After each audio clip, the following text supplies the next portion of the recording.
Round 2 of the Champions of the Future Academy Programme UK Series said goodbye to the home of British motorsport for round 1 at Silverstone. Now says hello to the home of British karting, to the Paul Fletcher International Raceway in the heart of Lincolnshire.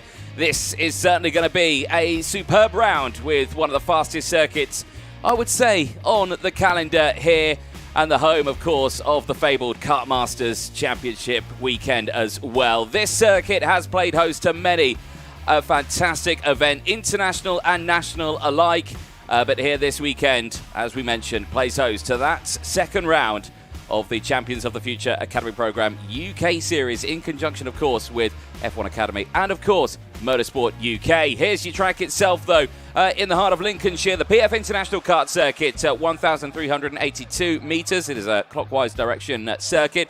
Many corners out there, around, we count around 15 or so in total, that's spanning from the fast and furious turn number 1, the Bruno Ferrari S's, the banking over the Litchfield Bridge, down the hill into hairpin 1 and then hairpin 2, the Fullerton S's, Bobby Game Corner, the Mike Wilson Complex, and Pitts Bend ends the lap here at PF International, and quite the circuit it is, and we look forward to seeing all the races that we will see today. If you are new to the Champions of the Future Academy Programme, well, welcome one and all. Myself, Anthony Jordan, and Nicole Sutherland, as there's your day ahead of you.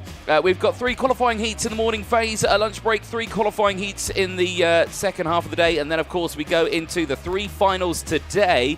That is day 1 done and dusted.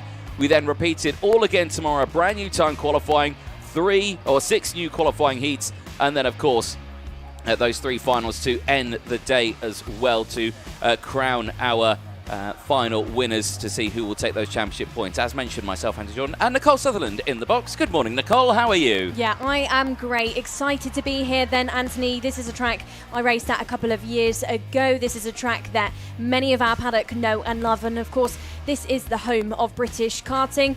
This will mark the halfway point of the Academy Series, the UK Series for 2026, when we get to the end of the weekend. Tomorrow, 2 separate days of racing for our drivers, 2 completely brand new opportunities. After Silverstone, then, great results for many of our field, including the likes of Louis Ratcliffe and Colby Patterson, who took those 2 final wins, and now will be 2 of the first drivers to race on this circuit in the Academy Series in our first race of the day, which will be our OKN Juniors. Certainly will be. I am looking forward to this one. Of course, 22 drivers out on this, and the driver you see there, the pilot of the number 18 machine of Cecil Courts, unfortunately, with that mechanical issue during qualifying, will start this one at the back of the grid. But the only good thing we can say to Cecil Courts is that it's only forwards you can go in this race, as an upward trend for the rest of the drivers here. A lot of work to do, as Harley Musk found it on pole position. Very quick time indeed, Nicole, but was very closely followed by Freddie Wood. Yeah, of course, 2 drivers then that race at this circuit throughout the entire year. Of course, drivers that have competed in the British Championships here, Club Championships. Plenty of large-scale national races are, taking place at Paul Fletcher International throughout every month of the year, and they're 2 drivers that, of course, will be reoccurring names in those, Harley Musk and Freddie Wood. But Freddie Wood, of course, didn't join us at Silverstone. His first experience in OKN Junior, first experience in the Champions of the Future Academy Programme as well. Second row then includes Sukhmani Kira and Lucian Smith. Of course, both drivers, similar setup, know this circuit incredibly well, but both of those drivers did join us at Silverstone, and both had some good results inside of the top 5 in both of their first finals of that weekend, both taking top 5 positions. Yes, indeed. Current championship leaders, of course, in this one is Colby Patterson, who did take a final win back at Silverstone. Now leads this one with 124 points. So again, going into this qualifying heats phase, vital to get those good results done. The same can be said for Lucian Smith. Very good at Silverstone, good consistent points in the qualifying heats, but didn't take a podium in the finals there. Could today be a different story? Well, we're moments away from finding out as the first race of the day heads out onto the circuit. It is the OKNJ, the junior class, heading out on circuit. for qualifying Heat 1. Here's your grid then for this race. As mentioned, Harley Musk starting it on pole position. Will be joined by Freddie Wood on row 1. Sukmani Kira and Lucian Smith on row 2. We'll have the likes of Louis Radcliffe, who did take a final win out in Silverstone in round 1. Starts alongside Andy Stewart. Colby Patterson, the other of the final winners and current championship leader, starts on row 4 alongside the Mercedes junior driver of Mani Nuvolini. Harry Radcliffe and Ento Stambad go from row number 5 with Johnson Stewart leading Joseph Davis from the first half of the field on row 6. Row number 7, second part of your grid, sees the likes of Devon Titz, the other Mercedes young junior driver, alongside Alessandro Salas. From your 8th row, we've got returning Benjamin Paulson, who also competes in the International Series alongside Max Boshoff. And from row number 9, we have Ava Lawrence, the Aston Martin young junior driver, alongside Ashe Nagura. Your 10th row, your top 20, is rounded out by Leo Livings and Lorenzo Zucchetto. 11 rows in total, 22 OKN juniors, and Oliver Brunt and Cecil Courts round it out, with Courts being a driver, of course, did not manage to put a lap in during time qualifying, so within this first qualifying heat of the day, of the weekend, he's got nothing to lose. No, exactly that. I am a big fan of this circuit. It's been quite a while since I've been here, of course, back at the World Championships that was here. That was quite a weekend, challenging conditions, title fights on the very end. It actually, I think, was dubbed the last lap World Championships here in PF, because it all fall down to those very last laps. Will it be the same here though in the Champions of the Future? We're about to find out here with the Academy Programme UK Series for round 2. Like we say, Silverstone, the first time we saw the OKN engines racing on that circuit, a brand new circuit on the calendar, brand new circuits in the country as well, but back at a track that was built in the same year I was born, 1994. It's the same age as me, 31 strong years. Right then. I don't know what I'm talking about. Right then, here we go then. First race of the day. OKN Junior qualifying Heat 1 then, as the field make their way out to the Mike Wilson complex and through Pitts Bend. They'll enter the tram lines and they'll wait for the starting procedure as we get ready to go racing. It is lights out, fights on then. Towards turn 1, good starting towards the Bruno Ferrari S's. It's a great start for Musk, who holds on to the lead as they scream through one cut over the grass of the first of the lap. You usually see that time in and time out here, up the hill and over the Litchfield Bridge. It's a great getaway, but crucially, Musk has not escaped, because right there is the number 31 of Sukmani Kira, is really defensive in the background. There goes Freddie Wood, holding on to third place. 2 hairpins then open up big overtaking opportunities for our drivers, as Freddie Wood was one of the drivers to just slam the door shut to the field behind. Good breakaway from Musk in the early stages of this race, as Kira, like you said, good start by her to currently sit in P2. Drivers then head down towards the fast and really angled corner of Bobby Graham, where again opportunities can open up, but also can close some opportunities for drivers, as Mani Nuvolini just got that one wrong. Lucian Smith just bumped into the back of him. That domino effect being seen already within the opening lap of this weekend. Harley Musk is your race leader ahead of Sukmani Kira, as Freddie Wood, Louis Radcliffe, Lucian Smith, Colby Patterson, Mani Nuvolini, Harry Radcliffe and Andy Stewart, with Johnson Stewart being your top 10. Yeah, indeed. Strong opening lap then for your front 2, already breaking away. Very wide there. Lucian Smith brings it back onto the circuit.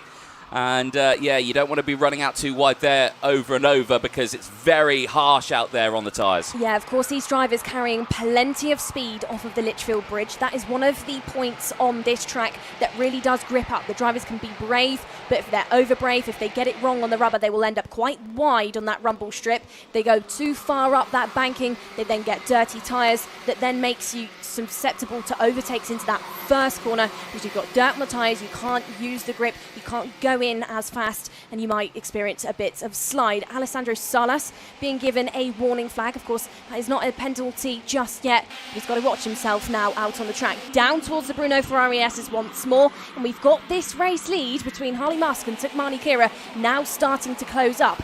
Kira looking comfortable. Off the Litchfield Bridge she'll go. She'll run that rumble strip. She'll use the grip out there. Down in towards turn number 1. Looks like an opportunity can be there for Kira, but she looks to the gap behind of Louis Radcliffe. Points to Musk to say keep going. So she's looking for now to work as a duo. Yeah, smart move there. You want to open the gap here as much as you possibly can at PFI. You can lose so much time here with just one simple overtake. It's such a fast lap, but even with that, I think Louis Ratcliffe is still closing in nonetheless, despite that. I mean, on that last lap was the fastest. It was a 57.194, was about a tenth faster than the two in front alone. Crossing the line now, gap down to 0.7 of a second. So hold on to your hats here. Ratcliffe closing in. There behind, though, is Smith, Nuvolini, Wood, Patterson. The two Stewarts there, Johnson and Andy Stewart, still 8th and 9th. Devon Titz holding on to P10 right now as Louis Ratcliffe there. Fastest driver once again, 56.751, is closing in on Musk and Kira. Well, Sukhmani Kira then, also nicknamed as Sugars, sat in P2, was looking to open up that gap between her and Louis Ratcliffe, but now I would say is going to be put under some pressure. I would say the chance to go for this race lead is going to have to be taken very shortly. If she waits too long to go for Musk, she's going to make herself very vulnerable to Ratcliffe, who's also got Lucian Smith not that far behind him. Final corner complete again by the duo as in front, wide by Sukhmani Akira, just getting that last corner, that last curb ever so slightly wrong, but strong on the wheel through the Bruno Ferrari S's. Of course, bumpy parts of the circuit for these drivers, where they've really got to use the kart. They've really got to be strong on that front end. Off of the bridge she goes once more. Is she going to try and go for a lunge into that first hairpin? It does open up to drivers, and it opens up just there. Big send down the inside, switches positions with Musk and tries to feed Musk into the hands of Louis Ratcliffe. Yeah, indeed. If Musk retaliates to this, though, Ratcliffe will be right there, and you can actually already see that Ratcliffe has closed it in. It was 9/10, now down to 0.8 of a second. So again, it just shows that just that one simple overtake at a corner that you can, get those overtakes at, you lose quite a significant amount of time. And it looks like Musk is actually losing out on quite a bit of pace here behind Sukhmani Kira. She's looking very strong as they exit out of the pit's bend. Back onto the start-finish straight. So we'll keep a close eye on how that race is progressing. Other overtakes in this race, Ava Lawrence on that last lap got past Alessandro Salas. Benjamin Paulson past Max Boshoff as well. That was down in 19th place. So big steps up through this field, but the biggest mover currently is Ava Lawrence and Leo Livings. Both of them are on a 4-place gain right now. Freddie Wood, now the fastest driver out in circuit, currently in 6th place. It's also closing in on these front runners, as you can see the Manny Nuvolini battle will start to rage on in a moment. There is a little further back in the field. There is Joseph Davis. That is just behind Devon Titz there, and then I think that was Ava Lawrence just getting the move done there. And is now up into P12. Ava Lawrence then, a driver actually that has quite a lot of experience on this track, a driver that's currently living out in Desenzano to really push ahead with her karting career. Of course, plenty of racing in the world of karting takes place in Italy, but she's lived over in the UK. She's done plenty round PFI in previous years as both a mini and now as a junior, and could be a name to push her way through the field, like the other Discover Your Drive driver of Sukhmani Kira, who is of course currently your race leader. Other names in the field that know this track very well, we've got Johnston and Andy Stewart, still the sibling duo P8 and P9 for now. So I think parents, which one do you watch? Would you watch neither of them when they're that close? Or big lock-up,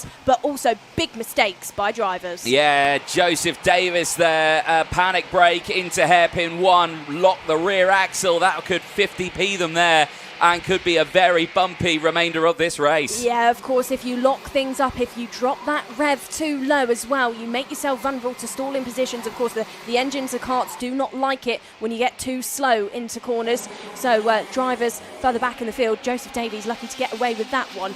Out at the front, we've still got that gap between Kira, Musk and Ratcliffe. Manny Nuvolini still trying to get ahead of Freddie Wood. And that duo there on your screen, just going around the bowl, of course, carrying plenty of speed to then go left into the really sharp left-hander before they exit off of the bridge. For Nuvolini again to try and get in the toe, going down that long straight that runs into the equally angled hairpins. Yeah, indeed. Strong position gains, though, still in that midfield, so we'll keep a close eye on it. At the front, though, Harley Musk has reacquired Sukhmani Kira. The gap is only 1/10 of a second.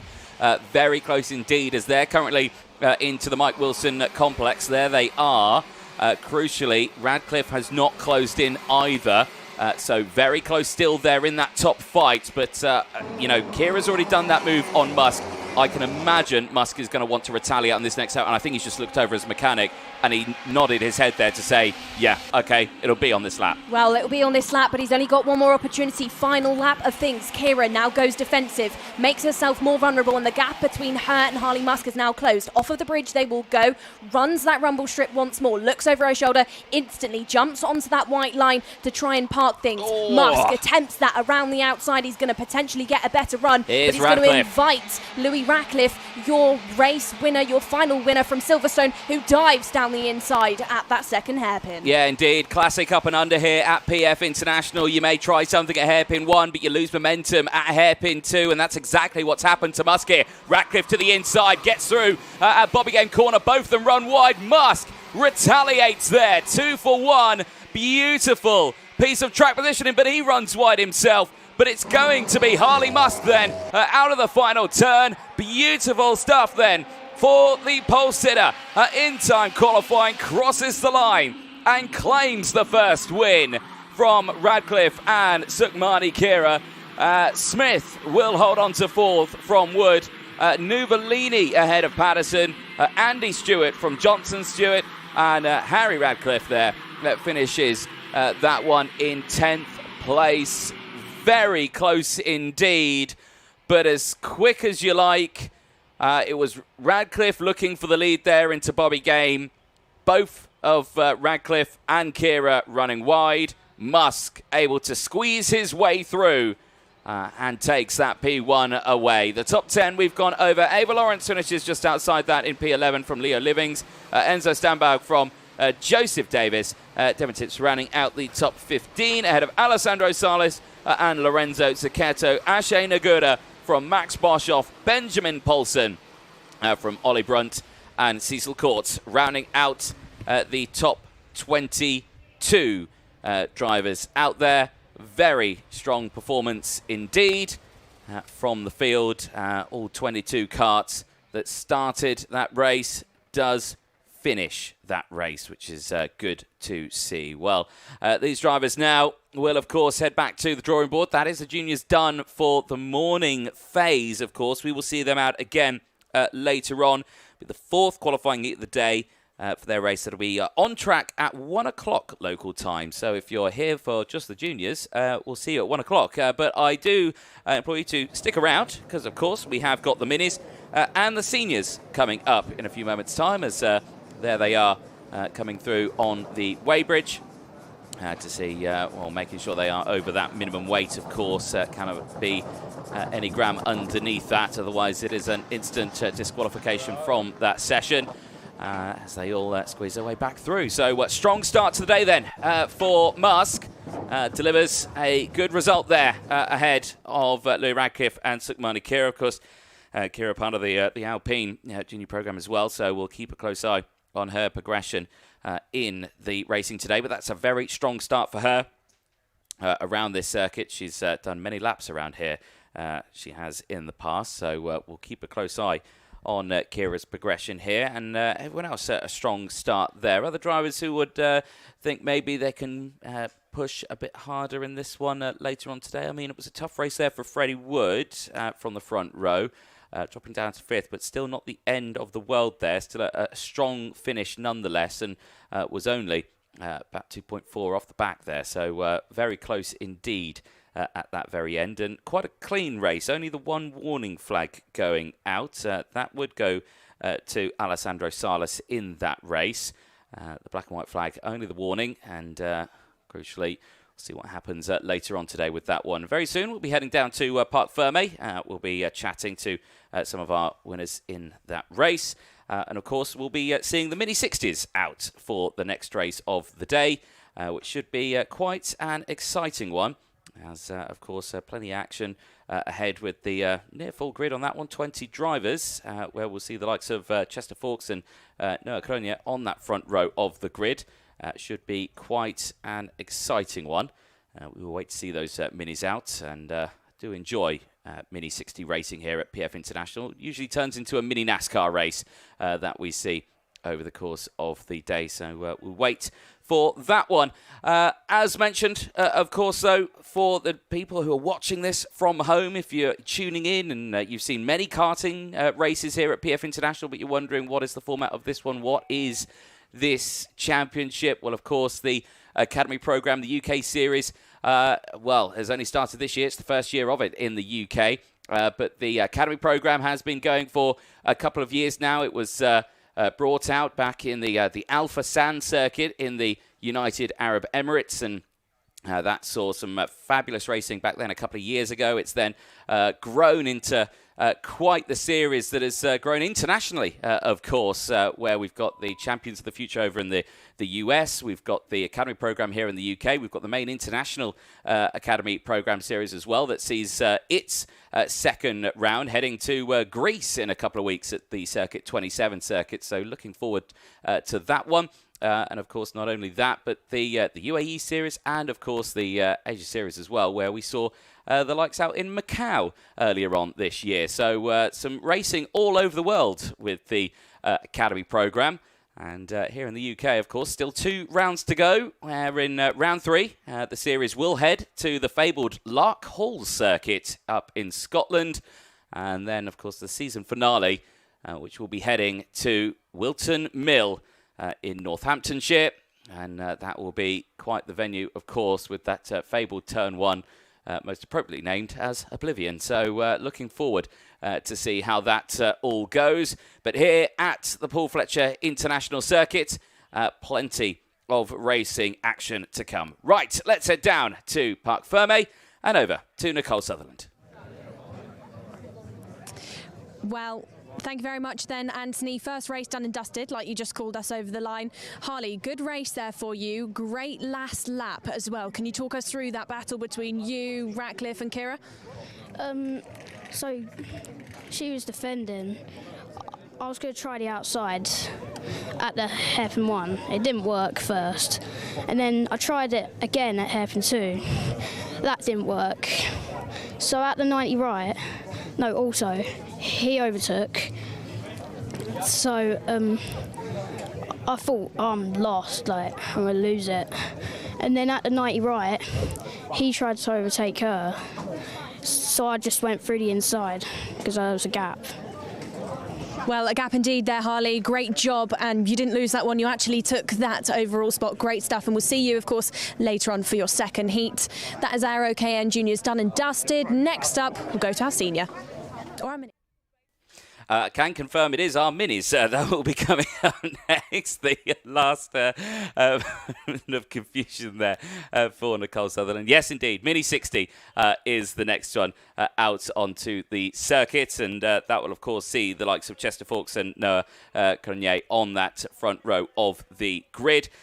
Great Britain versus South Africa on that first row of the grid. Alfie Davidson and James Roots, of course, they're going to have quite the fight for them on that second row of the grid. But again, for the likes of Mini 60, you can't really rule out any of them because it's so close, it's so compact here at the circuit that, yes, it's hard to really break away in the Mini 60s at a circuit that is so incredibly fast. So I would say hold on to your hats for this one. Should be quite the exciting one, so make sure you stay tuned for it. The race due to start for Mini 60 at 11:40. We are a minute away from that one, but of course I think there was a little bit of a wait to just clean up some moments out on track, but I think we're not far from seeing the start of this race. As you can see there from the live pictures, beautiful day here in Lincolnshire. The sun is shining, the clouds looming over the circuit. Not sure if it's going to stay like that for the entirety of the day. There is a possibility nearer the finals, as always, as it usually is for us in the world of karting, that we could see some precipitation around that time. But, of course, we will have to wait and see. As mentioned, Mini 60 qualifying Heat 1 is up next as green flag waves on the start-finish line as the field of 20 drivers will head out onto the circuit. Here's the grid then for Mini 60. Qualifying Heat 1, Chester Fawkes and Noah Cronier on row number 1. They'll have Alfie Davidson and James Roots on row 2. Charles Clough and Brodie Batch go from row number 3. There we'll see Mason Hibbert and Ilya Sami on row 4. Josh Husker and Albert Paulson go from row 5. They'll see Max Aric and Benjamin Slavar on row number 6. Row 7 sees Austin Ahmad and Yosef Addy, the Canadian who's under the watchful eye of a man who is named after one of the corners here. Terry Fullerton is joining him and teaching him the ways of PFI. Oliver Woodall and Ashi Gupta, the Indian champion, joins us on the 8th row of the grid alongside Jan Prakash, Chloe McGill, Max Armit and Freddie Walker, who round out the field of the Parolin chassis out on circuit. Of course, the Parolin Opportunity chassis, powered by the TM Mini 60 engine, ready to go racing here at PFI. Nicole Sutherland joins me back in the commentary box. Nicole, it's a long old walk from Parc Ferme to the commentary box, isn't it? We've done some circuits now, haven't we, over the past 12 months. That's one of the longest walks, I would say, from the commentary box down to Parc Ferme. I'd say it's up there with Rugby over in Denmark. I'd say they're maybe matched so far. Well, I'm going to throw a couple more out for you. Kristianstad, up all those stairs and then around into it. I had to run up those stairs once at Reader Grid, and I tell you what, out of breath, I could not do it. Do you want to know how many times I tripped up the stairs last year at the FIA World Championships? Go on. 6. 6 times. There you have it, ladies and gentlemen. Also, I'm going to throw another one out there for you. Can't remember. I had one in my head, and then it literally just vanished. Sarno's quite a run. Quite long. In 48 degrees, it's a run. Slovakia. The Slovakia ring. Yes. We actually needed a bike vehicle for that to get back. They actually gave us a motorbike to use. So it is a motorbike. I quite quickly said, I'm not going to use that. I did, though, however. I love motorbikes. Right. Okay, Mini 60. Qualifying Heat 1 then here at PF International. First race of the day for the Minis. Second race of the day overall. Has the grid ready to go, and there Chester Fawkes signalling to the field, keep it nice and steady, keep it nice and slow as we enter into those tram lines then. The nice shot there through Pitts Bend as we enter those tram lines. Is it lights out and fights on? The answer is yes, towards turn 1, and again it's a strong start for the entire field here. Watch for the slipstream. It's the slipstream that we see as dust has kicked up, 1 or 2 drivers taking to the grass area, but everyone getting through. It's a clean start for Chester Fawkes, so at the front. He's not lost out on that lead as they head down the hill for the first time towards hairpin number 1. Karts all over the place as they could go at least 3 or 4 wide. Down the inside, big moves happening. That looked to possibly be Charles Clough on the charge. James Roots looks to try and get himself involved again, as does Mason Hibbert, who's trying to open some things up into the hairpins. In towards the second sector, these drivers will go. Halfway race distance complete by our drivers as Big mixes up the order, but actually nothing too untoward going on for anybody in the field. No big spills for the time being, but a duo starting to break away out there in the front. Chester Fawkes being the leader of things. Fawkes, a driver that knows this circuit incredibly well, has raced here weekend after weekend, year after year so far in his mini year. But this is actually the first time that the Mini 60s has ever raced at PFI. PFI has never hosted a Mini 60 competition so far. So these drivers in their own right, writing a bit of history so far this weekend. Fawkes, your current race leader from Alfie Davidson and Charles Clough, as Noah Crone, Roots and Hibbert are your top 6, as well as Josh Husker, Zvaric, Oman and Ilya Sami being inside of the top 10 as sends down the inside now. Sami looking to open things up, but that was a change a little bit further back between Husker, Hibbert and Zvaric as again into that second hairpin, drivers just sending it down the inside. Well, it is so easily done here. It's a wide circuit. It widens at the hairpins as well. And these karts, of course, being the smallest, you can get them about 5 wide around here. So when you're only 2 of them going for the move, yes, you can see a gap appearing from miles away. Out of the final turn then, back onto the start-finish straight. Brodie Batch under investigation here, Nicole.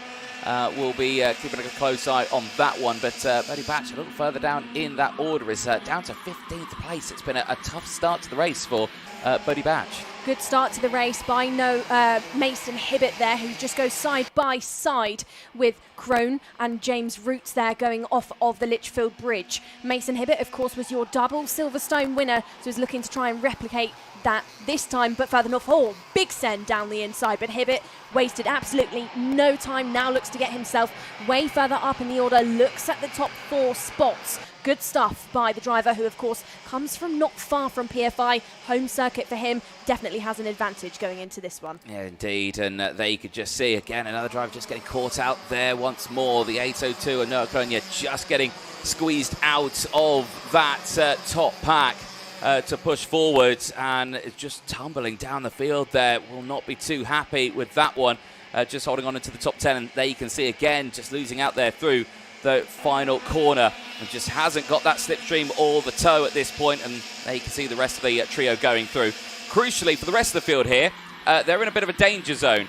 Fawkes and Davidson are absolutely line and stern. They are doing exactly what they should be doing at this PF International Circuit, working together. They have broken a significant gap from the Roots and Hibbett battle, and they're continuing to fight on. I've just seen an absolute lunge for P3 out there. Roots and Hibbett switching places. Yeah, switching places. So Hibbett now makes himself the leader of this second train of karts. So it's Roots, Hushka, Kloff and Zvarec that now look at the back of Mason's helmet going into the 90 right once more. These drivers now look to try and get into that halfway race distance. Chester Fawkes and Alfie Davidson out there by themselves. The duo not battling it out just yet. They know that the distance between them and Mason Hibbett, for now, if they start battling too early on, they're going to cost each other plenty of time, and they're going to fall into the hands of the pack behind them, costing time now. A driver's out there, 5-second penalty being given. Bodie Batch down to P15, has got himself into hot water, has dropped down as Albert Paulson, in fact, is that driver with the plus 5 seconds. Yeah, the 850, they're not too happy to see that board over the line, and already a little further down in the field. Eyes to this one then at hairpin number 1. Big send, but that one coming from the likes of Josh Hushka just in the background, stepping up, and Max Zadic also trying to get involved in that fight, and there he was getting those moves done. Nothing into the Fullerton S's this time around. All drivers staying line astern, which is good to see, but still here, still Roots leading that train. Are they closing in? The answer is no. The gap now up to 2.4 seconds. Fawkes and Davidson have done the absolute perfect thing to do here. Yeah, potentially that was a bit of a mindset switch by James Roots to overtake Mason Hibbett. Saw that the duo at the front of Fawkes Davidson now too far ahead to try and catch up to, so thought, I'm just going to take away every position that I possibly can. But Mason Hibbett is going to send it down the inside, going into the bowl and snatch it away once more. So now James Roots is vulnerable, this time to Josh Hushka and Marek Zvarec there. Zvarec looking to try and get past Chester. Fawkes goes fastest, so Fawkes is not making himself overly vulnerable to Alfie Davidson out there in the front, as it goes from bad to worse for some of the drivers inside of this pack. We've still got Mason Hibbett out there as the leader of it. So here we go. This is going to heat up shortly. We have now got a new race leader. Alfie Davidson finds his way past us. Chester Fawkes looked like he was going to try and take it back, and absolutely tries it again at the 90 right, but has to sit back off and leave the position to Davidson. It's quite early on in this race to do it, though. We will, of course, see the last lap boards very, very soon. But for these drivers now, it is all down to this last lap and seeing what will happen. What is the battle buffer they've got? Well, it's already down to 1.5 seconds. So Fawkes and Davidson here have only got a couple of attempts before they will find Hibbett and Zadic right on the rear bumper. Side by side they are again, then up towards the Litchfield Bridge. No look down the inside for Fawkes. Davidson covers it off. Off the bridge they go, down the hill. Davidson running wide there, but crucially has got now the breakaway. Hibbett here could fight for second place, as Elias Sami there, very defensive on the white lines down towards turn hairpin number 1, and just holds on to it. Out of hairpin 2 then. Fawkes has closed back in once more. Davidson keeping a close eye on it, as we've got battles ensuing all over the place, and it's a 5-second time penalty for Alfie Davidson. The race leader has picked up a 5-second, and my goodness, that has thrown the spanners in the works. That will tumble him down to, my goodness, about 11th place. Davidson then, he may be in the lead. He'll see the checker flag. but he'll also see a 5-second time penalty, and he's completely unaware as to why. Forks then will inherently, well, he'll take the race win from the likes of Zaric. Roots would be third ahead of Hushka. Sammy would be fifth from Cornier, who would be now back up to sixth. But for Alfie Davidson, that last lap fight there may have cost him that race. Well, it has cost him that race win, because he has picked up that 5-second, and that 5-second now would tumble him down to 11th place. Quite the shock there for Davidson, and you could see his reaction across the line. Wasn't happy with it whatsoever. So there your results, provisional of course. With those results, Batch finishing 9th place from Albert Paulson, rounding out the top 10. Austin Oman in 11th from Benjamin Slavar. Oliver Woodall from Chloe McGill. Yusuf Adi from Arshi Gupta. J.M. Prakash from Albert Paulson. Freddie Walker from Max Armit. Mason Hibbert at the end of that race was the one and only retirement. I didn't see where that had happened. Actually, I can see where his kart has come off. It is at hairpin number 2. And yeah, that's quite an unfortunate result there on that last lap.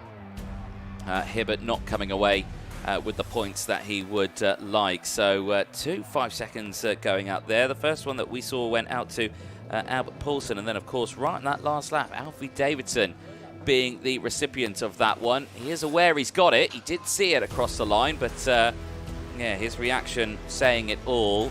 And yeah, he makes his way over the weighbridge, and I can imagine will be straight to his mechanic to ask that question.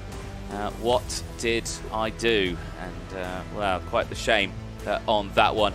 That means then Chester Forks inherits that race win. Max Aric would head up to second, and James Roots would take a third at the end of that first race of the weekend. Sun still shining, air temperature creeping up ever slowly. 13 degrees now out there. It's actually a very lovely spring morning today here in the United Kingdom, and sun very much shining on our drivers here today. So look forward to Mini 60s out later on. Seniors will be the next class that will brace to the circuit. Their race due to start at 12 o'clock on the dot, and that is some 5 or so minutes away. So we'll have a bit of time before we see them out onto the circuit. Of course, Nicole Sutherland once more is making the inherently long walk down to Parc Ferme to have a chat with some of our drivers, and blimey, she's got there already. And over to Nicole Sutherland, who's in Parc Ferme. Well, a bit of a mix-up last moment then for our Mini 60s, but Chester Forks takes the win. Chester, good stuff by you again. You've just inherited that win, but you, of course, were a race leader. When Alfie Davidson overtook you, you kept your calm, you stayed cool. As a driver, how do you manage that, especially when it's last moment? Yeah, you know, you just have to have a positive mindset. You know, if you think you'll drop back, you can't just go, oh, I need to get back to the front. You need to be calm. You can't just skip ahead of yourself, and yeah, you need to just try your best. And of course, we like to know drivers' views on other drivers. 5-second time penalty goes to Alfie Davidson. In your eyes, Chester, what do you think of that, and what do you think actually happened? Well, we came out of the second hairpin. He had just gone in, so I went alongside him, and I think I just got squeezed on the grass. I don't think there was much racing room left there, so... Well, thanks for letting us know then, Chester. Like we said, race win there for you. Good stuff. And then we go to our last heat for this rotation. We'll go over to our seniors. Thank you very much, Nicole Sutherland, down there in Parc Ferme. The clean-up operation underway, courtesy of Motorsport-Timing's Ian Rogers' van, who is out there providing our recovery vehicle. As there you can see, beautiful English sunshine still shining here. Like Nicole said, seniors coming up next. We'll see the likes of Harrison Whitcomb, the fabled driver from Silverstone, who was scoring maximum points in all of the qualifying heats and those finals. Came away at the end of that round with quite literally the maximum point score you can come away with from a round. 152 championship points after not only winning the finals at Silverstone, but also taking the fastest laps as well. Those extra points you can grab for the fastest laps in that one. Coming into this one, though, Lizzie Mentier second in that championship with 124, so he's actually only a few points away and had 2 second-place finishes in those finals. Noah Barham, we saw him in the 208 machine. He was third in the points. Unfortunately, Barham not here at PF International. I believe an injury to Noah finds himself out of this race weekend, and hopefully he is okay. Connor Large also not present here this weekend.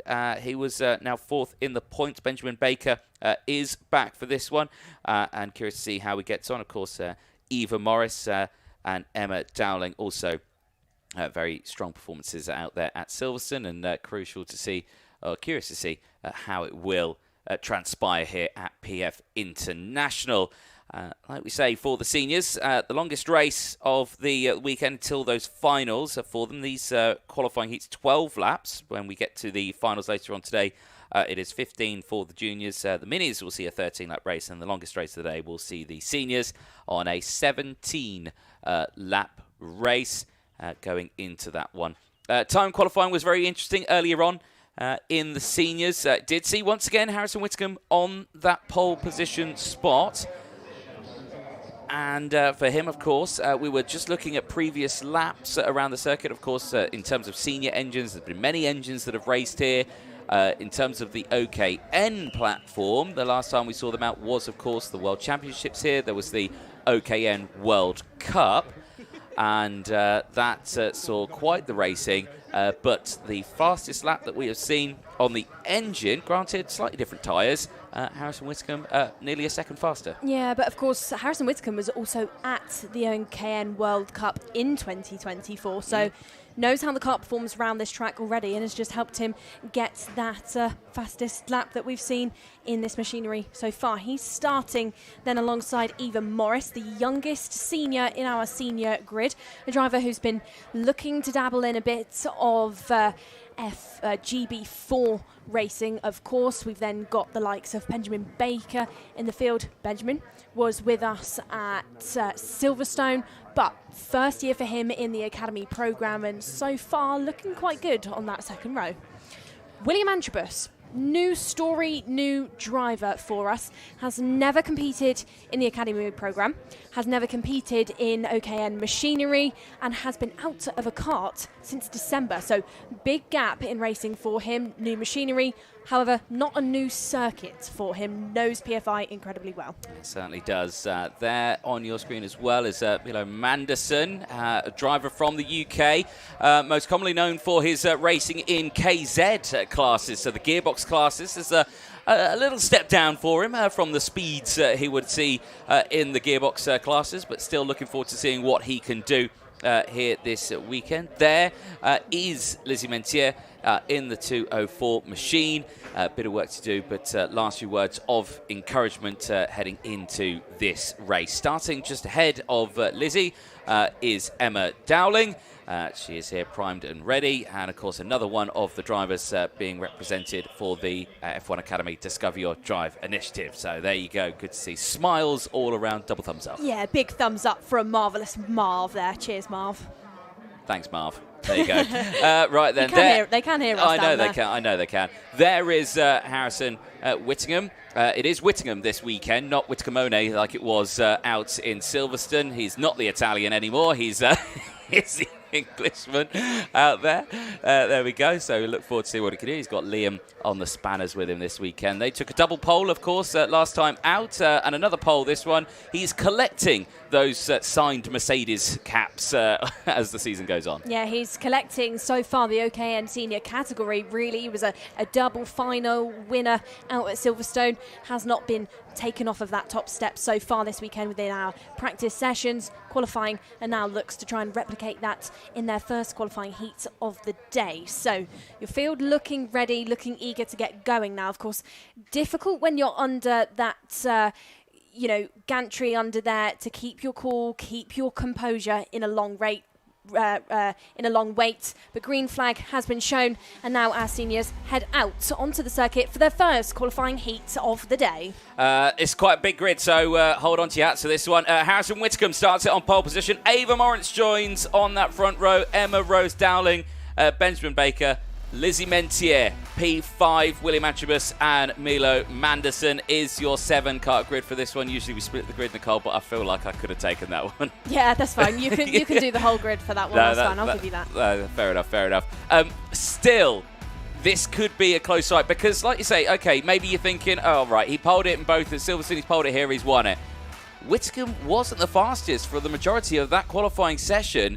We could see drivers here push forward. Yeah, of course, drivers in this field all have track knowledge. Emma Rose Dowling, of course, comes from South Africa, but she races plenty in the UK. She's raced at Wilton Mill. She's raced here at PFI. So Whitcomb, Morris, Baker, Dowling, Antrobus, Mentier, and Manderson all know this track. That's going to throw something into the works when it comes to your pace throughout racing. Every driver could give it a good go. They've all got the skill, they've all got the knowledge to try and pull something out of the bag. And just because it's a small grid doesn't mean that it's not a good standard grid. You've got Whitcomb, plenty of racing under his belt at FIA level. He competed here in 2024, of course, in the KN World Cup.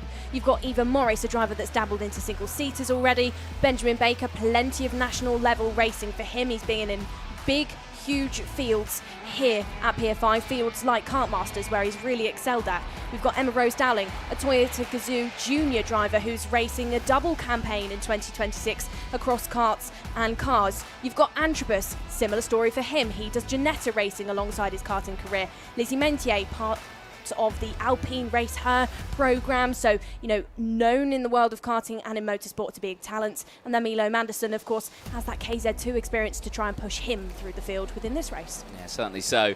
I was watching these drivers this morning in warm-up, just on the gantry here, watching them through the Bruno Ferrari S's. I've got to say, it's poetry in karting is that part of the track. Absolutely flat out for the seniors, one of the fastest parts of the circuit. So drivers now ready to go then. The front row, Whitcomb and Morris then enter into the tram lines. They're under the watchful eye of race director Dan Ashton. His lights go out, fight is on. Whitcomb immediately covers off the attack from Morris, who sweeps into second place. Sideways there, under braking, goes Emma Dowling, but keeps control through the Bruno Ferrari S's, over the Litchfield Bridge, down the hill, towards hairpin 1. Already Whitcomb with a small advantage, as down the inside goes Lizzie Mentier for third place, past Emma Dowling, and squeezes through everyone in the background, trying to get through. Now you can see there Milo Manderson, trying to look for Milo Manderson, I should say, trying to get through, and he does squeeze through, and he's actually gained 2 for 1 at hairpin number 2. Well, we had the change between Mentier and Emma Rose Dowling, but now they've switched positions once more. Now they've actually gone again for Mentier to be the lady in front. William Antrobus looking to pick up some positions. Now looks at Manderson there, as Benjamin Baker has not had the start of the race that he would have wanted. Started on that second row, has now dropped to last in your order. Whitcomb already 3/10 clear of Morris, but Morris is still very much there. Morris, I would say as well, after Silverstone, where she didn't manage to finish that last final, she didn't have the day she would have wanted in the rain, will really be looking to try and impress. Off the bridge these drivers go.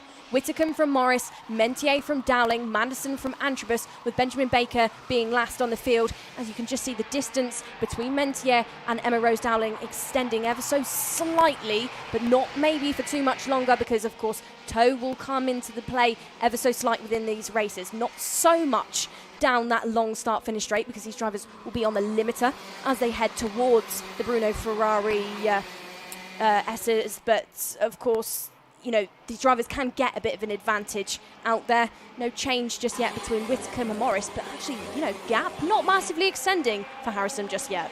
No, and you can see Harrison's pushing hard on this one. You can see his body language there, but the gap comes down even more in this one. It is only holding at 0.3 of a second. Eva Morris here looking strong in that second, or that first and second sector. But it is the drivers behind who are looking increasingly more threatening. William Antrobus, fastest driver out there.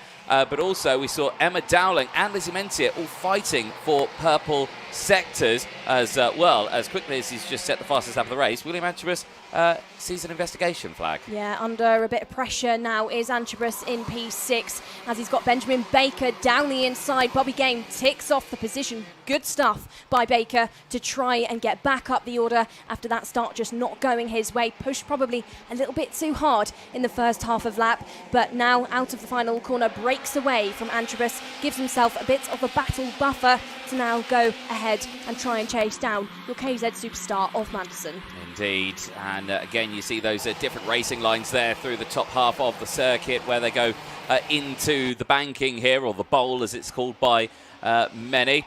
For myself and Henry Burdett, the unofficial name is Tyrone's Banking, that came out many, many moons ago. That's another story in its own right.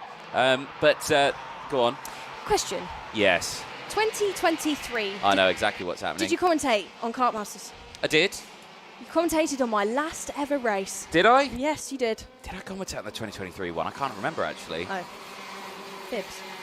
Maybe. I don't know. I've commentated on many. I can't remember. William and I were, William Antrobus and I at that stage would have been teammates as well. Really? Yeah. There you go.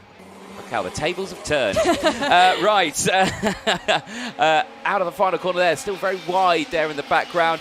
Loving the little fight that we're seeing here. How close Dowling and Mentier still are out there. Nothing between the two of them really. And any positions that they can gain, I'm sure, will happen. Whitcomb now setting the fastest laps of the race. I think it's started to pull the pin here, Nicole. The gap has excelled to 1.2 as Morris is falling into the hands of third and fourth place. Yeah, I think that gap is now starting to extend for Whitcomb, especially because of tyre knowledge. I think he's getting into that point where everybody's tyres are up to temperature, everybody's on that more even playing field. You're not seeing those slower pace for these drivers, and Whitcomb knows how to manage that one. He knows how to use the rubber out there. He's got plenty of experience at this circuit in this kart, the most experienced overall in total. So I think that's why you've now seen him pick things up and over the course of a lap give himself, 2 or 3 tenths ahead of Ava Morris across the 15 turns. So we've got trios forming now. We've got Morris, Mentier and Dowling. They're your first trio. Then we've got Manson, Baker and William Antrobus. So they're batting it out for P2, your 3 female drivers, all, of course, for the Discover Your Drive initiative. They're still going for it for that P2, as Manderson, Baker and Antrobus are going for P5. No distance broken in yet by Mentier or Emma Rose Dowling on Ava Morris, as you can just see, really good speed out of the second hairpin by Emma Rose Dowling. She's trying to use something now in this stage of the race. Yeah, certainly is. All 3 Discover Your Drive initiative pilots, Lana Stern here, with Morris, Mentier and Dowling. And still right now, fight is on between the 3 of them, but Morris still holding on to that second place. Out of the final turn then, we go on to now lap number 7 of this race. And still Whitcomb in control now. The gap 1.6 seconds. The group behind, Manderson, Baker, Antrobus. That's still a close fight out there. And Marlo Manderson, of course, is switched over from KZ Racing here into the world of the OKN platform. Still leading that train. Antrobus down the inside. He's going to get that move done on Benjamin Baker. Steps up into 6th place. It's a nice change there, but crucially that allows Manderson to break away just that little bit and try to hunt down the 3 drivers up ahead of Morris, Mentier and Dowling. So close fighting still nonetheless through the field. Nicole, your experience of PF International, it is quite a circuit. Yep. I have to say, I have driven this track. Yep. In the corporates, though. Yes. No one dared let me go out in anything other than that. But here, what would you say the real beautiful parts of this circuit are? Definitely, for me, a personal favourite is the first sector. You're completely flat through that first bit of the Bruno Ferrari S's, the start. You're completely flat. You've got to be really careful on the kart not to get all over the bumps and to then throw you wide. You've got to set things up in a nice straight line to then head it straight to the curb before you hit the bowl. You run plenty of curb. You then get sort of flung round the bowl where you've really got to control the front on the grip, because once the levels of grip start to heighten, you then experience quite a lot of hopping if you're not careful. You then carry plenty of speed up on top of the Litchfield Bridge, nice and fast section where you go into a really sharp left before keeping your foot pinned, then head off of the bridge all over the rumble strip. Personally, favourite sector of this circuit, but a sector that, you know, really you've got to be controlled through this point of the track. This is where I was just talking about these drivers just heading into the bowl, really being smooth on the cut, because you don't want to take too much out the tyre. Yeah, indeed. And then, of course, the braking zones out at hairpin 1 and hairpin 2, they're a challenge in their own right, because, again, getting it absolutely perfect is so vital. A little bit late, you could lock up, you could stall the car a little bit too early, you lose so much speed. Of course, it's quite unique in the first and second hairpins. They're both equally angled. They're actually identical angle-wise, but you go into the first a lot faster because you've got the longer run off of the bridge and down in towards it. So you take that one faster on the exit, you use more rumble strip on the exit of that, then go into the second hairpin again, lunging opportunities open up for these drivers, but you know, you're not into that one as fast. You've then got another run. You've got sort of 3 different directions of traffic passing past each other, and when you get really big grids, it gets really exciting at this circuit. I used to love racing here, you know, did a lot of it. Probably for me in the UK, favourite circuit, I'd say. I'd say for me, favourite circuit to, I think, commentate on, because like you say, you do always see those close races, and you see situations like this that you're seeing right now, of course, with Mentier and Morris, and you just see that slow gap just starting to close in, and then all of a sudden, before you know it, you're getting a huge lunge. I think this is the only circuit where I've seen the fabled 3 overtakes in one corner.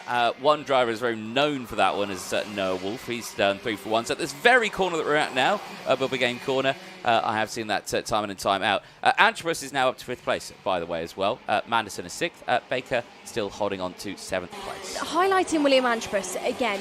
So P5 currently for Antrobus. He's not looking overly racy for the time being, but he's a good driver. He's an experienced driver. We've got to give it to him. He's been out of the kart for around about 6 months. He's been in the world of Ginetta racing. He's had his first round in the Ginetta Championship out at Silverstone, where he actually took a P2 and a win. He's dabbling in the car world now, has jumped into the Academy Program UK Series for this weekend. First experience in OKN. I think he's a driver, lap after lap, race after race. This weekend is really going to improve, and I'd say by the end of tomorrow, he actually could be a contender once he gets used to not just the kart, but the tyre as well. Yeah, indeed. I mean, I jumped down into Parc Ferme after the senior qualifying, and I was just chatting to some of the drivers, and he came up to me while I was chatting with Harrison Whittingham, and he just said, I'd be like, oh, that's not bad. I just jumped straight into this one. I've done nothing with this car. And I'm just like, that's all right, isn't it? Just like, yeah, it wasn't bad. Final lap board is out. Whittingham leads the way. The gap has extended now to 3.3 seconds from Eva Morris. Mentier has held on to 3rd place from Dowling. Antrobus from Manderson. Baker still holding on to it. This fight here, though, going to the very end. Lizzie Mentier, I'm sure, is trying to fight for a 2nd place here. Eva Morris has done a brilliant job of holding on to P2 for the entirety of this race, but can she hold on to it for the remainder of this lap? She's not gone defensive yet, and that's what's kept Mentier at bay. As soon as you take a defensive posture into any one of these corners, you will find yourself with a driver on your case very quickly. We have not seen that with Morris and Mentier on this lap. Here's Whittingham, though, out of the final turn, and he's going to continue his winning streak in 2026 in the OKN senior category here for the Champions of the Future Academy Program UK Series. Whittingham takes it then ahead of Morris. Mentier 3rd. Dowling takes P4 ahead of Antrobus.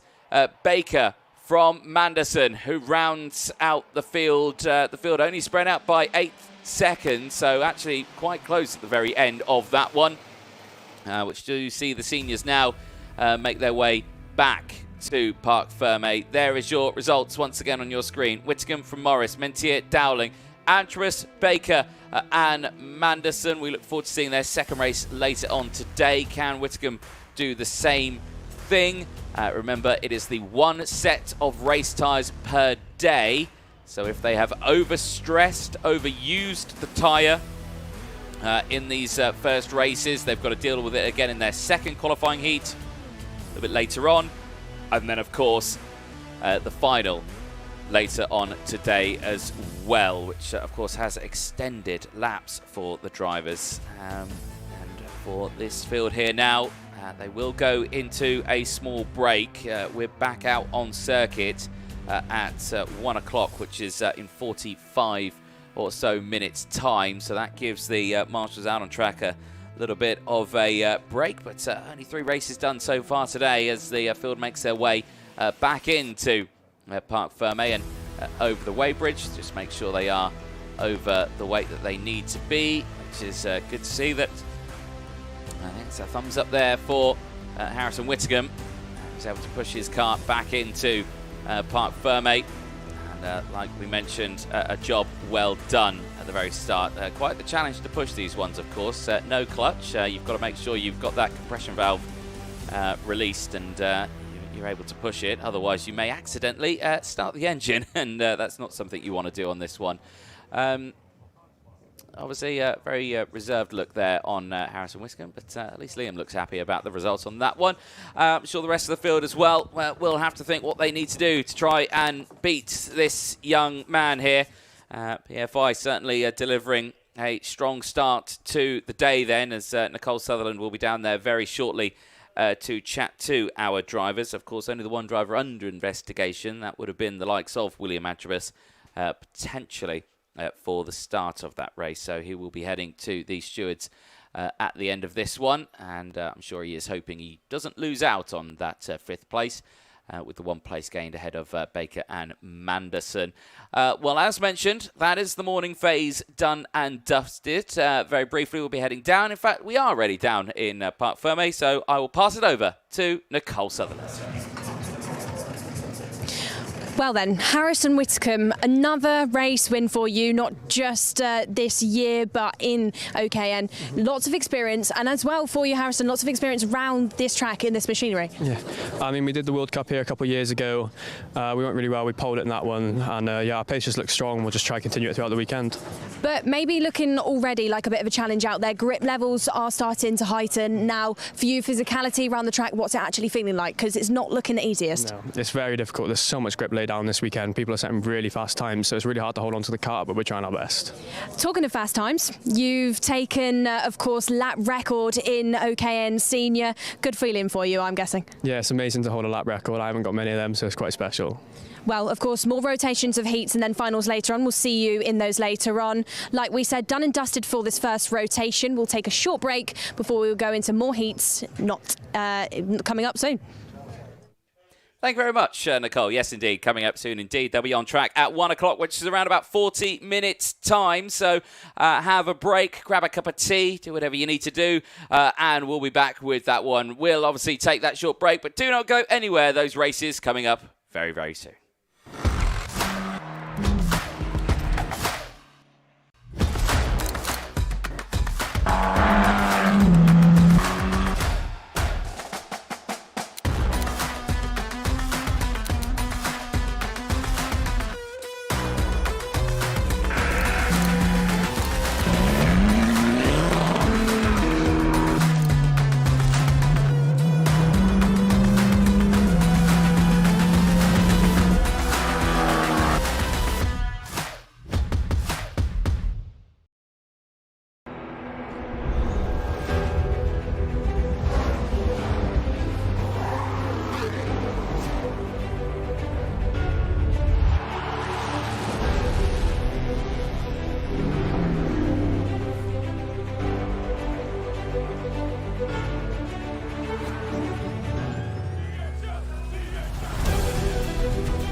Welcome back, ladies and gentlemen, to live coverage here of the Champions of the Future Academy Programme UK Series live from the Paul Fletcher International Raceway here in Lincolnshire. The first round of qualifying heats is done and dusted.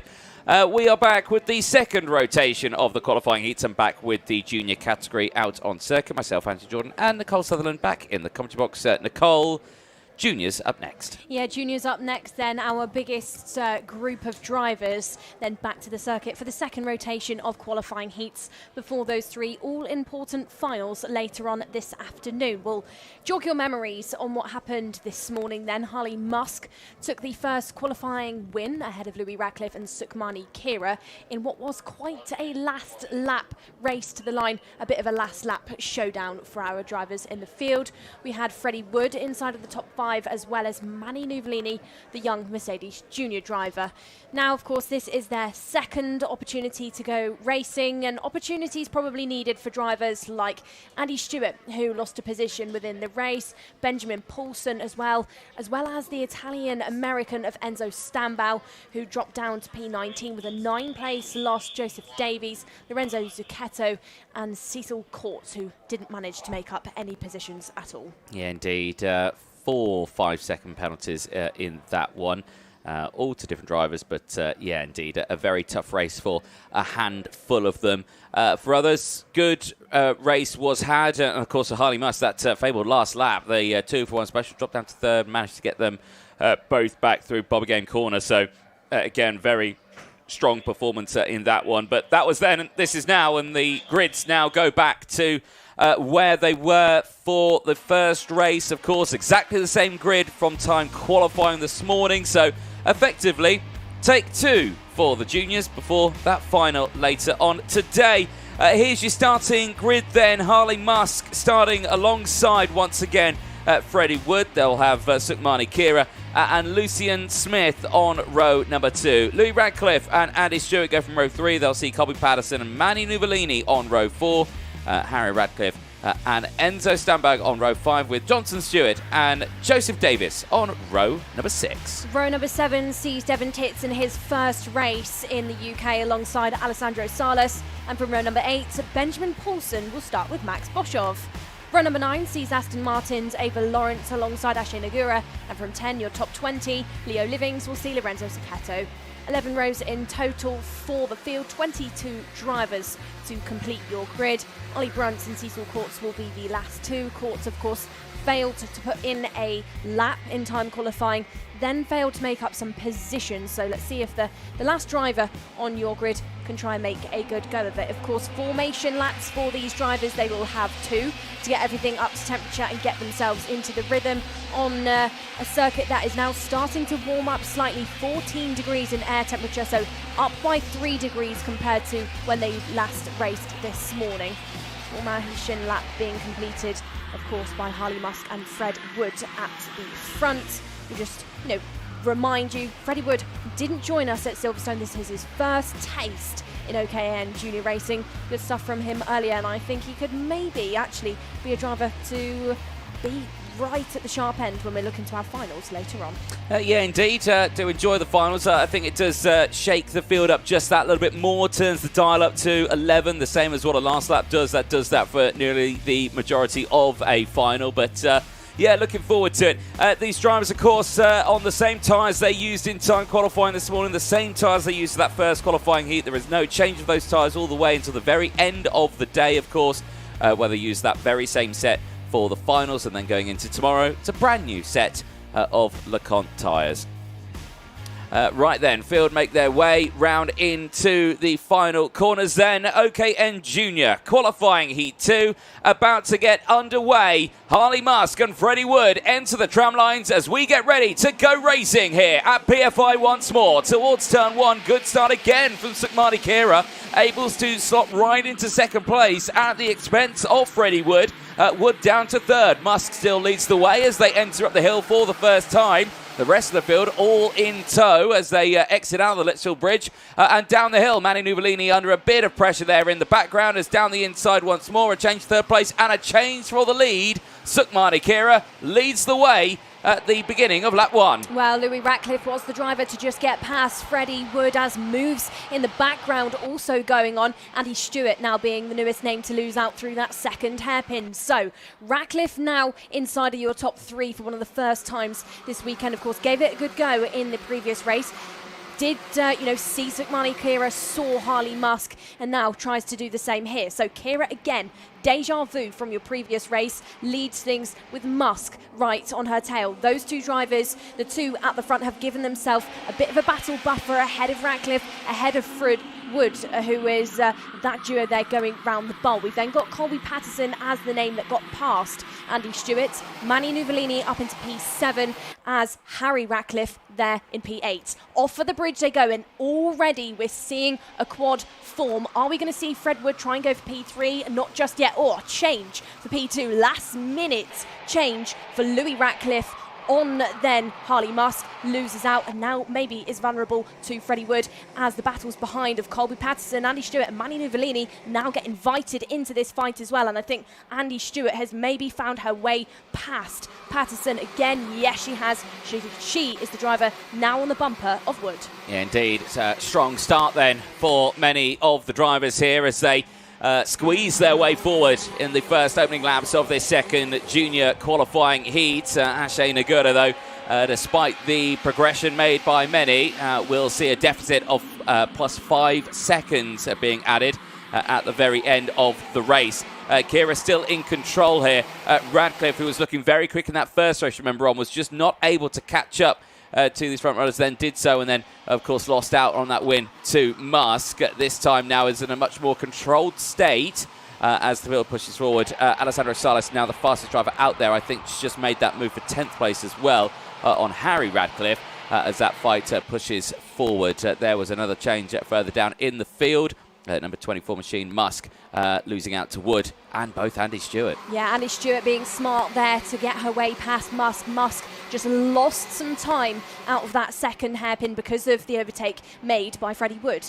Out of the final sector, these drivers will shortly go, and we've still got Kira from Ratcliffe. Ratcliffe still looking eager to close up that gap. Freddie Wood, like we predicted it, is now well inside the sharp end as he gets used to the machinery, as he gets used to the parity within every single one of the Kart Republic IAME pieces of equipment that the field are on. Of course, pulled equipment for these drivers on absolutely identical chassis and engines, and they're limited in the setup changes that they can make as well. So that really does highlight who is the best driver out there in the field. And currently we still got Sukmani Kira as the leader of that one, 3/10 clear from Ratcliffe and Wood. Wood looks to chase up to Ratcliffe, and the pace between those three is that Freddie Wood is faster than both drivers ahead. Yeah, indeed, that certainly is, and we will see these gaps, I'm sure, start to close in. But of course, if they start fighting for third place or second place or fourth place, they might find themselves losing touch of Kira and Ratcliffe, who are now starting to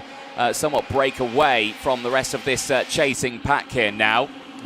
Under the bridge, through the banking they go, and still yet to see any attempt here from Freddie Wood to really launch an attack here on Ratcliffe up the road.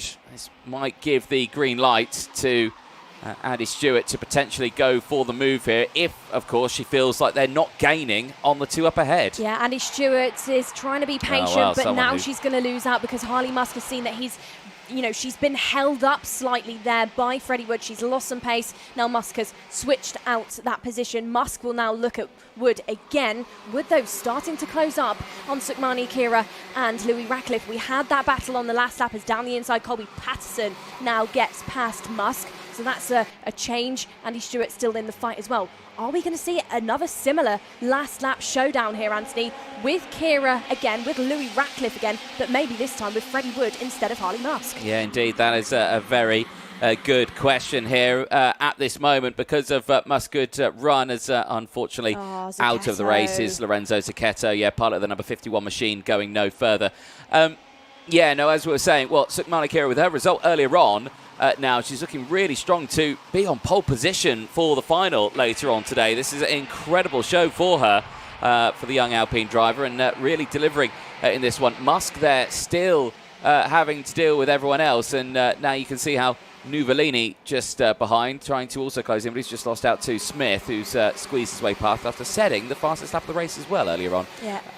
Indeed, no stone left unturned within this race. Of course, 5-second penalties have gone out already to Asha Nagura and Devin Titz, as more drivers are being put under warning flags as well. The number 15 and the number 52 being two of those names. So Benjamin Paulson could be under some pressure, but Paulson, of course, down in the lower end of your field.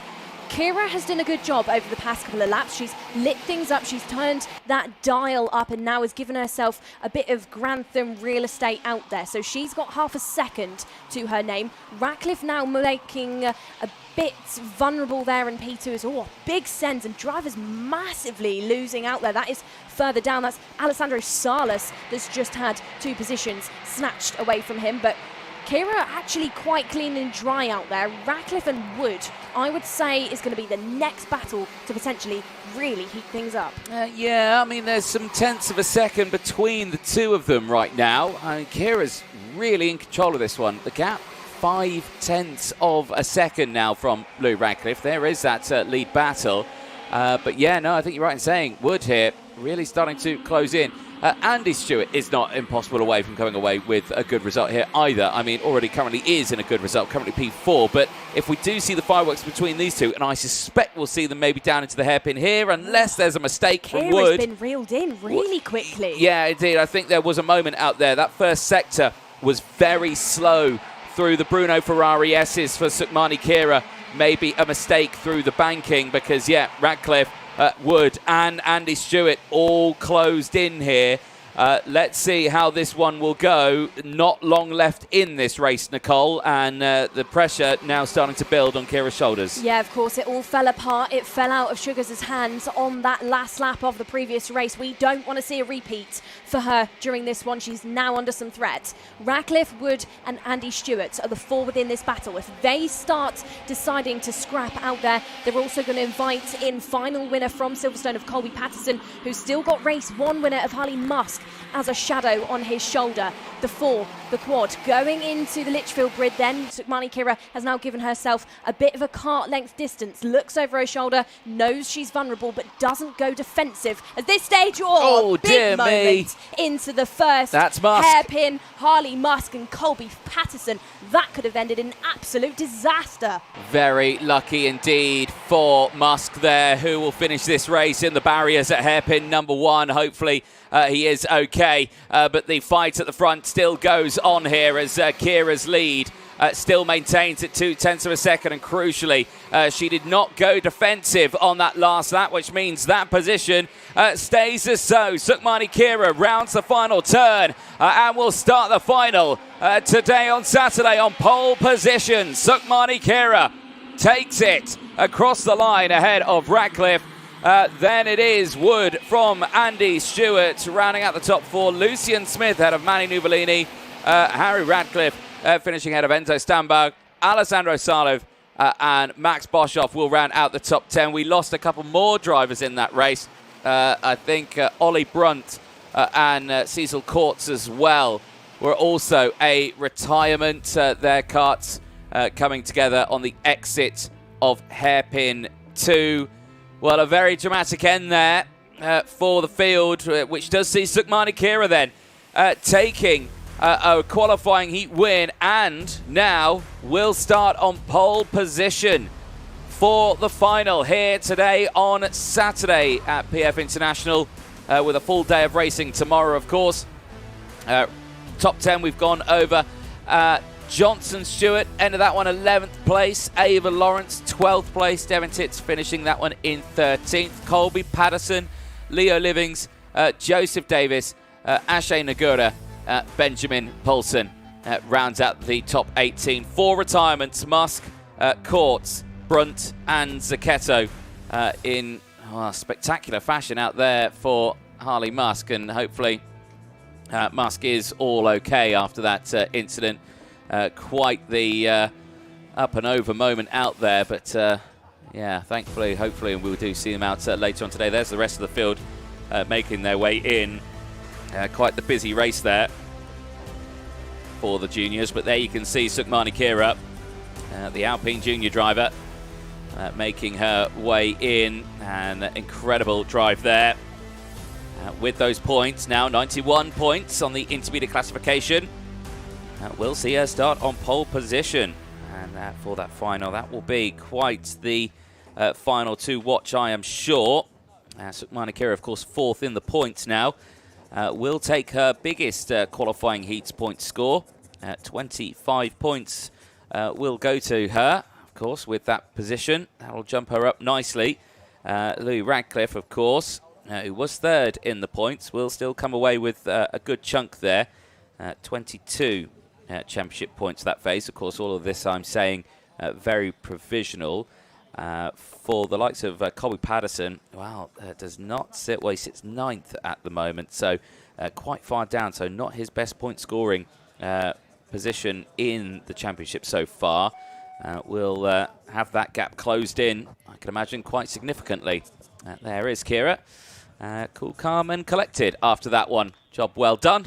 And pole position for the final later on today. So we look forward to that one in the juniors. There'll be a small moment later on. We'll be heading down. Nicole Sutherland, I'm sure, on her way to have a chat with that young lady there, who's done a brilliant job there. Andy Stewart just in the background as well. Also, very good job in those qualifying heats. 4th overall in the intermediate classification.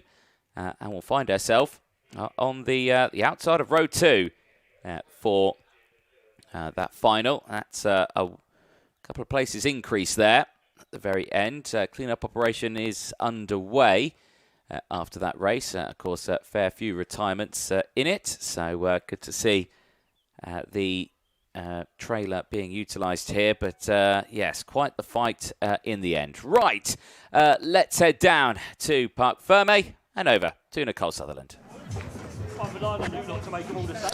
Well, what a finish again to our junior race. Sukmani, good stuff from you. It wasn't a repeat of what happened in that first qualifying heat earlier on. You held on to the race lead. You've just taken a heat win. Yeah, I'm really happy to get the win. The first heat I made a mistake on the last lap, so yeah, this is really good to get a win. And reflecting on that mistake and then going into the last lap as the leader, was it playing back in your mind ever so slightly? Was it making you a little bit nervous? Yeah, a little bit. I just had to check behind, make sure I had a good enough gap and I didn't have to defend, so yeah, I'm really happy. And of course, we'll talk about as well Harley Musk. You probably didn't see because you were quite far ahead. He had a bit of an incident, I'd say quite a big one, going into that first hairpin. Of course, he took that first qualifying heat earlier on, so he was a contender for you points-wise. But, you know, thoughts on that for you, Sukmani? Does that actually give you a bit of a boost looking ahead to the final? Yeah, I think it gives me a boost, but it depends where we both start in the final, and hopefully we can push away together. And coming away from Silverstone, the first round where you had good success there but fell short slightly, anything majorly that you've changed or that you've really focused on between then and now? I just have to focus on myself and hope that I can drive a little bit better this weekend, because I struggled in the final in the wet then, so just hope I can do well in these 2 finals this weekend. Well, Sugars, thank you very much. Always good to hear from you. That, of course, was the first qualifying heat of this rotation. Next up, we'll be going to our Mini 60s, and we'll go back up to Anthony Jordan.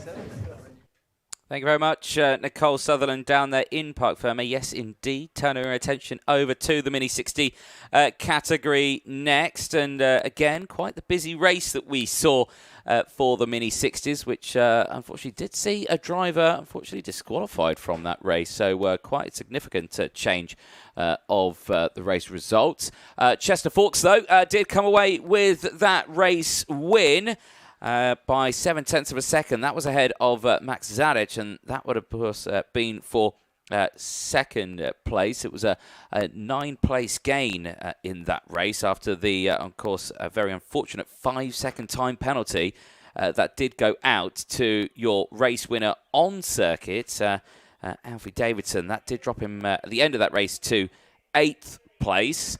Of course, there was a few other penalties that did go out. But in terms of the Mini 60 under 10 category, as we were saying, Max Zadic did take the win in that one. Bodie Batch finishing second, P6 overall, and Benjamin Sloar finishing 9th overall, but 3rd in class. So again, looking forward to seeing what will happen in this one. There is Chester Fawkes, once again, getting himself ready to go for this race. And like you say, fresh off that win earlier on. Could he do the same here? Someone who could make it very difficult for him there on your screen. Alfie Davidson, as mentioned, this time around, will be focusing on this race. This race alone. We'll put that race earlier on behind him. We'll just think what he can do in this one. Last few words of encouragement from Ollie, his mechanic there. More drivers to keep an eye on. Charles Clough, there he is on your screen. Decent result earlier on. P5 didn't gain, didn't lose any places. So again, certainly a driver to watch out for in this one. Has got the close company though of Mason Hibbert just behind. Hibbert there on the 853 machine. Primed and ready to go. He is suited and booted and seated, ready to see what he can achieve in this one. And there you can see them all on the beautiful brand new Parolin Opportunity chassis. Has only been used a couple of times for these drivers. There is Joshuska as well at the 852. Last few words of encouragement as there. Max Adic as well, like I say, second overall in that race earlier on.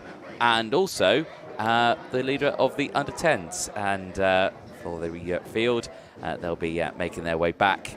Well, they'll be making their way out onto the track very, very soon. But like I say, big shake-up in that one. And obviously also one disqualification. So quite a very interesting race there. Other drivers who also looking forward to seeing what they're doing. Well, looking forward to seeing how they can push forward in this one. Chloe McGill had a good race earlier on, finished 11th, 7 places gained, so strong result there. Oliver Woodall was a 5-place gain, Austin Oman was a 6-place gain.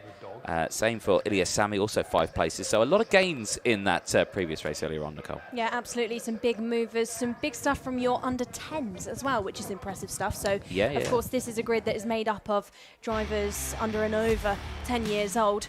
So, Mini 60 qualifying Heat 2 is now up. Green flag has been shown to our field, and our drivers will get going, of course. Big field for everything, going into this one. Some big names as well. Looking forward to seeing how everybody gets through this one, like Mason Hibbert as well. Of course, you mentioned earlier on DNF for him on that last lap. A double Silverstone winner. How can he try and push ahead? Yes, indeed. Here's your grid then. Chester Fawkes and Nurkalonia on row number 1. They'll have Alfie Davidson and James Roots on row 2. Charles Clough and Bodie Batch on row 3 with Mason Hibbert and Ilya Sami on 4. Joshuska and Albert Paulson going from row 5 in the first half of the field. Row number 6 sees the likes of Max Zvaric and Benjamin Schlivar. And from 7, Austin Oman will look at Yusuf Adi.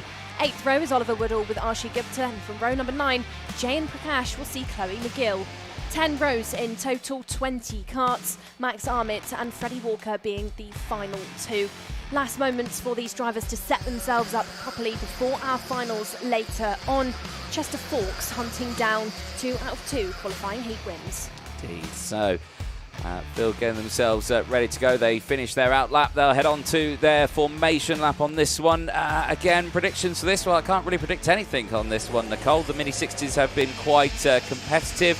Big movers up and down that order, and like you say, last lap penalties for drivers in the lead as well. Yeah, of course. You can never predict anything with the Mini 60s, first of all, because they're eager, they're keen, they're young drivers, they're fresh faces into the world of motorsport, and they want to show us what they're made of.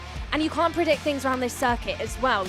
Even on the last lap, like we saw in the 2024 FIA World Karting Championships, it really can absolutely change at the very last moment. Indeed. I remember when I was like that as a young child, so young and full of hope. That changed, didn't it? Right? Oh, you said it, not me. Yeah. Right. Light and breezy in the country. Wow. That got a bit morbid.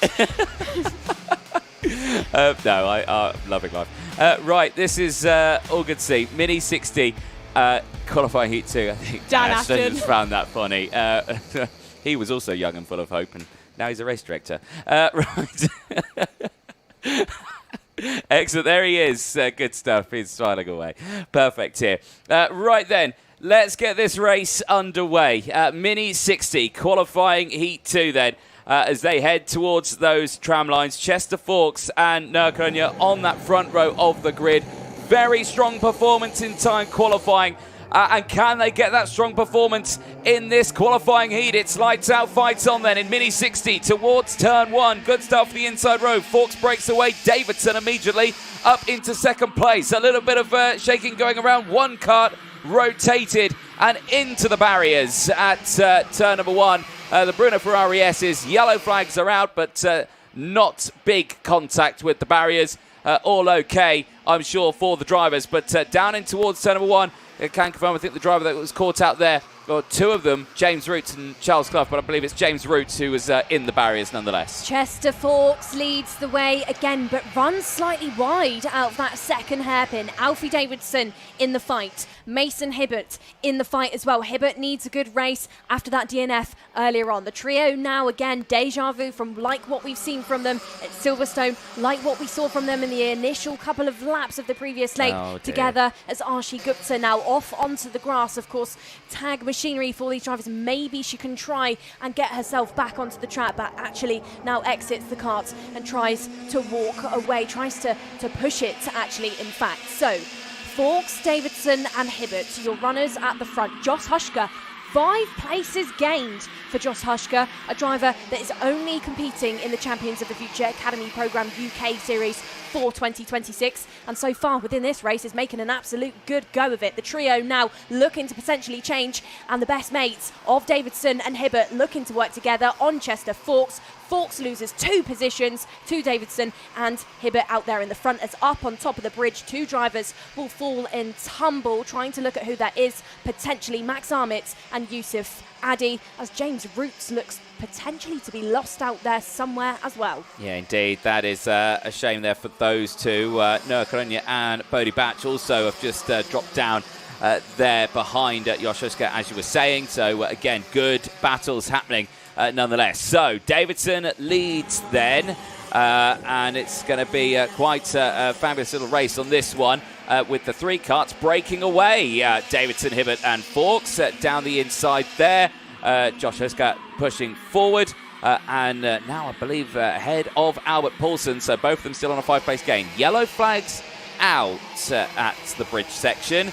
That will be, of course, because we have lost the likes of Yosef Addy and Max Armit. But racing still going on. Max Adich, fastest driver out there, is out of the slipstream. Down the inside goes Josh Hushka and moves up now into P4. Good stuff from our workers in the background, but focusing back on your top 3. Davidson still the leader of things with Hibbert on his tails. Hibbert looking steady, looking comfortable out there as Chester Fawkes still tries to get himself back into that top spot position. There's Bodie Batch on your screen once more. Batch looking to push ahead, as those other names in the field. Then we are focusing just then on the midfielders. Batch, of course, under the guidance this weekend of a certain Riley Cranham. I think Cranham is one of those names in karting. If you want someone to tell you how to be quick around PFI, it's a 4-time Kart Masters winner. Yeah, certainly so. And those drivers certainly are hopefully taking in that information over the course of this one. And looks like they're certainly doing so. But I thought we were going to see a little move there from Hibbert. He thought about it, thunk about it into hairpin 1. Didn't do anything and stays behind. And crucially, the one thing that these 3 drivers are doing is opening up that battle buffer between themselves and the next group behind, of course, of Josh Hushka.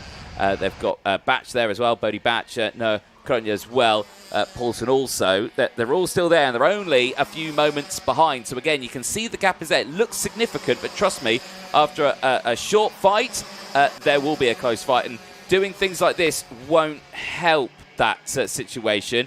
Bodie Batch there was just looking down the inside there into the Mike Wilson complex. Can lose a lot of time with that one. You can already see that second group behind has already closed back in. He's going to try for another one down into the Bruno Ferrari S's. He has done that. Josh Hushka under massive pressure now.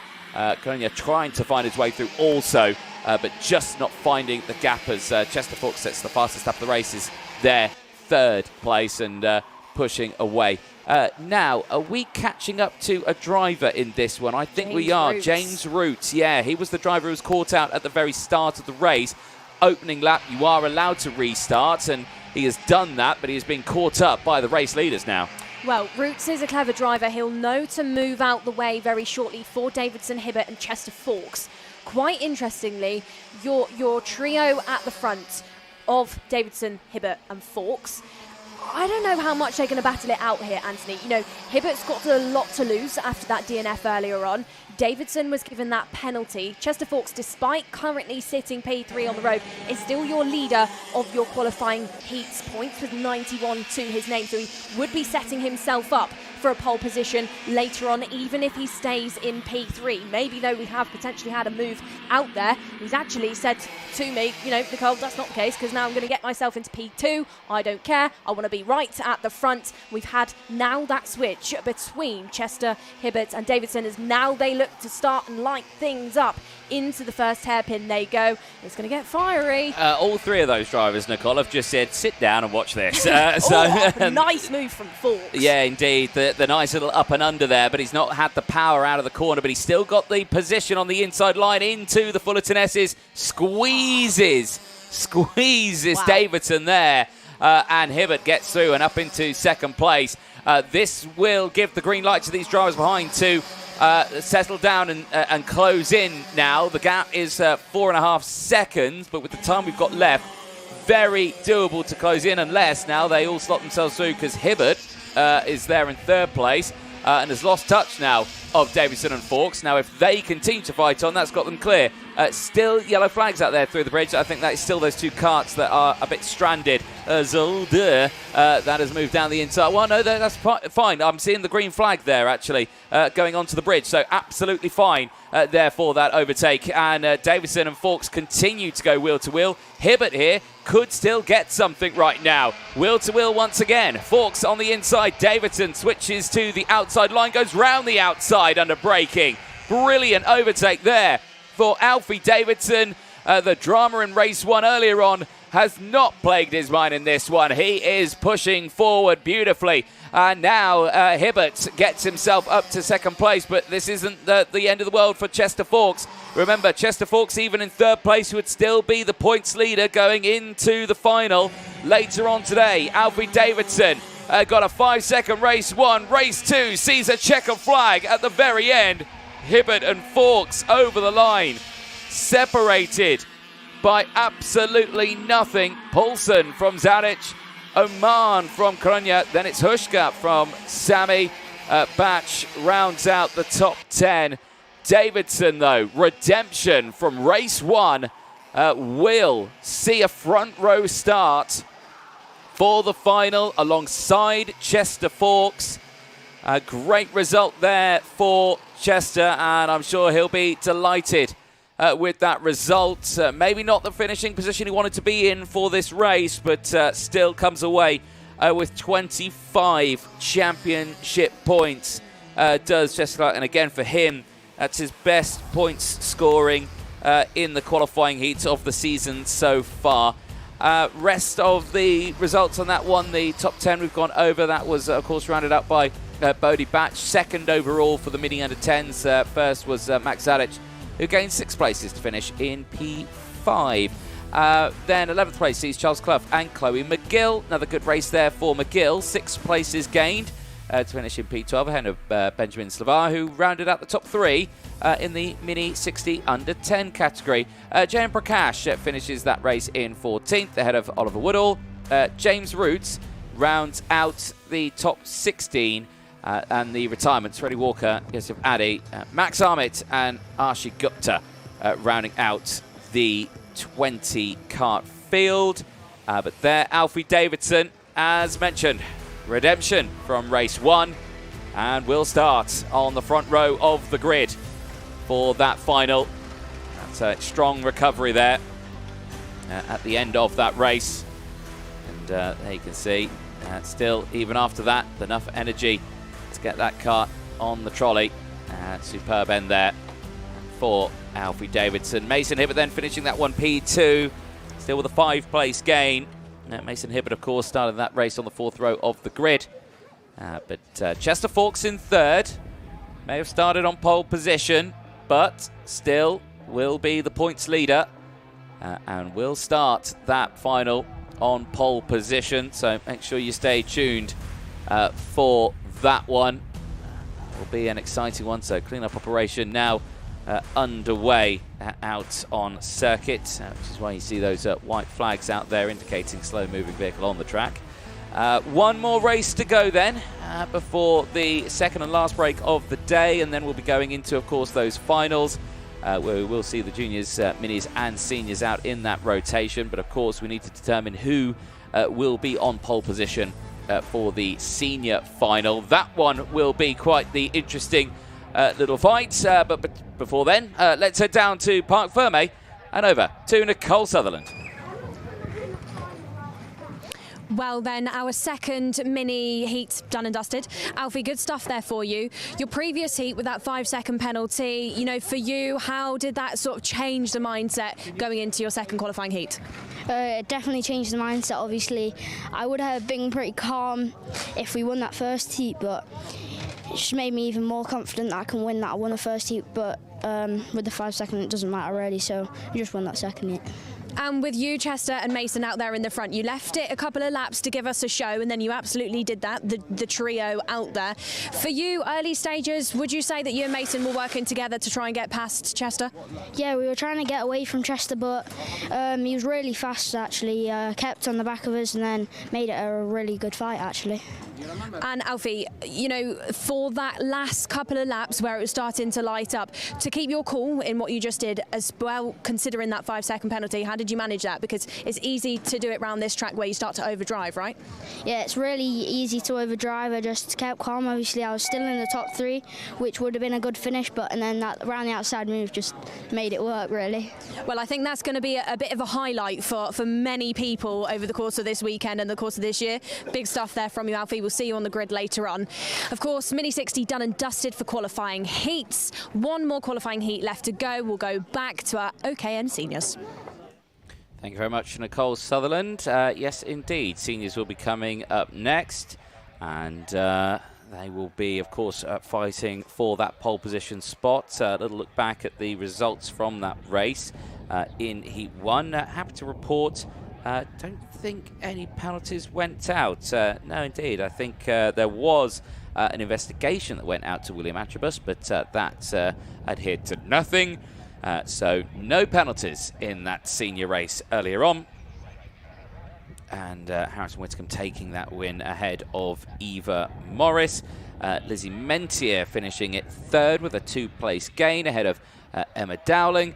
William Antrobus with a 1-place gain ahead of Benjamin Baker. And Milo Manderson, who rounded out the 7-kart grid. But as mentioned, those drivers all now ready to do battle here in this next race. I can imagine they'll all do their level best of pushing forward here, but for the field you can see the clouds starting to loom over the circuit here now. The wind slowly picking up. We did potentially think we were going to get a bit of rain today. Whether or not that might happen is, there you go, there's a good plug there for Motorsport-Timing. Ian Rogers' van just looming through the shot there with, fortunately, recovery vehicle there with many karts on board.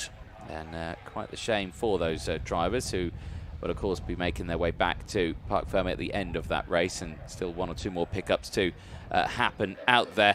They're the next race lined up, ready to go, and all drivers primed and ready. You see there Emma Dowling chatting with Harrison Whitcomb and William Antrobus. Of course, as we were talking earlier on, Antrobus jumping back into some karting here this weekend. There is Lizzie Mentier just getting herself primed and ready for this one.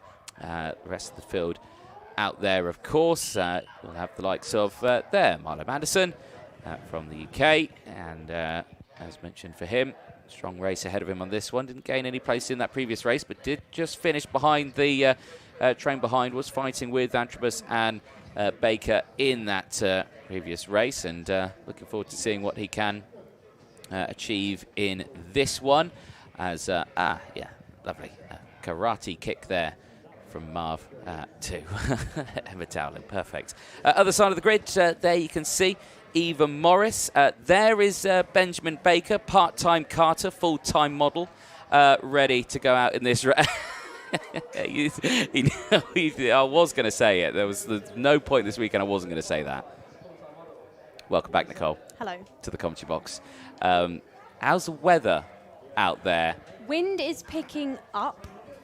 It's not warm. Definitely not. You know, it's England, so even though it's heading towards the later stages of May, it's definitely not heating up out there. It's about 14 degrees. But wind, I would say, is going to throw something into the mix going into this last qualifying heat for our seniors. Of course, tow maybe might start to come into play. You might see some of the smaller drivers in the karts, like Eva Morris, benefit from some of that. We'll have to see how that fares. But definitely a bit of a change on the horizon. Whether or not rain is going to come in, I don't know, because weather forecast is actually saying it's due a bit later on today, but maybe a spot here and there. One thing I love doing is always talking about rain, because it does one thing and one thing only. It panics the tyre park, because they all think to jump out all the wet tyres. So I am going to quickly double check it and see what happens. Yeah, 4 o'clock. Is when, no, 3 o'clock is now. What's the percentage? 34%. So it's not going to rain? It will. Right, 3 o'clock. Oh, bang on the start of the finals. There we go. Love it. Saying about 2 mil incoming. Dan Ashton very happy about that. Right then, let's see for the start of this race, which is seconds away from heading out onto the track. Nicole, for these drivers here, really important to see how this race goes. Of course, it could change the entirety of the grid ready for that final. Yeah, I'd really like to see a fight go on within this race. I'm not like wishing bad luck on anybody, but I'd really like to see Harrison Whitcomb get a little bit more tested out there by some of these drivers. Maybe they decide to work together to try and push him further back in the field. I'd like to see a good fight. I'd like to maybe see a new driver rise through the crowd. Yeah, indeed. I gave them some advice earlier in the middle of the break. I wonder if they'll take that advice, but no, I doubt it. Right then, they want to do one thing and one thing only, and that's push forward in this race, and I'm sure they will do that. The fight is on then for the next race. OKN Senior qualifying Heat 2 is green flag as those engines fire up and the drivers make their way out onto the circuit. Nicole, why don't you take us through the grid for this one? I absolutely will. Harrison Whitcomb takes you from pole position. He's starting alongside Eva Morris, who started her race career at the same time as I did at the same track down in the southwest of England at Dunkeswell Kart Club.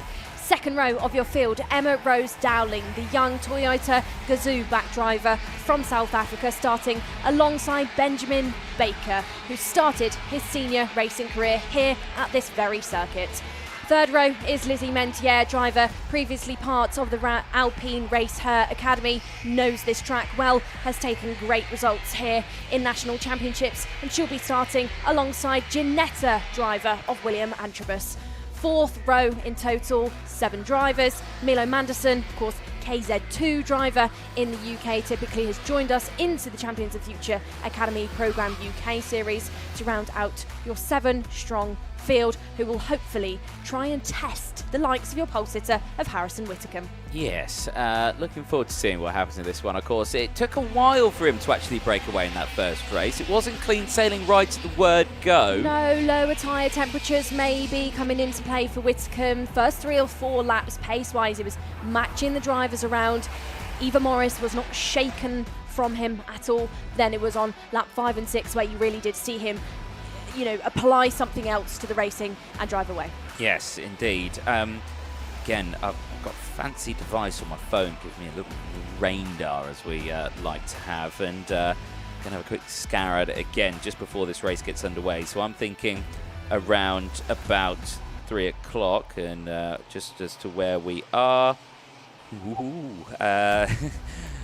Get the wet tyres at the ready, I would say, for those finals. It is coming. And Dan Asher doing his best impression of Nigel Edwards once again on the starting line. He's getting himself primed and ready to go for this one. As the seniors are moments away from starting. You're right there, Nicole. Yeah? Yep. I'm ready. Ready? Ready. Good. Let's get ready to go racing here. Harrison Whitcomb then. And Ava Morris back on that front row of the grid. Remember, it was a strong start in that first race earlier on from Emma Dowling as well. That inside line helping, benefiting to get that move up into second place. But will we see a similar story this time around? Out of the final turn then, into the tram lines. Are we racing? The answer is yes, as they accelerate away. And it's a big change of direction there for the drivers at the front, and nerfing out the way there to say, no, you're not coming through.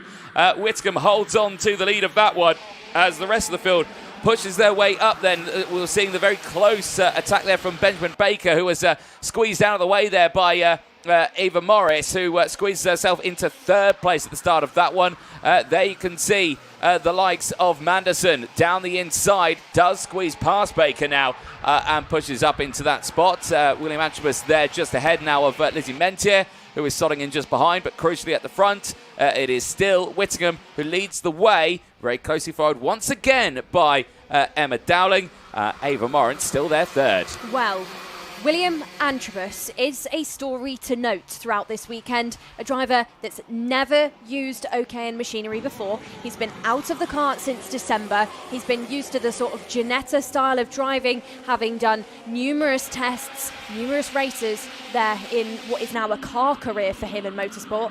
But a driver that's jumped back into the field, come back to PF, and could be one to watch. Has already within this race made up 2 positions, and I think he's going to excel as the weekend goes over. He's going to get faster and faster as he gets used to being in the seat. Here we go then. Emma Rose Dowling is the first driver to challenge Harrison Whitcomb this weekend. Doesn't quite do enough because gets overtaken once more by Whitcomb and now makes herself vulnerable to Eva Morris and William Antrobus. So they switch back positions again. Eva Morris looking to put the nose cone down the inside and does absolutely just that. Oh, over the grass for Emma Dowling, off the road, and will tumble to last. She gave it a go, but it wasn't quite enough. Whitcomb again just showing everybody in this field the elbow. Yeah, indeed, and just running out of room there. Oh, and how close could you get? Manderson there, squeezed out of the way. Baker making a name for himself out there, jumps back up to P5. Dowling back to P6 now on that recovery drive, but still a close little change there. Lizzie Mentier down off the Litchfield Bridge, down the inside, gets that move done on Antrobus. That's for third place and pushes forward now.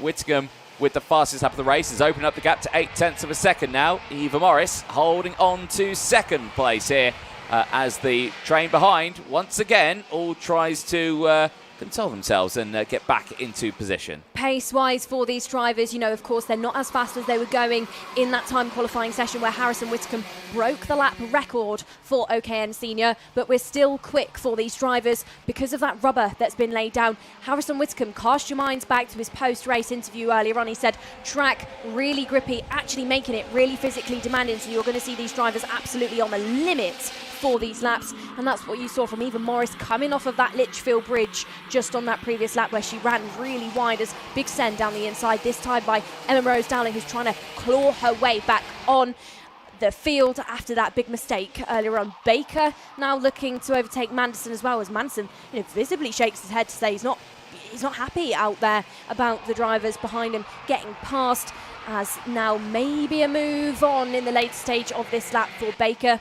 But for now, he's got to sit there in P last. At this moment for Manderson, you can obviously imagine that he's used to something with some gears in recent months. And of course, with that, of course, he's thinking more about pushing forward, working together, trying closing gaps, overtaking for positions like this, maybe feeling like a bit counterproductive at this point of a race, knowing that, yes, you can see ahead, they're starting to break away. William Antrobus has got a problem out there. Has he? Just seen, watch his body language, watch his position. He was just playing with something on the engine side of things. Maybe it's a bit of an air box sort of issue, but something's loose. Watch his car as he comes off of the bridge. Then maybe he's fixed it for himself, but just think momentarily out there's something a little bit untoward for Antrobus's kart. Maybe. We'll keep a close eye on it, but so far so good. Mentier down the inside, change for second place. This is a great change of pace here for Lizzie Mentier. Stepping up to P2 was very slow there through the Fullerton S's was Eva Morris. Antrobus now will be on the charge, and you were right there, Nicole. That airbox has seemingly kind of twisted over a little bit. So might be in a spot of bother there for Antrobus, who I'm sure will keep looking down to see if it's still there. Might be lucky if that doesn't fling off. Yeah, well, Antrobus, has to go through technical checks, but for now he's not thinking about it. Send and a half down the inside. Ava Morris probably didn't see that one coming because that came all the way from Lincoln for William Antrobus. Antrobus now up into the top 3. We said it, will progressively get faster and faster as the weekend progresses, and now he's showing us just that. Yeah, indeed. All the way from Lincoln, Nicole? It's down the road. It is down the road. Yeah, no, you are right. Yeah, I used to live around here, thanks. I wasn't saying anything. Okay. Right, anyway. Yeah, good charge there. Oh, God, he's not really going to get any air into that. Well, he will still, obviously, quite a bit. But, yeah, those vents are kind of right down tucked in behind the side pod. It's also quite easy to underestimate how much of a mental impact something like that can have for a driver. If they're driving around and they're thinking about the machinery more than they're thinking about the 15 turns that they've got to battle with, it can really put them off. They might make a slight mistake braking on that front end. They might experience a little bit of a slide that will then open things up to the driver behind and maybe give somebody like Eva Morris a bit of a boost to think, you're not concentrating here, I'm going to make you my next victim, I'm going to hunt you down like my prey. Harrison Whitcomb out there in the front, we said it halfway through a race where the tyre comes into temperature, he really does continuously improve. That's what we've seen from him. He's now 1.9 seconds clear. Antrobus now looking at Mentier, so technical problems out there for him and not putting him off. He's now looking at a potential P2 in only his second race in OKN Senior. Yeah, indeed. Can't find anything there through the Mike Wilson complex, and now back onto the start-finish straight. This one here, fight for P2. Mentier in control. She herself has pushed her way through the field in this race. Now will have to relinquish P2 to William Antrobus down the inside through the banking and steps forward. Antrobus now the fastest driver out there, 56.056, and with that position may step up a little bit in the order. We'll wait and see. Checking over the shoulder, Mentier's going to try and fight it back. That's going to bring Eva Morris into play, maybe even bring Emma Dowling into play. But right now, we wait to see what can happen here as they enter through. Is there possibly some precipitation in the air as it stands? The wind has picked up, the clouds have loomed over, but at this moment, it's not affecting the racing. Over the start-finish line, Whittingham goes. 3 seconds now is the gap from Antrobus, Mentier, Morris, Dowling, Manderson and Baker. As the whole field separated by only 5 seconds. Race director Dan Ashton on the gantry, and you can see that he's looking to try and see if some rain is starting to fall lightly for our drivers. I can see it on the window. Drivers have got to be careful now to keep the pace up, not let them be thrown off the tracks because of this, because light rain, as long as you keep that momentum nice and high, won't massively affect things as long as they keep their feet in. So we've got Antrobus as the leader of this train, Mentier, Morris and Dowling.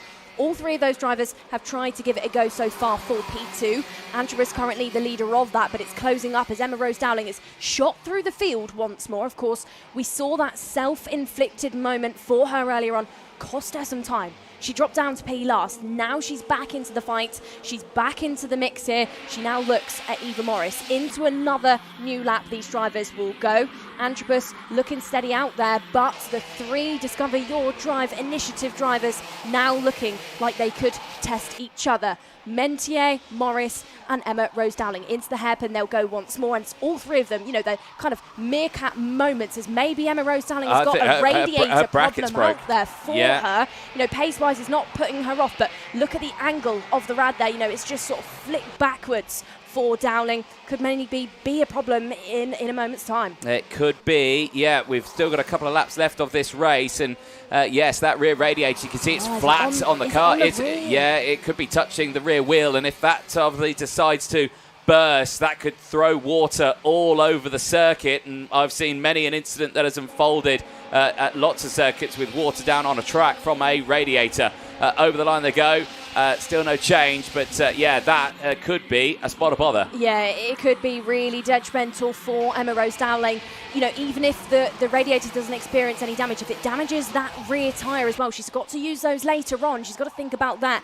I think, though, she could be quite unaware of what is going on for her for now, because she's looking directly at the driver from the southwest of England, still trying to fight out for that P4. Morris hasn't tried to get past Lizzie Mentier just yet. Everything has stayed pretty steady between this four over the past couple of laps. We'll go into our dying stages of this last qualifying heat of the day before these drivers look at those all-important finals later on. That Harrison Whitcomb so far has lined himself up for a pole position for. Morris would be sat alongside him again, like she was for your qualifying heats. She'd be starting from P2 with Mentier and Antrobus on your second row, Dowling and Baker on your third row, and then Milo Manderson rounding out your field as the time stands. But of course, final lap left to go. Is anything going to change? No, we'll have to wait and see. So Harrison Whitcomb then clear by 3.9 seconds. Big lick of oversteer from Antrobus there.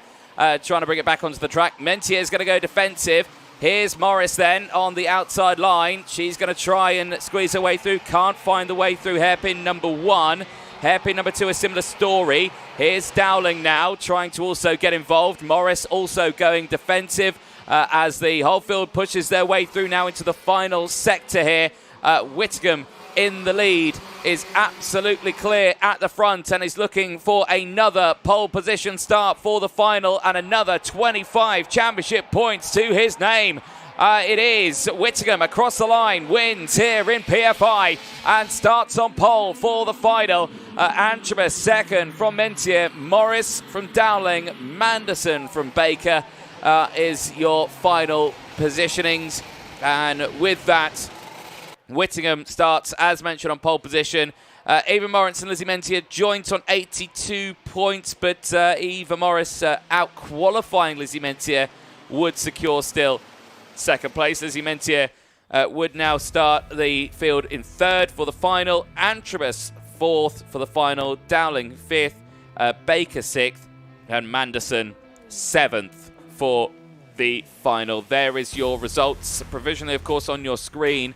But a bit of work to be done to some of those karts. The loose airbox for Antrobus and the very loose radiator there for the likes of Emma Dowling, and hopefully they can get all that squared away before that final. They've got a bit of time, of course, for that moment, but a bit of work to be done. Well, job done then for the qualifying heats today.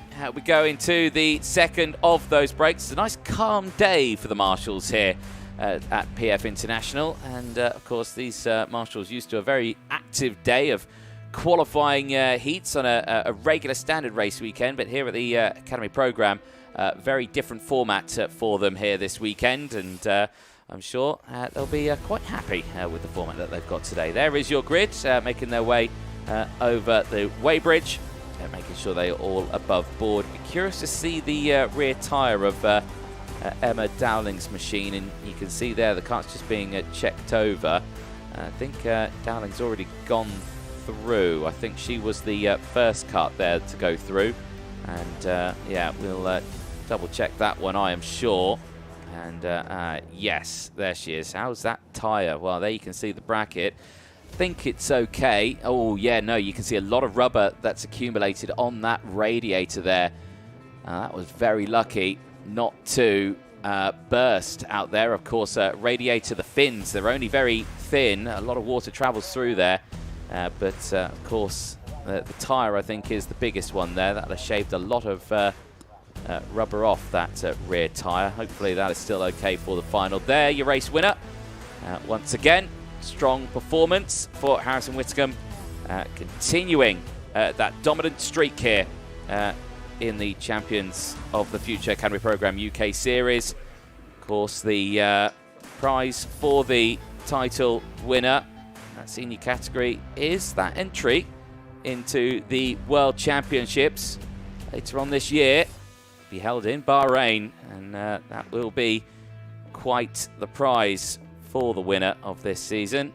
And of course, that is open to any drivers who enter into this one, into the senior categories. So yeah, I would say recommend joining us for Lark Hall and Wilton Mill. Right, let's head down to Parc Ferme and over to Nicole Sutherland.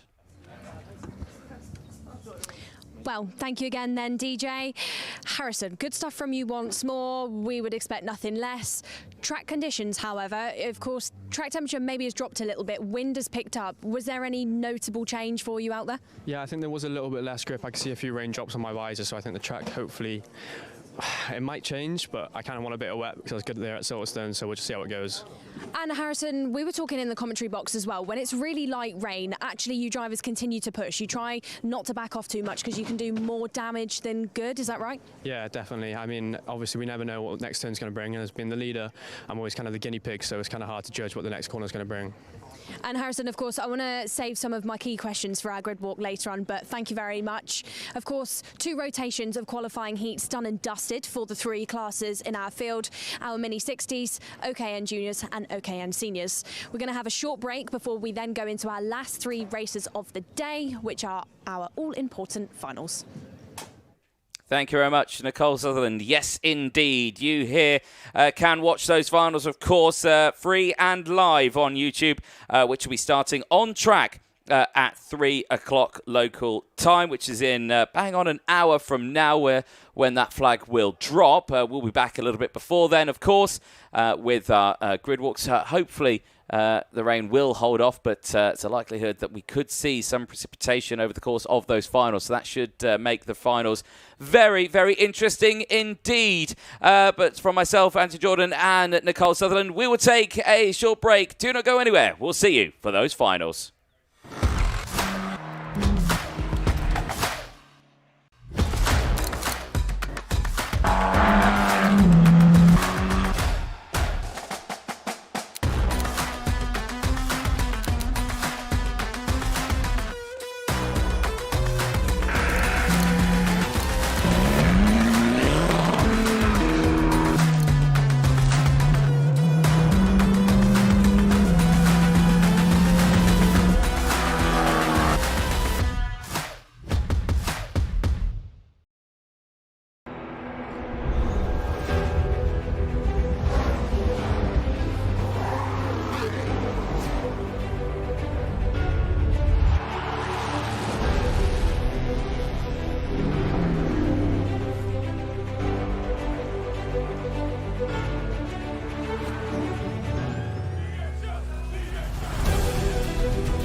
The first half of the weekend then nearly done and dusted here with the Champions of the Future Academy Programme UK Series once again making its return, but here starting its first rounds in the heart of Lincolnshire at the PF International Circuit. The season started at the home of British Motorsport at the brand new Silverstone facility right next to the Grand Prix circuit. Now for round 2. It plays host to the home of British karting, PF International Circuit, that was formed and built back in 1994. It's now in its 31st year of kart racing. That back in 94 saw a young Lewis Hamilton race in the cadets at the first ever Kart Masters Championship, which you can watch on YouTube. I do implore you to do it. First of those finals making their way out onto the track. It is the OKN Juniors now. heading on to the circuit, ready for what is set to be a very exciting final. For all these drivers here, they have raced, well, exceptionally well.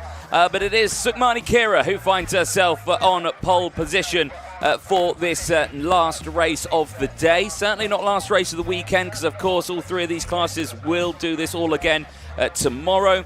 But going into this one today, this last race, and I can report there is rain in the air. It has started to come down, but it has not come down in a way that is going to affect our drivers. It is just holding off for the time being. However, yes, there is still some spots here and there over the track.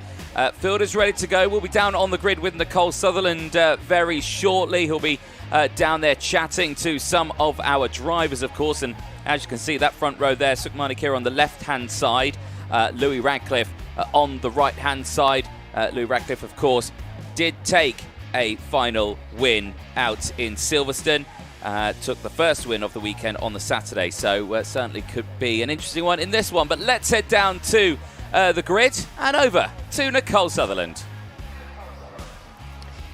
Well then, first grid walk of the day, of course, and we're going in first with our juniors, our OKN juniors. Of course, Silverstone, really wet conditions for our drivers. Different story slightly for PFI, but a bit of rain has come down in the short break, so we're going to try and suss out from our drivers how they're feeling about that going into the first final of the day. We're going to start with Sukmani Kira. Sukmani, of course, had some good moments out at Silverstone and is now going to be hunting down for a final win, the first of her career in 2026 for this series. Sukmani, of course, you've had great success so far this year in the competitions that you've done. Now in the Academy Series, you're trying to hunt down for a win.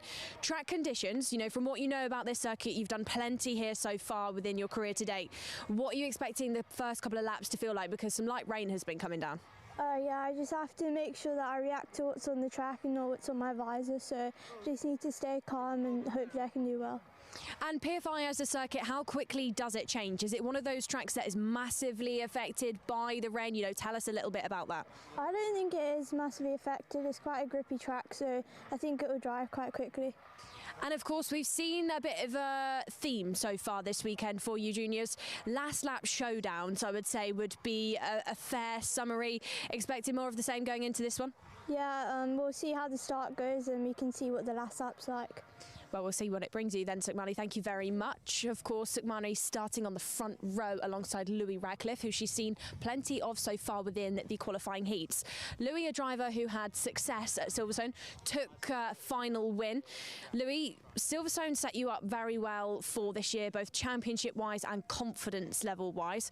I just asked Sugars a question about the track conditions, because light rain forming, maybe changing the surface slightly. From what you know about this track, what do you think about that? Well, I think it's going to be similar to Silverstone Heat 2 because it's spitted there, but it didn't change the conditions that much. And on this tyre, of course, for you, maybe not a tyre that you typically use. How are you going to try and manage that and manage the changing condition over the course of the race? Just try and get as much temperature in the tyre as possible. Well, Louis, good luck for this one, and we'll see if you can try and achieve another final win going into this final. There's a name in this grid that's not named to the world of international karting, but is new to the UK scene. Not to the Champions of the Future Academy programme, however, because last year, 2025, in the International Series, he was a driver that fought out for a championship win, fell short slightly to Connor Clancy, but Manny Nuvolini, the young Mercedes driver who is starting here on the third row, could be a name to fight through the field. And I want to hear about what his experience is so far on this circuit, a different type of circuit for Manny. I know yesterday throughout practices was really trying to bed things in. Manny, you've joined us this weekend. You weren't out at Silverstone, but you've jumped into the field. New track for you, new drivers around you. Tell us so far how this weekend has been for you. Yeah, for my first time on this track, it's not too bad. I don't know the tire, the track, so yeah, I'm happy for this moment. And of course, last year you were with us in the International Series. You raced out in the UAE. You did different tracks like Valencia, Portimao. PFI, how does it differ to some of the tracks that we typically see you race at? PFI is very bumping. yeah, the track is not too bad, I like, but yeah, it's bumping a lot. And of course, in this field as well, you're also joined by Mercedes young junior driver, teammate of Devon Tits. You know, you're with each other in the driver's tent quite a lot. Have you bounced off of each other at all when it comes to how you're approaching the circuit? Is there anything that you've kind of helped each other with, or are you sort of head-to-head with him? No, I help him a lot. I watch the video with him and everything, and yeah, I give him the best thing I can. Manny, one last question then. For the first final that you'll be having here at PFI, what are your expectations? Where do you think you're going to potentially end up? I try to take a good start, then after I make my race, like I full push, and let's see what the results. Let's see indeed. Manny, thank you very much. Going alongside Manny Nuvolini, we've got Lucian Smith. Lucian had a bit of a tough end to Silverstone, of course. Lucian, going into this one, you know, you've got a couple of new names around you, Manny Nuvolini and Freddie Wood being two of those. You maybe know Freddie slightly from the UK scene, but competition, fiery going into this final? Yeah, quite a bit higher than Silverstone. It's just a good test because last time at Silverstone there wasn't that many drivers at the front that could make a good race, but now there's loads of drivers at the front and it's going to be a really good fight, I think. And of course, this is a circuit on the calendar that we see lots of big international races join. Lots of you drivers know it well. But tell us, Lucian, for you, somebody that knows the track really well, key overtaking hotspots, where do they exist? The bridge, first hairpin, second hairpin, chicane, most corners to be honest. Well, you've got 2 rows to try and get past. We'll see if you can try and achieve that, Lucian. Thank you very much. 3-minute board has been shown to these drivers. They will be going, of course, very, very shortly. Your first final of the day will be OKN Juniors. I'm going to clear the grid and I'm going to head back up to Anthony Jordan. Thank you very much, Nicole Sutherland down there on the grid. Yes, indeed. Drivers fired up and ready to go for this one. The rain still on knife edge, as we were hearing there from Sukmani Kira. She was saying she can see the rain landing on the visor. However, the conditions at this moment still holding firm for the time being, as the track stays in a state of readiness for this next race. This will be the longest race of the weekend for the juniors, 15 laps ahead of them. It's a 20.75 kilometre race distance for them, so quite the race they have got here at the PF International Circuit, as the grid there fired up, ready to go. Last few checks are being made, and last few drivers just to take their seats. Like we were saying, it was a very busy couple of qualifying heats earlier on for the juniors. We've had drivers who necessarily didn't qualify too well. They stepped up throughout the field. We've had drivers who did qualify well, unfortunately, go back down in the field. And one of those drivers is, of course, Harley Musk, the pole sitter. Did win that first race, gifted that one, and then, of course, the DNF in that second race. But still, strong results nonetheless, and certainly looking forward to seeing what he can achieve in this one. Pushing forward, we will wait to see what the weather does as well as we get the boards going up at the front of the grid. I'm guessing that was the 1-minute board. So let's see just what happens then in this remainder times. Nicole Sutherland joins me back in the commentary box as the rest of the grid there gets themselves primed and ready. Nicole, you were down there on the grid, and of course you were seeing the conditions out there as, yes, there, race director Dan Ashton ready to send the drivers off. What's it feeling like out there? Because the wind's picked up and it looks a bit iffy out there. Yeah, it's definitely a cold day. It's very much an English day out there. Sort of unpredictable weather conditions are definitely going to be thrown into the mix. It's cold. That's going to throw something into it for these drivers. They're going to have to work really hard over the 2 formation laps to get everything up into temperature. Of course, maybe be given a bit of a saving grace going into this one because they've not got new tyres. No. They're on the same tyres that we've been using throughout our qualifying heat. So that sheen, that fresh sheen, the sealing agent does not exist. They haven't got to bed the tyre in. They've only got to focus on the temperature, get some friction into things across the surface so that they can go racing with some nice warm tyres. Front row then, Sukmani Kira and Louis Ratcliffe. Anthony Jordan, the rest of it. Well, yes, there is quite a few to go through on this one. Yes, like you were saying, Sukmani Kira and Louis Radcliffe on that front row of the grid. Third and fifth of them in time qualifying, but now started on the front row of the grid. Freddie Wood and Andy Stewart going from row number 2. Both of those two drivers have both had a 4th place, but yet to find themselves right at the top step. Manny Nuvolini and Lucian Smith, both of them staying within inside the top 10. They start on row 3. Pole sitter from time qualifying, Harley Musk, and qualifying heat winner as well, Harley Musk, starting on the 4th row of the grid alongside Harry Radcliffe. Qualified 9th earlier on and has stayed inside that top 10. Row 5 sees Colby Patterson and Johnson Stewart, Alessandro Sarvis and Ava Lawrence round out the first half of the field on row number 9. Row number 7, then Enzo Stambau sees Max Boschov to be your top 14. We've then got from row number 8, Leo Livings and Devon Titz. 9th row is Ashe Nagura with Benjamin Paulson, and your top 20 from row number 10 is Joseph Davies and Ollie Brunt.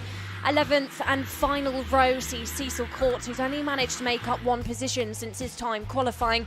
He'll be starting alongside Lorenzo Zucchetto, who of course is a reoccurring theme in the Champions of the Future Academy programme, as raced across the International Series as well as now the UK Series. Did I say row 9 during that? You did. I did, yeah. I thought, you know what, I wasn't far off. It's a 6, but it's upside down, so there we go. But there you go. Right then, field making their way into the final sector now. Last real chances to get temperature into those tyres. In fact, I think they've got another lap on this one. I think they've just taken a bit of time. But we'll wait and see for the field.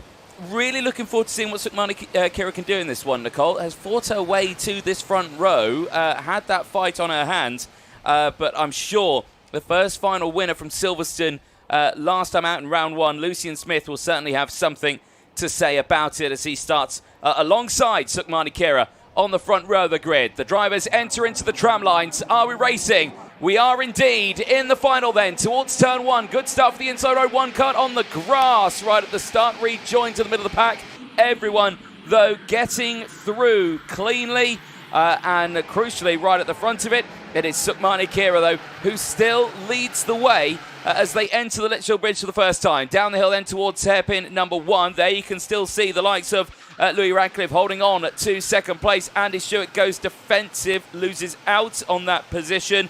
That possibly was, I think, Lucian Smith fighting with there. So a very strong start still, though. But crucially, Nicole, Sukmani Kira in control of this race. Alessandro Salas was the driver that we saw cut the track at the first corner, then just went off of the road and cost himself some time, the driver that was starting from that 6th row. Good start by Sugars, then out in the front, of course, is hunting down for a final win. Is probably feeling like after Silverstone, after that first qualifying heat earlier on, she's deserved of this result. Kira out there in the front, no change between her, Louis Radcliffe and Freddie Wood. So those 3 drivers, line of stern, there they head up the banking, round the bowl. Oh, and what a spin. Big moments. That's Ava Lawrence just going sideways up the hill there. Lawrence still on the road. She does not hit the grass, as this is the first, but I'm sure not the last change for the race lead. Sukmani Kira not just loses out to Louis Radcliffe, but to Freddie Wood as well. Yeah, gave a lot of racing room there, did Sukmani Kira. Maybe just that little bit too much racing room, and lost out on quite a bit of time there, but has closed back in now. Manny Nuvolini up there into 4th place, the highest he's been so far this weekend, so keep a close eye on him to make moves forward here. Lucian Smith still there in P5, right ahead of Andy Stewart. Remember, Andy Stewart had a really good race earlier on as well. Could be another driver to certainly put a mark in the field here. Over the start-finish line we go then, on to lap number 3 of this race. Radcliffe leads from the likes of Freddie Wood, but look at this train. Nuvolini on the attack now, down the inside of Sukmani Kira. Gets up into 3rd, the Frenchman, Mercedes junior driver. Now the highest he's been in this race so far today. Yeah, you know what? Nuvolini's gone slightly under the radar, but maybe not for around much the longer. outside. Oh, Liz going to lose out, however. So Nuvolini has now been overtaken by Lucian Smith, as you've just had that moment, that change almost between Louis Radcliffe and Freddie Wood. Off the road, Smith goes, loses the position to Mani Nuvolini and actually allows Sukmani Kira to fight her way back through as well. Stewart's now involved in this fight. Harley Musk is being invited once more into the front end of your order, as well as the other Ratcliffe in your field, Harry Ratcliffe, currently sat there in P8 with the other Stewart of Johnston Stewart P9. Devon Titz up by 6 positions. Both Mercedes drivers actually under the radar so far within today's racing. Now, where it counts, have started to arrive as change for the race lead. Wood and Ratcliffe switch positions, but Ratcliffe instantly bites back and takes back that top spot. Can you tell we're in a final? Lots of overtakes there at the front end. Ratcliffe back in control of it, but yeah, rightly so. For how much longer? Because Nuvolini has closed in now with Sukmani Kira being squeezed out. Now is just in the background there. I think Johnston Stewart trying to push his way through the field as well. Lorenzo Sacchetto is the fastest driver. Now remember, he had a retirement earlier on, if I'm right in saying, which means he's got probably stronger tyres within this final. Here's Nuvolini looking really quick now in this final. Certainly has taken a few sessions to get to grips of the circuit, but seemingly now has found that pace. Yeah, Nuvolini starting to look good now within this final. Of course, the two drivers ahead of him, Ratcliffe and Freddie Wood, would have been racing around this circuit for years in career so far. Up and this under. is a popular track. This is the home of British karting. As now down the inside, Nuvolini has got it. Louis Ratcliffe loses out completely to both Wood, Nuvolini and Sukmani Kira once more. As, like you said, you can tell this is a final. Oh, great move from Sukmani Kira. Read Nuvolini like an absolute book and just highlights that track knowledge. Yeah, well, yeah, not only reading Nuvolini, reading Freddie Wood. It was Wood that went highly defensive there, and Louis Ratcliffe is back now into this fight, and that's how quickly that can turn over again. Side by side into Bobby Kame. Ratcliffe through, Sukmani Kira up to second. Nuvolini holds on to it. Wood has tumbled down now into about 5th or 6th place. Andy Stewart now is up there into the fight. The minis watch on with awe as the juniors fight their way over the line here. And this is incredible stuff. Musk has gone down to 10th place now. Leo Livings has just tumbled down the order massively as well. Kira on the outside line is trying to go through. That is the reason why we have seen Livings tumble down the order. He is out of this race, and that is into the Mike Wilson complex. Down the hill we go then. Once more, Ratcliffe will go defensive now into hairpin number 1. Sukmani Kira wise to it, hugs that inside line as well. Andy Stewart's gone wide there at that hairpin number 1. That's kept Livings at bay. And now is trying to capitalise on the fight up ahead, which still sees Nuvolini holding on to 3rd place. There is the other one of the Mercedes junior driver. Devon Titz now up into 8th place on an 8th place gain. Makes contact with another one of the karts there and off the circuit and into the barriers. Heavy contact for Enzo Stambau. He's out of the race through no fault of his own there, in the wrong place at the wrong times. Yellow flags out in that final sector. Over the line we go then, on to lap number 7 of this race. Ratcliffe still leads, but under increasing pressure from Sukmani Kira, who once again takes the wider line to try and get the switch over onto the bridge, but it's not going to be enough. She dives down the inside on the exit of the bridge, gets through. Here comes now Nuvolini. Here comes Andy Stewart to the inside line. Ratcliffe goes defensive. It releases Sukmani Kira now at the front, who has now got a 2-kart length breakaway from Ratcliffe, but crucially Ratcliffe has also got that same from the fight behind, but Nuvolini is trying once again to close that gap with still Stewart holding off the rest of the field. Sukmani Kira, race leader. Can you tell she's been in this position before?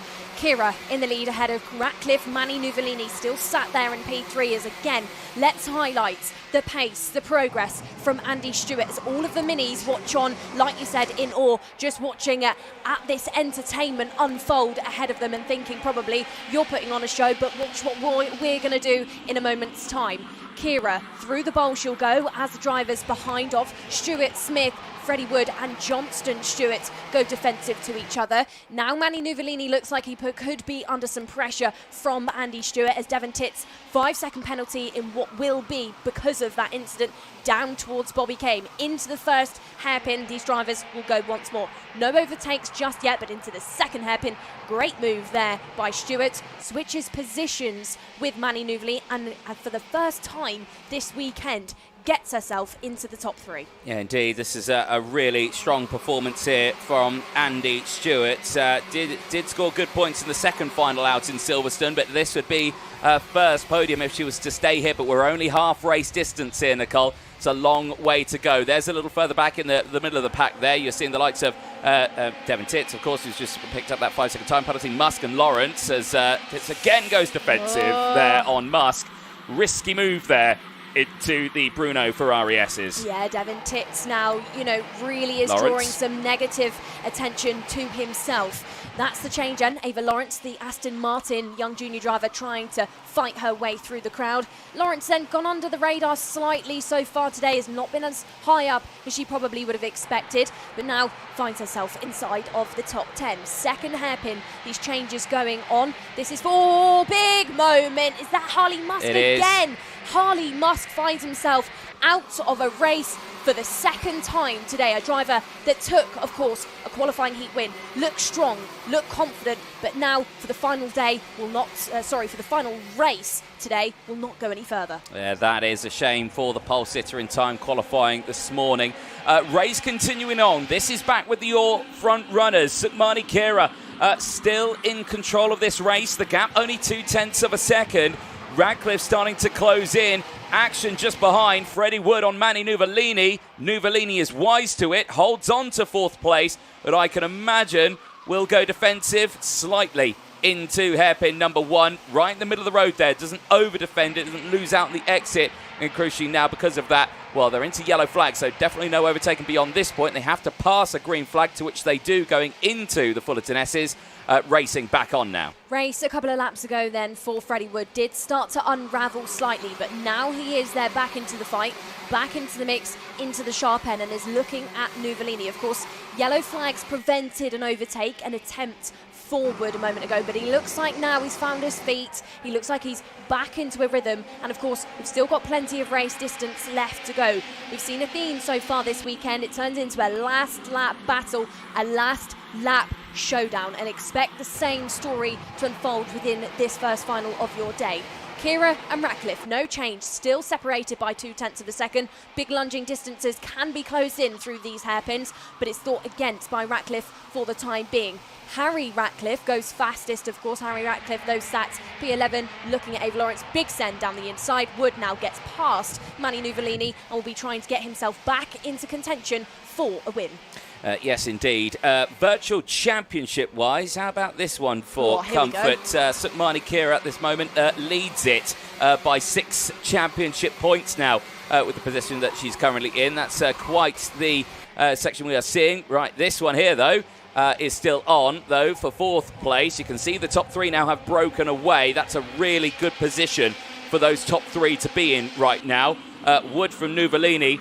That fight's still not over. Nuvolini, watch him. He's gone wide here now. He's going to try and hook onto the inside line, but Wood held that apex for a lot longer through the banking there to cover off that switch over to the inside onto the Litchfield Bridge. Down in towards hairpin number 1. Here comes Lucian Smith. Good overtake there. No drama. Nuvolini communicating there, but not communicating well enough, because stays defensive there, does Lucian Smith. Johnson Stewart now able to capitalise in this race. The other of the Stewarts doing a brilliant job here, and also has got the close company of Colby Patterson. Remember, keep an eye on Patterson here. Very quick driver in the juniors. Yeah, of course, and was a final winner at Silverstone. For the time being, we're looking at seeing a 3rd different final winner in the form of Sukmani Kira. If she can hold on to things here, it would be Kira to take it today, Radcliffe and Patterson to have taken it at Silverstone. But Louis Radcliffe, fastest lap on the previous lap. This is tactical, the way he's sitting on the road at the time being. He could absolutely go for it. He could go for the distance. He could go for the move into that first hairpin, but he's holding strong for now, but maybe not for too much longer, because Stewart is still very much within this fight as well. There is now a bit of a 3 at the front. We're trying to push ahead of Freddie Wood. Wood, I don't think he's within distance now. He's broken away from Lucian Smith, from Manny Looney and Johnston Stewart. But until the trio at the front, Smith running a bit wide there. Until the trio at the front start to battle, I think Freddie Wood is just going to be in his own world. Yeah, indeed. Smith will have to be careful with that one. Doesn't want to do that too many times. May find himself in a spot of bother with track limits. And there you can see, go on. Of course, as well, you know, a bit of rain existing on these exit curbs. It could be slippier than the drivers anticipate. Yeah, indeed. You don't want to put the power down on a curb. That could be slippery. Right then, defensive once again. This is that fight up ahead. And now, Lucien Smith still defending from Nuvolini. Wood has broken away now. Nuvolini again to the inside. Can't find anything through. And again, look how much time they lost out there. Patterson really closed in under braking. There's your top three. Freddie Wood, could he close in on our top three here? I mean, he's been released now from the rest of them. Yes, Sukmani Kira, we saw the graphics, setting the fastest lap of the race. But she's still got Radcliffe and Stewart for company. But Wood now could close that gap up. Potentially so, but he's definitely going to be praying for these three heading out of that final corner to battle ahead of him, because he's got a bit of a distance as we go on to this final lap. There's been no attempt just yet by Louis Radcliffe. He's only got 14 more corners left to go in a track that is now starting to develop, because rain is starting to fall down lightly once more. The only good thing these drivers have got, of course, they have got the temperature into the tyres. Checking over the shoulder. Sukmani Kira now will go defensive. Radcliffe to the outside is going to get the classic up and under. And it's that's a classic move early on the defence. And Sukmani Kira there will just lose out on the race lead. Here, though, in towards the Fullerton S's for the final time. In towards Bobby Game corner of the Mike Wilson complex. Wood still tries to close in. But Louis Radcliffe, he won the first final in Silverstone on the Saturday. He's looking to claim it here in PF International out of the final turn. And towards the start-finish straight, Louis Radcliffe wins at PFI. He takes the final win here. And with that, will take the points lead. Radcliffe will see 156 points ahead of Lucien Smith with 155, Sukmani Kira with 151. All of that provisional, of course, pending any investigations. But there was an incredible drive that in the end saw Harry Radcliffe unfortunately also retire in the end of that race. Louis Radcliffe then takes the win in PFI. He also took the win at the home of British Motorsport at Silverstone and now leads the championship standings ahead of Sukmani Kira and Andy Stewart, who's going to claim her first podium of the 2026 campaign.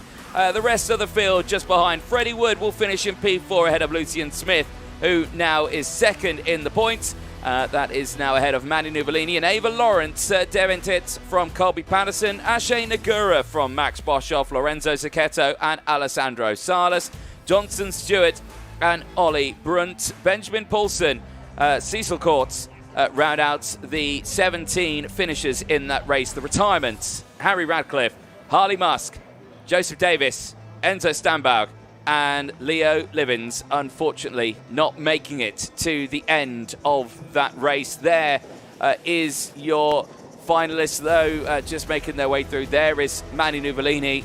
Quite a tough old race there for Nuvolini. Down to P6 on that one. But of course, his first time racing here at PF International. You can forgive the fact that there's a lot of knowledge of this track with the drivers that finish all in and around him. So an excellent effort for his first final here at this circuit in Lincolnshire. But your race winner for that one, Louis Radcliffe, the number 26 machine, pushes his way through now.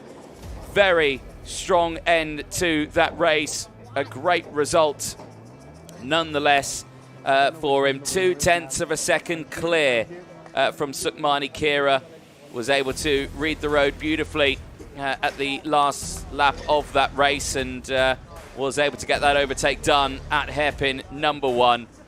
And it is the classic up and under overtake that we have seen time in and time out here at PFI, and that just showing the experience at that point of the race. There you can just see in the background Joseph Davis's machine there. Here's some of the highlights from that race. Well, the start relatively calm here for the field, while at the front runners there in the background it wasn't so calm. for others. Alessandro Salas going wide and onto the grass at the very beginning of it. Then we saw the first overtake for the lead change. It was Radcliffe to the inside. Then we saw Freddie Wood going through. Sukmani Kira able to follow through as well. They then started to fight at the sharp end. Wood going wheel to wheel. He would get into the lead. Then Radcliffe back down to 4th place. That got Manny Nuvolini up to 2nd. Then the switch over again. Sukmani Kira back to P2. That later allowed, once again, Radcliffe to get back up to the front. Lou Radcliffe then really fighting his way through that top section of the race. Then you had that moment there, risky moment for Devon Waltz that put Enzo Stambaugh heavy hit into the barriers there, but hopefully he was okay from that incident. It's quite soft barriers. There was the minis watching on to see their future racing endeavours in the juniors, but until then having to watch on the juniors from the sidelines. Again, Devon Titz there trying to push forward as much as he could, but unfortunately 5-second time penalty and an investigation flag going out. There, drama for the likes of Harley Musk once again going wheel to wheel with Alessandro Salas, and again getting caught out, a second DNF of the day here at PFI for Musk. Certainly a very challenging start to it. The final lap then, the defensive posture into hairpin 1 cost the lead for Sukmani Kira, but for Lucian Smith, he would find himself pushing forward. But there, for Louis Radcliffe, that is the result he would have wanted. Louis Radcliffe taking the win, and with that, takes the points lead by 1 point ahead of Lucian Smith's 156. Let's head down to Parc Ferme and over to Nicole Sutherland. Louis Radcliffe, I think the fair comment, the fair phrase for that one would be, what a move. You know, you and Sukmani Kira, final moments. Tell us how you pulled that one off in that first hairpin. Well, I knew she was going to go defensive because I was close enough for a dive bomb. But then she outbraked herself and I was able to get the perfect switch back. And as well, Louis, you seem to have a little bit of a thing about a Saturday final. Of course, at Silverstone, you took the final win there. Here today, you've just taken it again. Looking forward to Sunday, you know, thinking that you can replicate what you just did there? Hopefully, yeah, but I just got to not plan it and just keep going. And of course, Louis, going through that race, I think patience was one of the key things for you. You really did wait, you stayed settled. How did you manage to keep your cool and know that on the final lap you were going to be able to try and give that a go? I just put my head down, time attacked, and then hoped I got close enough for a move. Well, you absolutely did, and we're going to see you again in 2026, the UK Series on the podium for only the first day of racing. Louis, congratulations. Like we said, what a move. I think that one's maybe just matched what Alfie Davidson did in the minis earlier on. And talking of minis, we're going to very shortly be going over to the grid for their final. Thank you very much, Nicole Sutherland. Yes, indeed, that final will be making its way out onto the track very, very soon. Of course, Mini 60 for their final, their longest race of the weekend. This one, 13 laps. Quite the significant race for the Minis. 18-kilometre race distance for the field as they make their way out onto the track. Chester Fawkes and Alfie Davidson on the front row of the grid for this one. Quite the battle they have had over the course of this racing day so far, with those positions going up and down, but it is Chester Fawkes who managed to score the most points on this one and putting himself on that front row of the grid. In those intermediate classifications, it was a win and a third for Fawkes earlier on, scored him 91 intermediate classification points, which puts 25 championship points on the board. Alfie Davidson with a challenging first race, had that 5-second time penalty that put him back into the field, but it was a race win in that second one, put him on 80 points, and of course, because he out-qualified Max Zadich, would start on that front row of the grid ahead of the driver who at this moment leading the Mini 60 under 10 category. So looking forward to seeing what he can achieve in that one in this race.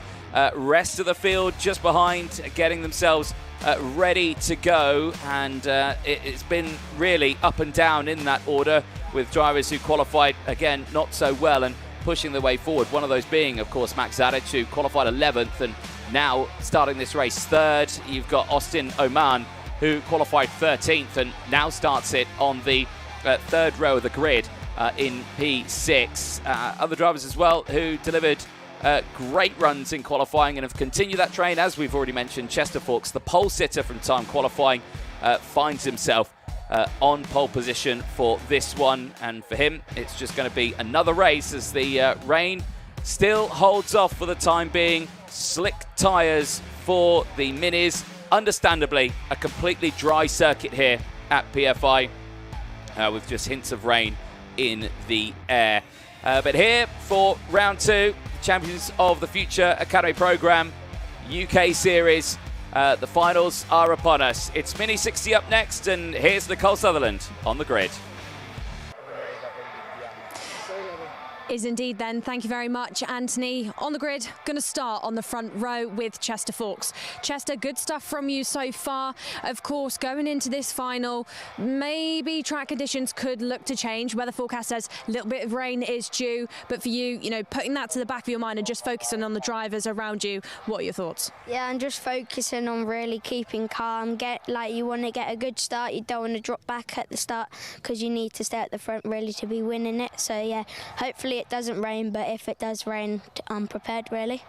And Chester, of course, as always, you're under the guidance of Danny Curl.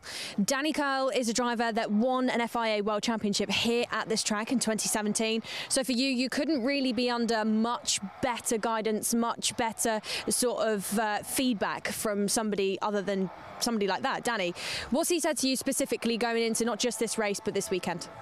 Just make sure I don't lose my head, keep calm, don't always want to stay at the front for the final, and I have, and then got to stay at the front till the end really, and hopefully I can win. Well, Chester, we'll see if that one unfolds for you. Thank you very much. Starting alongside Chester Fawkes, Alfie Davidson. Alfie and Chester have definitely gone to battle so far, not just this weekend, but this year. Drivers that know each other, not just through this series, but in their careers to date. Alfie, right, this race, big one for you. Big thoughts, I'm sure, as well. Alf, tell us about them. Yeah, really big thoughts, obviously, at Silverstone. It was really good, really fast, just a bit unlucky in both finals, really, but we're here to push again and try to win. And of course, side by side with Chester Fawkes, you're drivers that know each other really well. You know, you don't race for the same teams when you're in different tracks or anything like that. You're always, though, head to head. You're always going to battle. How are you going to try and pull this one out the bag and try and maybe look to put Chester off? Just going to try push away with him and then open the taps at the end. Open the tap indeed. Loving the phrase then, Alfie, like we said at Silverstone. That's it then for Mini 60s. They're very shortly going to be going to their first final of the weekend. The boards are about to be shown. 1 minute almost left to go for these drivers before again they go to battle. Thank you very much, Nicole Sutherland. Yes, indeed. Also looks like that wind is picking up once again out there on that grid, and I can still see fresh drops of rain on the commentary box window. Thankfully, I'm indoors. I can't feel it, but I can see it. Yeah, right now it does look pretty awful with those conditions. But the grid set to go. There you can just see on the left-hand side of your screen, Ilyas Sami stood up. He's yet to take a seat in it. He's got Danny Curl himself alongside. He'll be taking him through everything. Of course, he's a man who knows many things around this track. Everyone else, though, primed and ready to go.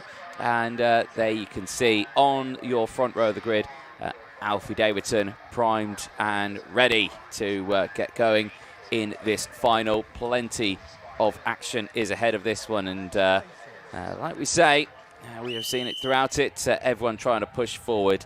The 1 minute board has gone out. There we go as we get ready to go. Nicole Sutherland joins me back in the commentary box. Nicole, I'm going to ask you again, how's the weather feeling?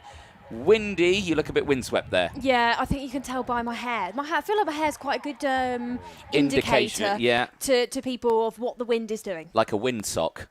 Yeah, sure. Fine. Fine. There we go. Brolly's up as well. I can guarantee you that's not for the sun. Yeah, it's spitting out there. You know, not enough to really affect track conditions for the time being. So what you're saying, Nicole, is that it's dry rain. Oh, not this again. Dry rain, wet rain, rain is rain. It's dry rain. It's raining and everything's dry. So it's dry rain. Fine. it makes sense. I don't know why everyone stares at me with a funny look on their face. It makes no sense. Well, it makes perfect sense, but yes. Right then, we're moments away from getting this one going. I'm taking that to the grave with me, that one. Dry rain, wet rain. Yeah, okay, go for it. Mini 60 final is up.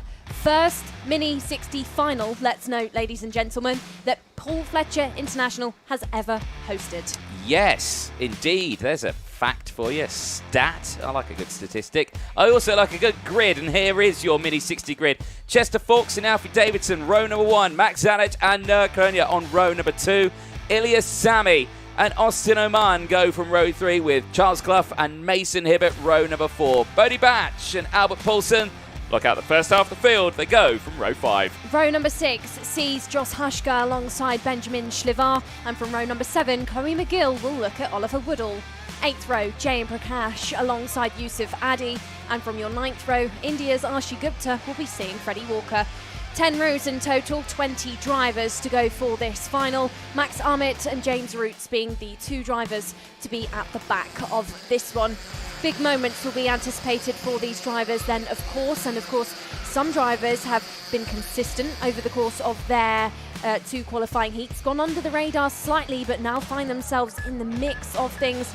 People like Ilias Sami and Austin Oman, drivers who are definitely at the front of the field at Silverstone, know this circuit and will now be looking at a potential podium going into this Mini 60 final. First final for them for this weekend's racing. Of course, we'll have the same setup going into Sunday, but for now, eyes on the prize.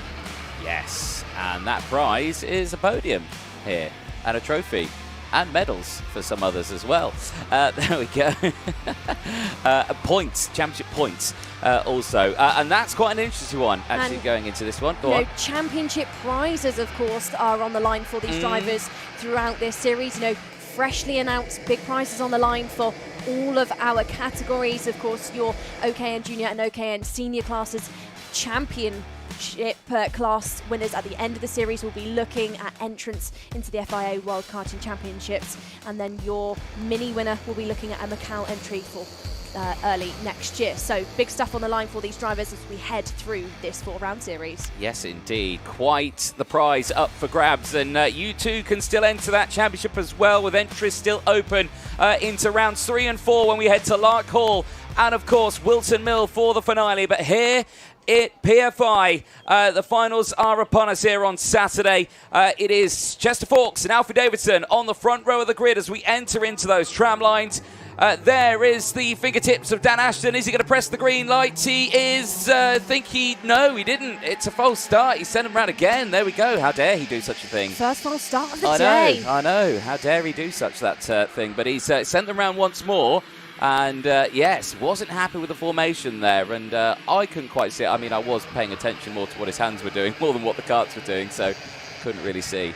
Well, 20 drivers in this one to get themselves lined up once more, and you can tell as well they're taking advantage of this third flying formation lap, weaving across the track, trying to get some friction going, trying to get some more tyre temperature into the rubber so that when they head into the Ferrari S's, they've got lots of grip to try and make a good go of things and try and get ahead of the rest of the field. There is Dan Ashton once more, your race director, as always in the UK series.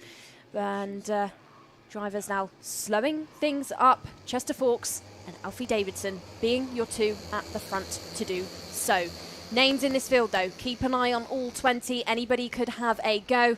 And this time we'll have another opportunity to go for this race.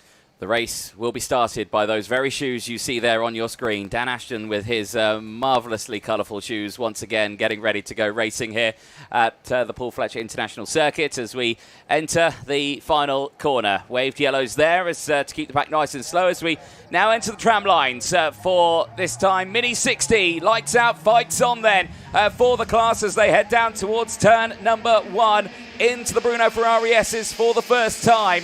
Field very strong, calm and collected. They all get through onto the banking then as they enter onto the Litchfield Bridge. It's still a good start for Chester Fawkes. He's in control of this race as they exit out of the bridge and down the hill for the first time. Fawkes takes the normal line. Ilias Sami is there in second place. That's been a brilliant start for him. the 806 up to P2. Yeah, Sammy then we said has gone slightly under the radar so far this weekend, but now in the fight, in the spots where we saw him at Silverstone, a good driver, a driver like Chester Fawkes under the guidance of 2017 FIA World Champion Danny Curl, somebody that would have given him plenty of feedback and advice on how to go for a race lead. Oh, big sends down the inside. That's a great opportunity. That's a great move from Alfie Davidson to get back into the order. But an instant breakaway at the front means also drama at the back for some of the names in our field. I think somebody has had a bit of a spill out there in that third sector. It was Mason Hibbert that went into the barriers there. Now it is on the opening lap. He is allowed to get it restarted if he can, but that might be a tough one for him because he's facing into the barriers there, and that's a very unfortunate start to this final. Yeah, of course, as double Silverstone winner, wouldn't have expected his day to go like this here at the second event. Big opportunities for drivers at the back as Chloe McGill gets caught out in the first hairpin. The young driver from Scotland has been spun round at that first hairpin. Two drivers collecting each other.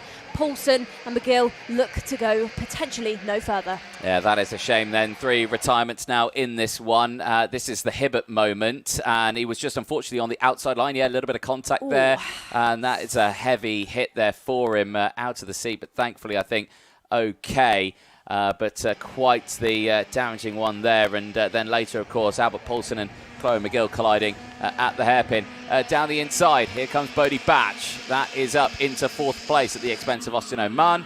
Now you can see that Chester Fawkes is in the lead here, Nicole. He's got a 1 second gap.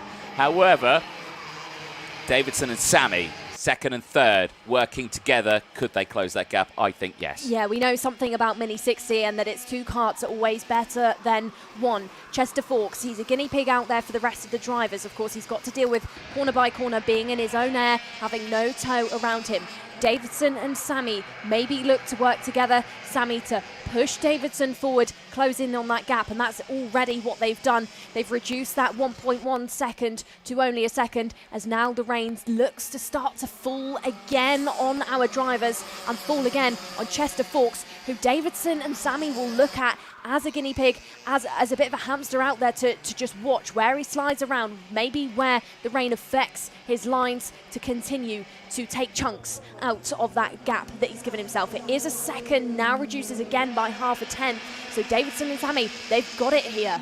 Yeah, they certainly do. And let's keep a close eye on it as they continue to push forward here. As here comes Bodie Batch to the inside over the Litchfield Bridge. Not quite close enough there for that first one. But again, you can see how it is affecting them. Bodie Batch again to the inside here at hairpin 1 alongside Elias Sammy. That's up to 3rd place now. Through now goes the likes of Noah Cariño as well.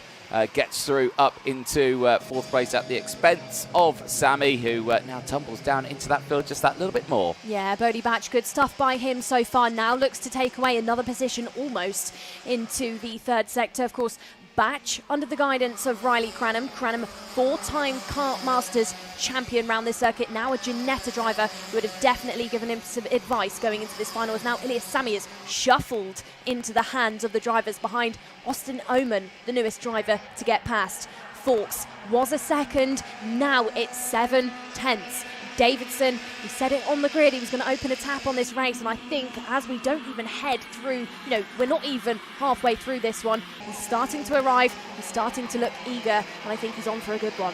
Indeed, 7 tenths of a second now is the gap between the two of them, but he's been released from the drivers behind now, so that will stop him thinking about, do I need to go a little bit defensive here? Do I need to think of protecting my line? No, he can just focus on putting in those quick times, and that is exactly what we're seeing. However, it is Bodie Batch who is the fastest driver out there, Nicole. Purple in sector number 1. However, the fastest driver on that previous lap was a little bit further down in the field. The driver representing Thailand here, Max Adic, is the fastest driver out there and is actually stepping forward. Both of them have just got past the likes of Yusuf Adi, who was still on a 5-place game, but now outside the top 10, down the inside. there is the changes. Max Sadic on the charge here. He is the fastest driver on circuit. Yeah, as you just said his name, he switched positions with Jay and Prakash. So those two now split up the two halves of your field. They round out, for the time being, your top 10. Forks, 7/10 of a second between him and Davidson. It's now reduced again. Now it's down to 4/10. So plenty of time for these drivers to go for it. Davidson continuing to light things up, and now quite crucially, he'll start to arrive more so within that toe distance where he can really benefit from the slipstream, and he's doing just that now as they head down towards that second hairpin. Long straights for these drivers where Davidson is visibly, massively benefiting from the toe. Was 4/10, now drops under 3. Yeah, indeed. This is where it's going to start to heat up here. This is where paying attention to maybe your mechanic on the sidelines could come into play. Forks will look over the shoulder. He'll probably see a sign that's saying, you know, the gap is closed. Now, think of what you want to do. Probably pay attention to the sky, of course, the rain coming down. Think about grip levels as well. There's so much to think about right now as their wonderful shot of the karts going through the Bruno Ferrari S's. Of course, these are the slowest karts that we've got here, but certainly some of the bravest drivers. Alfie Davidson through into the race lead. A beautiful overtake there onto the Litchfield Bridge and is in control here, but Forks is now into play. This is what Forks is good at. He's good at being in these sort of situations where he can tuck in behind, read the road, and of course Davidson also. But this is where it starts to get interesting because we're only lap 7, Nicole, right now, of 13. It's a long way to go still, and I've got a feeling we're going to have a 4-kart battle until the next group behind closes in. Absolutely. So Chester Forks at this stage won't be panicking. He knows he's got plenty more time, but Alfie Davidson will also know that Forks will look to try and get back through. Davidson will be trying to make that Parolin chassis as wide as he possibly can, turn by turn, to not let competitor, big rival of Chester Forks through. Down towards the first sector they go once more. Plenty of curb on the entrance towards the bowl. 4 karts at the front. Davidson, Forks, Crone and Batch again. Just backs out of things slightly in towards that really sharp left-hander. He's done it a couple of times out there in the front. He's looked to put the nose down the inside, but then thought, actually, I've not quite got it in me. Has to sit there settled for P4 for now, but 5 places gained so far. In towards the second hairpin they go again. Chester Forks, you know, he's very much within distance of trying to give it a good go right now. You know, he absolutely could go for the race lead, but he's using his head here, Anthony. Yeah, it certainly is. And those moves that we're seeing there from Batch, it's risky to do that in this sort of phase of a race, of course, because you saw how much time he lost out there down in towards hairpin number 1. Yes, okay, they have managed to close that back in now, but you don't want to do that too many times. The half attempts at these overtakes, really risky to do. If you're going to commit to it, it's got to be a full bore overtake to make sure it's done. Because look, he's structurally dropped back off these leading trio, and it's so easy to lose out in the slipstream of the toe. Yeah, half a move is always going to cost you some time. Batch, however, you know, it's not the end of the world. He's still in this fight. Off the bridge, these drivers will go. Off the circuit, they look like they're going, but it's completely intentional for these drivers. They're on that much of the limits. You know, they're using that much of the grip out there. They've got so much pace, so much speed. They naturally just run wide and run all of that exit curb. Second hairpin ticked off by this 4 again. No changes over the course of the past 2 laps for any of these. Batch, the only driver inside of this top 4 to try and attempt something. Now, Davidson and Chester Forks, is this the case that Forks is trying to push away from Crone and Batch? You know, is he trying to give themselves that battle buffer to leave it to just those two to go for it? I think maybe so, but for now, they're still line of stern. Under the start-finish gantry, they'll go again as we head into more than half race distance to complete. You know, we're over that halfway stage. We've got a couple laps left to go, I would predict, until we really see things get turned up into 11 on the dial. Yeah, indeed. And then you've got to keep an eye from, of course, 5th downwards, which is at the moment is being led by Josh Hushka. And, you know, they are 3.8 seconds off the back of the leader right now. But as you were mentioning, when they start fighting, that will change. And unfortunately for the drivers behind, they are still fighting because Ilya Sani and Austin O'Man have both got past Hushka. He's dropped him down. Now the gap's opened up to 4.2 seconds. So again, this is just giving this group of 4 up in the lead more chances to have a bigger fight to the very end. There is that second group now. They really need to be thinking about the bigger picture and trying to close that gap back up. You know, I've really got to highlight the pace and the strength of Josh Hushka this weekend. You know, 2025, he did 42 race weekends. 2026, this is now starting to turn up a notch. Chester Fawkes now back into the race lead. Crone into P2. Davidson is going to tumble down, but not for too much longer, because he gets back down the inside round the bowl, opens up the door for Bodie Batch as well. So big changes inside of your top three. Fawkes, Davidson, Crone, Batch is now the order. Sorry, Fawkes, Davidson, Batch and Crone is now the new order. Down in towards the first hairpin, though, they do settle back down. And going back into the Josh Hushka story, 42 race weekends in 2025. 2026, they liked the concept of the Champions of the Future Academy program with the parity across the field and decided this is the only series they're going to go for. And he sat well inside of the top 10. He sat inside of the top 5 against drivers that are racing, weekend in, weekend out. I think that's something to definitely be highlighted. 100% as the fight still goes on here. Davidson looking for a move in the middle part of the Mike Wilson complex. Over the line they go, on to lap number 12 now. It's a very first early attempt here. Are we going to see another one again? We are. Davidson to the inside. Batch follows. Batch up to second place. Here comes Nurkon as well. He gets through into third. Chester Fawkes down to fourth. This does change the virtual championship. It opens it up just that little bit more in the benefit of Davidson. But still you can see how he takes the normal racing line there. Batch going defensive has lost a small advantage now from Davidson. But again, imagine that gap will close down almost immediately. It always does in the mini categories or the cadet categories that we see here at this circuit. It's always like mini NASCAR, as I say, time in and time out. But these drivers here ready to do one thing, and that's turn the dial up to 11 as we enter to the final lap of this race. It's Davidson that leads, Batch second, Kronia third, Fawkes there as well. As the last lap board goes out, it's Bodie Batch who leads the way.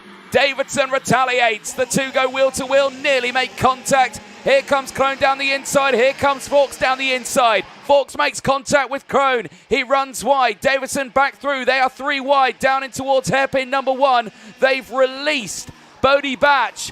Batch in the lead has broken away massively from the front runners. And this is a perfect example of positioning yourself in the right place at the right time. And Batch has done a brilliant job of doing that. Davidson now has to defend second place from the drivers behind. Noah Kroner again will try and go for the move. Davidson, there's no point in saying, come on, let's think, let's go forward. You've only got 3 corners left to go. You're going to have to defend second place, but I think he might just do it. Bodie Batch, though, the under 10, he's going to win the final at PFI across the line.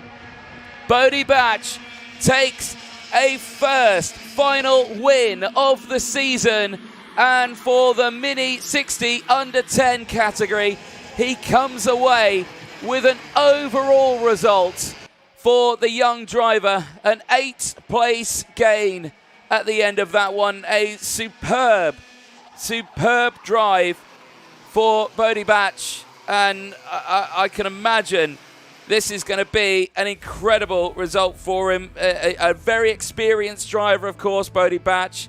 He was P2 in the Water Swift restricted category last year in the British Kart Championships, and this year now in Mini 60 with the Champions of the Future Academy program. He is now a final winner at PF International. Alfie Davidson finishes second ahead of Noah Kroner. They'll be on the podium later on. Chester Fawkes from Ilias Sami. James Roots. We didn't say much about James Roots on that one. 14 places gained for James Roots. That was an incredible drive there to finish in P6. Austin Oman finishes in 7th from Charles Clough. Josh Hushka at the end of that one, a strong result still inside the top 10 in P9 ahead of Max Zaric, who finishes P10 but did see a 5-second time penalty over the line. That might cost him a podium in the Mini 60 under 10 category. Oliver Woodall finishes in 11th place from Yusuf Adi in 12th. Jan Prakash from Benjamin Silva. Arsha Gupta from Max Armit then round out the 16 karts that finished that race. The retirements: Chloe McGill, Freddie Walker, Albert Paulson, Mason Hibbert retiring from that race. But the field makes their way through, and Bodie Batch taking the win. Incredible. He can add more wins to his tally. He had 15 wins and 22 podiums at the 2025 campaign in his karting career. Now can add another one in 2026 here at the Paul Fletcher International Raceway. 2 finals down, 1 to go. We'll be down there in Parc Fermé very soon with Nicole Sutherland chatting away with our drivers. But an incredible start to the weekend for Bodie Batch, who adds another win to his name, but his first on the season on this one. And that is 50 championship points that goes his way. His best result, he didn't score any points in the first final in Silverstone. But today, as there, gets congratulated by mechanic Louis Diamond, who has a smile on his face. I'm sure he's managed to achieve such a great result here for Bodie Batch. The 8 places gained, and this is how it all transpired. Some of the highlights in the start of that race: the risk of rain falling in the early stages is the actual race start here, and actually quite calm for the field here. And Bodie Batch, of course, was starting that one P9, sorry, I should say, and a great result in that race, and was able to really push his way forward. This is those early attempts for him, squeezing his way through right at the beginning, while at the front there was still the close battle all the way throughout it. There was the dramatic moment there for Mason Hibbert, and thankfully he was okay from that incident, but yeah, found himself in a spot of bother. Speaking of getting into a spot of bother, there was Albert Paulson and Chloe McGill colliding at hairpin number 1, both of them gesticulating at each other, but I am sure one of them will be heading to the stewards at the end of that one. But a very dramatic end to their racing. Then more overtakes happen thick and fast. Drivers pushing forward. We later saw retirements from Freddie Walker as well in that race. He would unfortunately retire from an unknown incident. Then we started to see the breakaway for the top 4.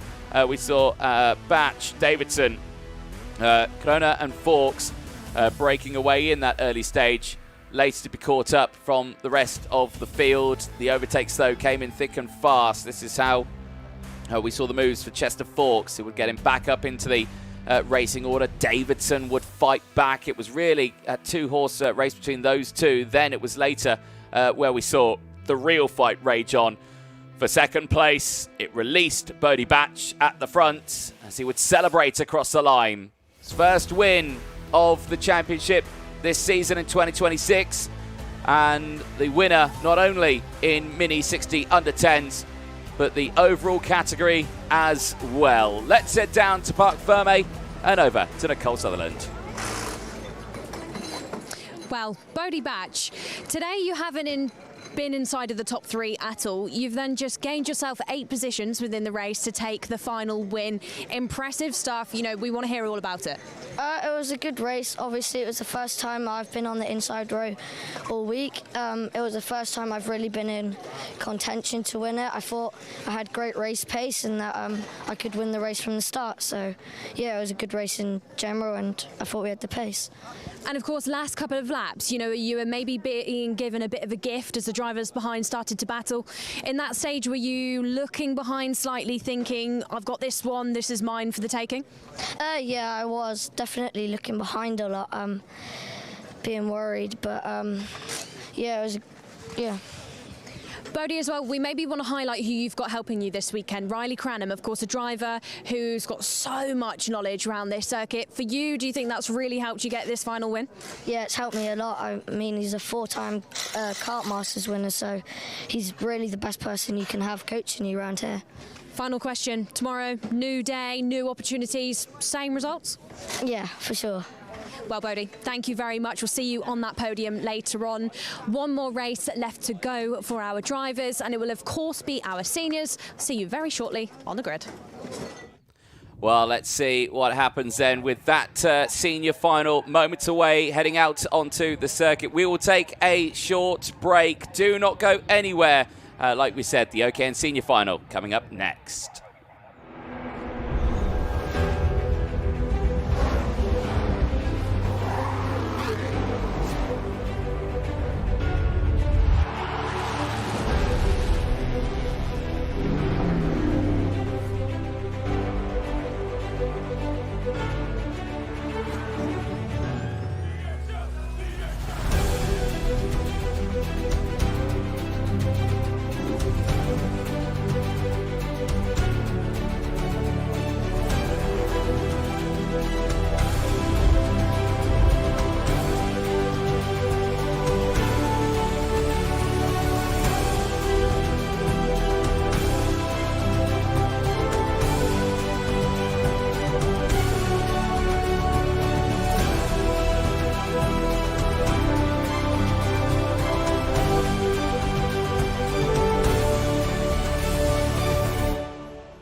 Welcome back, ladies and gentlemen, to live coverage here of the Champions of the Future Academy Programme 2026, the UK Series.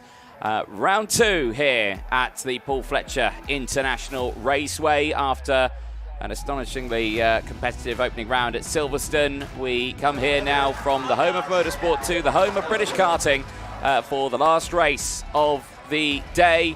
It is the seniors making their way onto the circuit.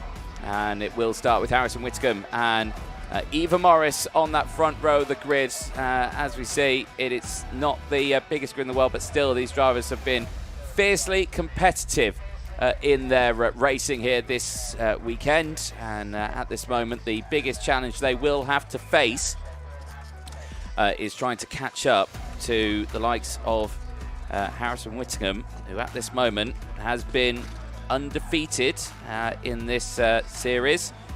He has got absolute maximum points so far. He added another 25 points to his name.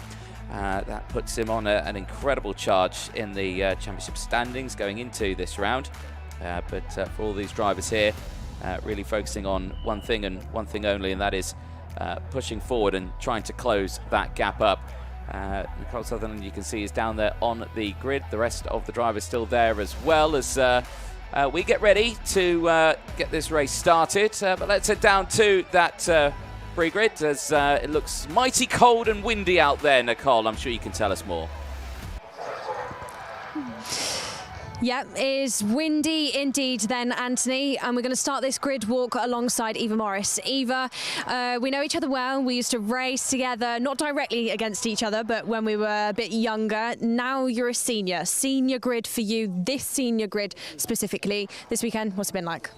They're obviously a lot older, a bit more experienced in the kart. I haven't had much time in this kart apart from the first round, so it's been difficult, but still getting to grips with it. Talking of first round, you know, that final maybe didn't go your way. You know, it wasn't great for you. But going into this weekend, somebody with your level of maturity as a driver, is it actually giving you a bit more of a boost to really try and make a good go of things here this weekend? Yeah, definitely. I'm not going to make the same mistake again. Yeah, I mean, you're a driver, you learn from things, you did it once, I'm sure you won't do it twice. And again, it's not raining this weekend, so we know that those sort of track conditions won't come into play. But track conditions, you know, it's quite cold, but it's actually really grippy. Yeah, it is. There's a lot more grip, especially when you can send it in hard on these karts. But off the rubber is quite slippy, so... Well, Eva, great to catch up with you, and we'll see how you get on in this final. Good luck. Starting behind Eva Morris is a certain William Antrobus. Hello, William. We're going to have a look, aren't we? Yeah, obviously. That's what I came here for, really, just to have a look and to give it a good go. But yeah, ribs are hurting a bit, that's for sure, after this weekend. So yeah, I'll be very sore after this weekend. Ribs are hurting because we'll highlight again, we've said it on the commentary, you've been out of the kart for around about 6 months. You've been in a nice padded Ginetta car seat, but going into this final, I made a prediction earlier on in the weekend that I thought, you know, session by session, lap by lap, you would really develop. You'd get used to the kart, used to the tyre, used to karting again. And then by the end of the day, by the end of the weekend, we'd see you at the front. That's now the case. Whitcomb, you know each other quite well through your careers. Are you thinking that you could be the name to actually beat him for the first time? You know, nobody's beat him so far this year. Do you reckon you could be the one? I think I could. Yeah, obviously he's really fast this weekend and I've not been in the kart for 6 months, but considering I only had like a warm-up this morning, which I didn't even get a proper lap in because I was running the engine, and to go into quali only being like half a second off and then progressively just learning the setup and everything, going through the heats as I wasn't here yesterday. But yeah, I've really come on and I think I can have a good chance at the win, but it'll be very hard because Harrison's a good driver and he knows what he's doing. And, you know, just thinking about some of the Ginetta sort of setup, you know, you've been racing in cars, anything that you've brought over from that learning into this weekend that's helped you compared to maybe when you were only karting last year and in previous years? I think my overall way to build the setup I think is a lot better. It's a lot different in cars because you've obviously got front rear brakes and then you've got suspension and roll bars and everything, so it's a lot different, but it's a lot better as well in a way. But yeah, it's really developed me as a driver, and yeah, hopefully I can progress forward into GT4s next season. Well, we'll see what happens with that, William. Good luck for this final, last final of the day. Whistle has been blown. Mechanic's going to clear the grid. I'm going to clear the grid. I'm going to head back up to Anthony Jordan. Thank you very much, Nicole Sutherland. Yes, indeed, moments away from this race starting. So you'll make your way back up to the commentary box, and there you can see the media taking their last few photos ahead of this race, and the mechanics, the last words of encouragement before sending the field off for this race. And the rain's held off for the time being. The rain that was predicted to fall at around 3 o'clock has stayed at bay. There was only very light rain, localised rain as well, so we've been quite lucky with that one. All the drivers, of course, onto the slick tyres, and the clouds seemingly holding off for the time being. This race certainly will be their longest one of the weekend, 17 laps, and there is Harrison Whitcomb, currently the points leader, and at this moment, uncontested in those championship points. Right then, let's get this final underway, the last race of the day. It is OKN Senior. Here is the grid. Harrison Whitcomb and Eva Morris on row number 1. Lizzie Mentier and William Antrobus on row 2. Emma Dowling, Benjamin Baker and Marlon Anderson on row number 4. The grid set, ready to go racing. Nicole Sutherland back into the commentary box. Nicole, this is going to be, I think, a tough race actually for all the drivers, because again, they've got to think of, well, one thing only, that is trying to catch up to Harrison Whitcomb, who at this moment is undefeated in the points. But also the constant fight that they're going to have with, I think, themselves here, of just trying to stay focused on pushing and setting the fastest laps they can. Yeah, the constant fight they're going to have with the grip as well. Harrison Whitcomb has highlighted it a couple of times throughout post-race interviews. You know, grip levels are really high. It's physical. He's a driver that's raced around here plenty, and for him to say that even he is struggling out there really does show that it's difficult. Longest race distance these drivers would have had so far this weekend as well, 17 laps in total for them. So that's going to be its own unique challenge. They're going to be battling with themselves, with the karts. Well, you'd hope not. You'd hope that they would have set it up properly so that is not the case. But it's going to be a mental and physical endurance race. Almost Mino Anderson off the track there already, trying to get some temperature into the tyres, and just almost takes himself off going down the straight. Yeah, indeed. Very interesting at the very beginning here. Of course, these tyres will be cold. They are like used tyres now. They've done time qualifying, 2 qualifying heats, and now this long 17-lap race that they've got ahead of them. And right now, just a case of trying to get the temps into those tyres, which they are doing now. Well, in terms of the points, Harrison Whitcomb 177 now, Nicole, and that in terms of this position of the championship, that is the most points you could possibly score. Has not scored a point lower. Can anyone change that? I'm sure they are really eager to do such a thing in this final. Right then, into the final turn. Last race of the day. OKN Senior enters the tram lines. It is lights out, fights on towards turn number 1. Good start for Whittingham. Good start this time for Lizzie Mentier. Up into second place. Eva Morris down to third at the very beginning, but everyone pushing through. There is Emma Dowling. She is there in fourth place, then followed by the likes of William Antrobus, who's there, Benjamin Baker, and still Milo Manderson, who's still holding on to that one. At the front, though, Harrison Whittingham in control, but Lizzie Mentier is right on the rear bumper and has stuck around for a little bit. Antrobus down the inside of hairpin 2 takes that one away. Hopefully his ribs didn't hurt too much because of that. William Antrobus then back into P4 for the time being and will be trying to hunt down Harrison Whitcomb. Baker now that last spot in all 7 gets past Milo Manderson, who now runs himself off the road again for the second time within this final. Oh, Lizzie Mentier's got a problem there. Anthony Jordan out of the final corner absolutely looks to grind to a halt. Looks like there's some issues out there for her. Mentier is out. That is disastrous. It's ground to a halt at the pit lane exit. I can imagine she is furious. She was right on the rear bumper there of Harrison Whittingham being able to break away. But now the gap has opened up to 1.6 seconds. Eva Morris there into P2.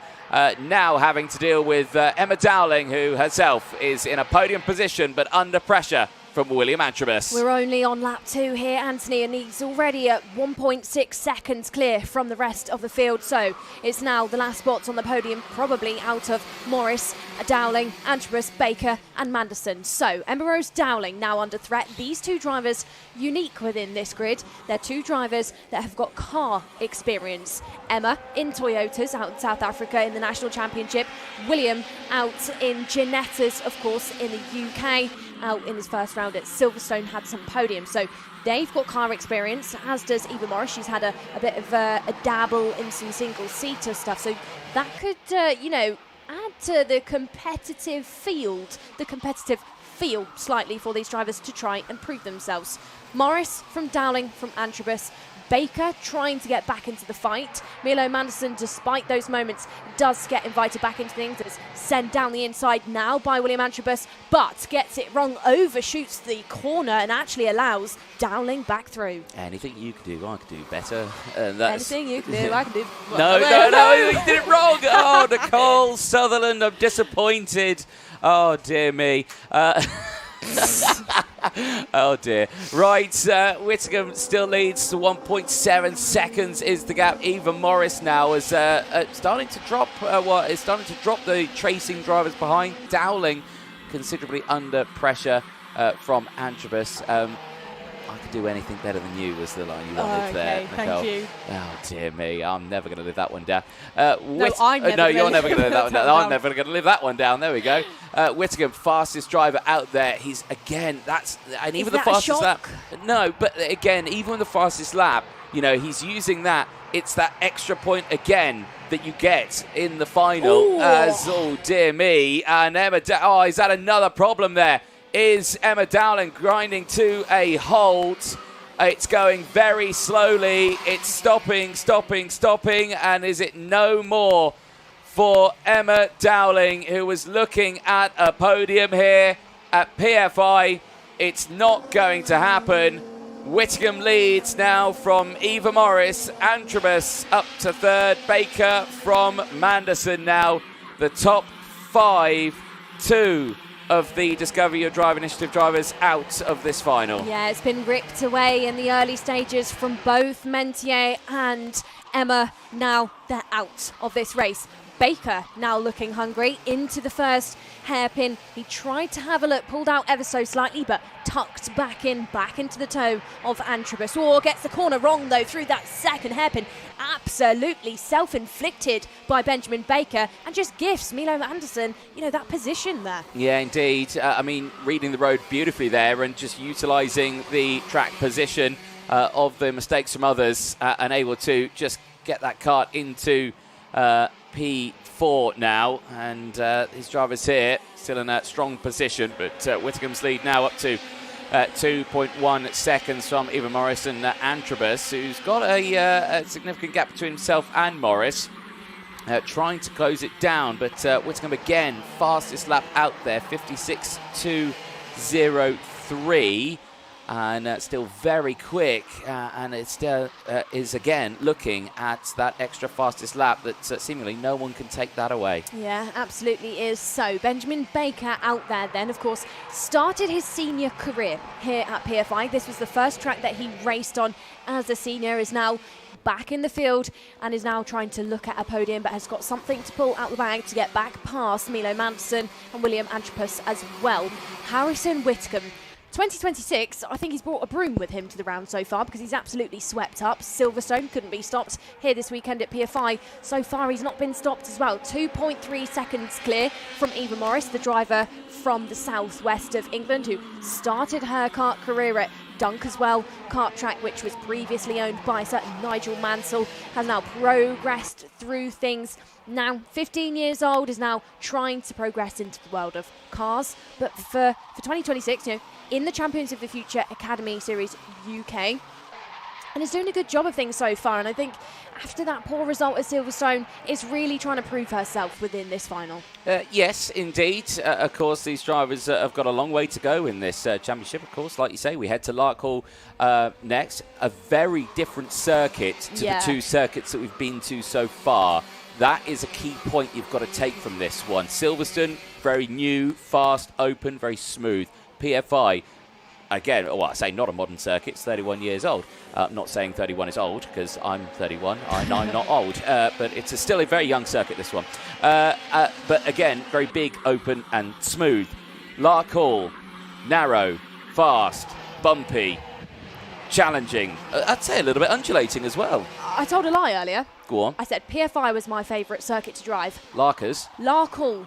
I love a bit of Larkhall. Yeah. Really good fun. One of those tracks that as a driver, you can drive, well, I used to find you could drive around there all day long and not get bored. Yeah. I mean, I'm a big fan of the first couple of corners. Absolutely nailed to the left, really, fully loaded in. Yeah. Really sharp left-hander is the first part of the track. You approach that with so much speed. You've got to be brave. You keep your foot on the power. You run all of the curb, and then you get thrown out onto an exit curb, which, if you're not careful, can really pull you off the road. You've got to be strong on that front end. Love that track. Really looking forward to that being the next round. Yes, indeed. And then you go into the boot, and then there's a curb higher than Ben Nevis.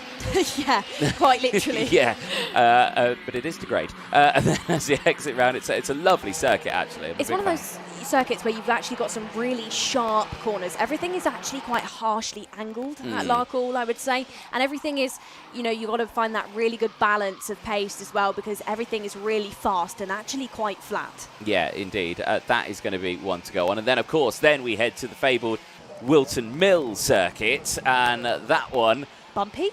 Yeah, challenging for them. And then, of course, you've got Crook Oblivion, very fast through there, very demanding on a driver. I mean, if William Antrobus complained about his ribs at PFI, imagine what he's going to say about Wilton Mill. Would love to see if William Antrobus, joins us at Larkhall, as we'll just watch a replay at Lizzie Mentier. It just stopped, didn't it? Yeah, she's on that exit curb, the rumble strip on the entrance towards that final corner, and it just, halts. Same story for Emma Rose Dowling, problems out there, of course, technical gremlins for those two drivers, but they fall short and they have their hopes today on the first day, the first finals for this weekend, snatched away from them. Shame to see, but of course, new opportunities will be tomorrow.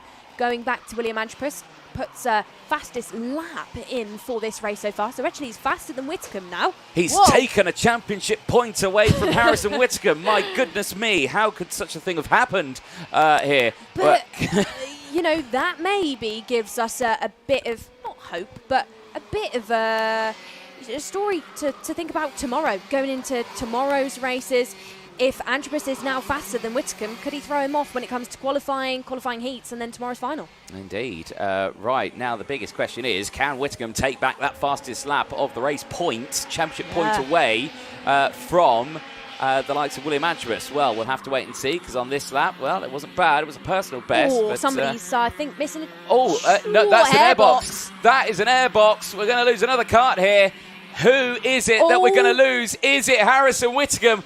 Oh my goodness. No, it's William Antrobus. It's William Antrobus. Oh my goodness me. It's the pilot in third place. He had problems with his airbox in that last qualifying heat earlier on. He's now, and you can hear it.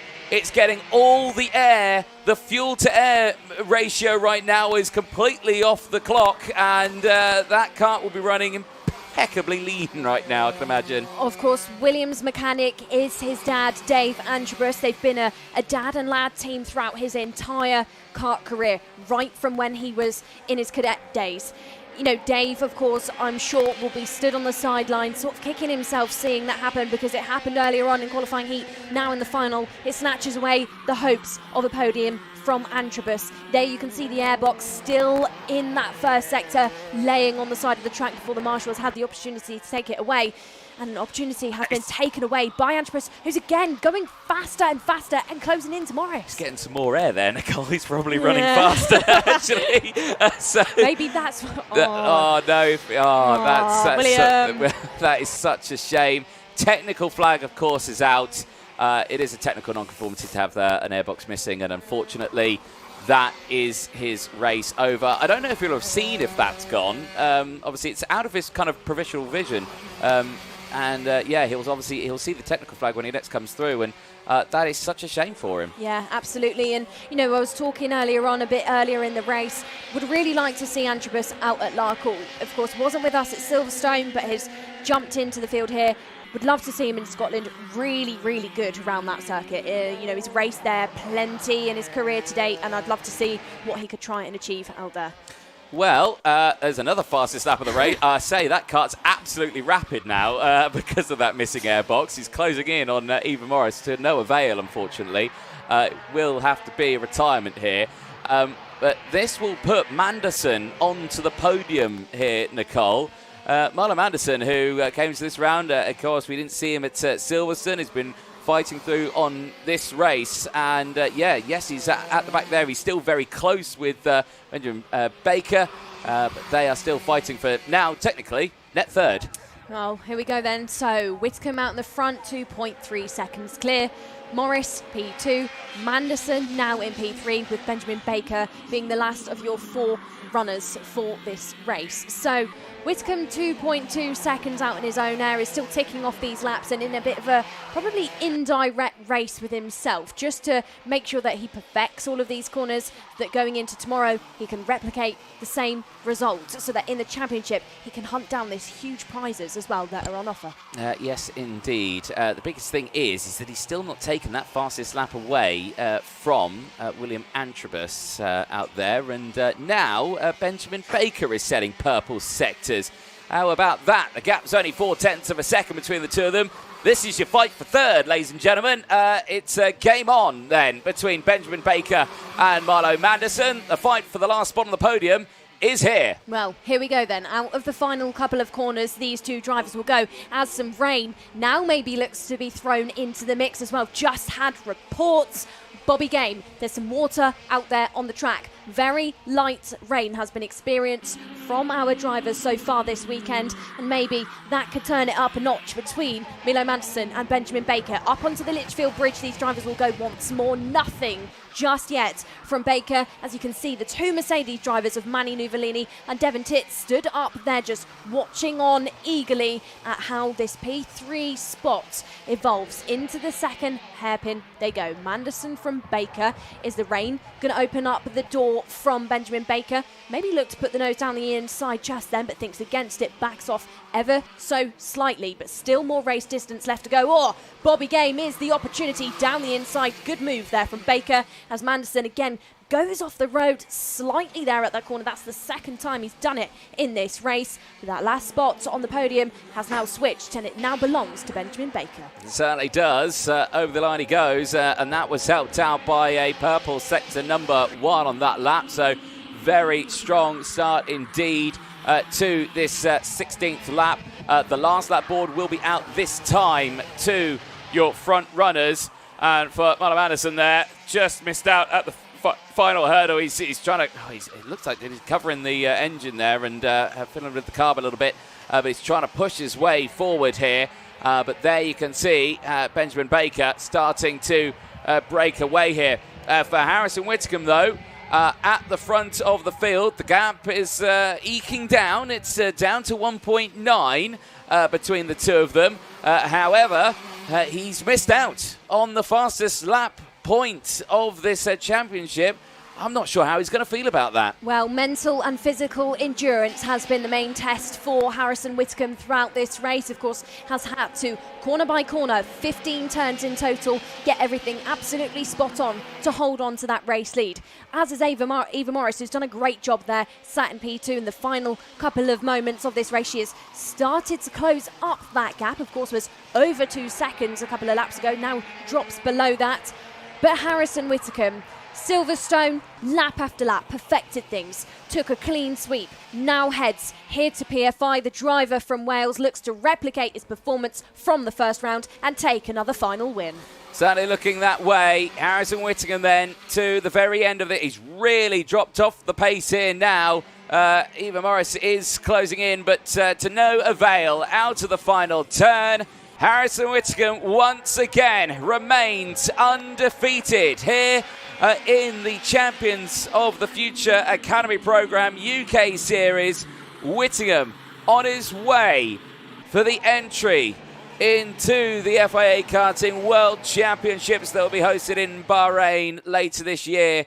Whittingham in a superb result there. Well, misses out on the fastest lap point, but I don't think he'll be too disappointed with that. He still has near maximum points, 227 championship points from Lizzie Mentier, who sits still second in the points with 165. There is your results. Harrison Whitcomb, Eva Morris, Benjamin Baker, Milo Anderson, William Antrobus, Emma Dowling, and of course the non-finisher of Lizzie Mentier as well at the very opening laps of that race. Well, the drivers make their way back. A calm, collected race for the field, but certainly a real shake-up in that order then, with 3 drivers retiring. William Antrobus with the missing airbox takes the fastest lap of the race, but will finish P5. Emma Dowling, a mechanical problem, and the same for Lizzie Mentier. These 2 drivers, unfortunately, both retiring from that race. Is your highlights from it, and well, there you can see those retirements coming in thick and fast in the early stages of that race. Then turned into a close fight further back, with William Antrobus pushing his way forward at the end stages of that race. Then with Antrobus out, the airbox gone, there was nothing he could do. Harrison Whitcomb again in control over the course of this one. Is this the moment that we saw the retirement of the airbox coming off? Because yes, indeed, at that point it was certainly a shaky one. There was the change for the last spot on the podium. Benjamin Baker able to take that away. Superb end to the drivers and to the day here, as the field will now rest up for a busy day tomorrow. A complete rerun with a brand new set of qualifying sessions in the morning to organise the grid for the juniors, minis and seniors, and then a complete repeat of the day for part 2 of round 2 here at the PF International Circuit. And there you can see the drivers in, and there Harrison Whitcomb calm and ready, and thumbs up all around. I'm sure after a very I would say that's probably a more challenging race than you may think. Yes, of course, may be calm for them, but in those sort of situations, then it's all about consistency and being calm. Yes, it's all fine during a 6-minute qualifying session. You want to just push for 2 or 3 laps and that's about it. But then over a 17-lap period to be consistent and pushing at a level like that for such a long time, I can imagine is quite a challenge for the drivers. Podiums, of course, will be coming up. They'll be the next thing that we see after these interviews that we'll have with the seniors. It will be a bit of time before we see that, of course. We wait for the results to come through, so probably about half an hour or so's time from that one. So maybe hopefully around 5 o'clock local time. So make sure you stay tuned for that one. But let's head down to Parc Ferme and over to Nicole Sutherland. Harrison Whitcomb, you certainly didn't forget to pack your broom with you in your kit bag this week, and you know, good stuff from you again. Race, tell us. Yeah, it started raining a little bit at the end, so I backed off about halfway around the race. So just trying to, manage the gap behind us, so Eva wasn't too far behind, so I had to keep pushing a little bit. But yeah, it was a good result in the end. Of course, through that as well, we lost a couple of drivers, but they'll be back in the field going into tomorrow, into Sunday. For you, the pace that you're going to naturally carry forward, are you thinking about anybody else at all, or do you think it's going to be the same again? I mean, Will is definitely one to look out for. I think he had the fastest lap there in the final. Just got a bit unlucky with the airbox, and obviously qualifying, he just turned up today, so I think it'll be one to watch for tomorrow. Well, we'll see how that one unfolds, but for today, we can confirm you're going to be on the podium once again. Harrison, congratulations. Thank you very much.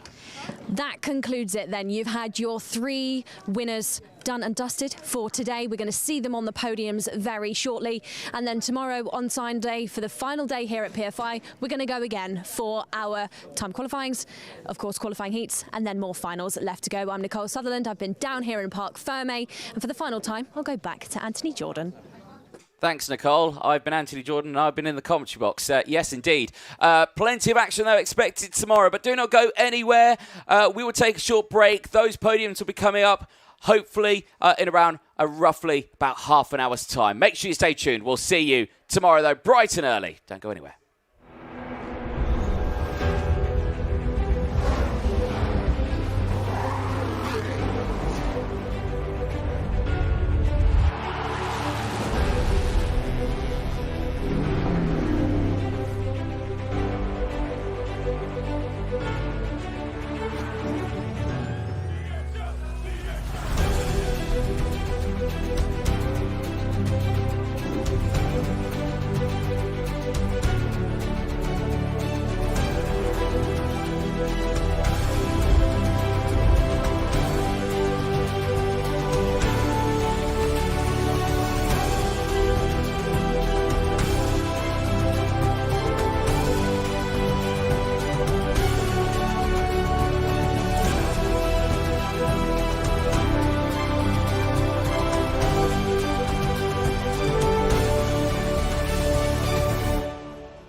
Well, thank you very much, ladies and gentlemen, for your patience. We are now ready for the podium presentations here at PF International for round 2 of the Champions of the Future Academy Programme UK Series, and hopefully we'll get this done before the heavens fully decide to open on us here. We'll start with our youngest drivers, so we'll start with the Mini 60 categories. We'll start with the Mini...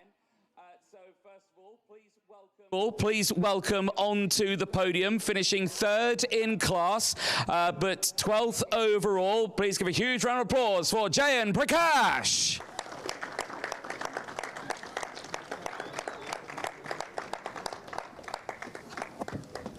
Good job there from Jayan, like we say, gaining 3 positions in that final. In 2nd position in class for the Mini 60 under 10 and finishing 10th overall with 4 places gained. Huge round of applause for Oliver Woodhall.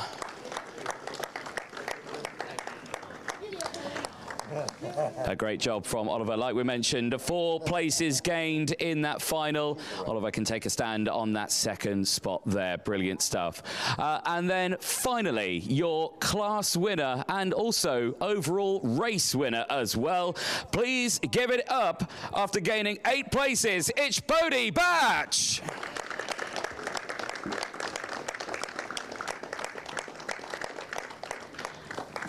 Fabulous job for Bodhi. Of course, like we mentioned, 8 places gained. We'd now like to welcome onto the podium from Champions Karting Kart Club, Nigel Edwards, to present the winners' medals. Firstly, heading to 3rd position in class, Jayan Prakash.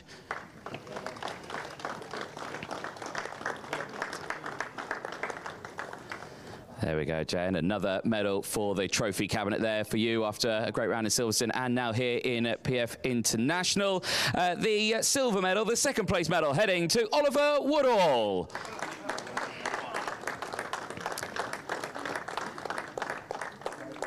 Another excellent work there from Oliver. And finally, the winner's medal, the gold medal, heading to Bodhi Batch. Superb drive for Bodhi, not only in, of course, the Mini 60 under 10, but also the full category as well. Nigel, do you not want to join them for a photo? You can join them for a photo if you'd like to, Nigel. There we go. Good stuff. Nice big smiles for the photographers out there. And then what we'll do is we'll squeeze you all on that top step of the podium as well. So, yeah, if you want to close in as close, Nigel, yeah, you can squeeze up there with them also. Nice big smiles at the end of a very busy day. And, of course, we get to do it all again tomorrow. Another qualifying, more qualifying heats and more finals to go to round out the round 2 here in PF International. One big final round of applause, please, for your Mini 60 under 10s.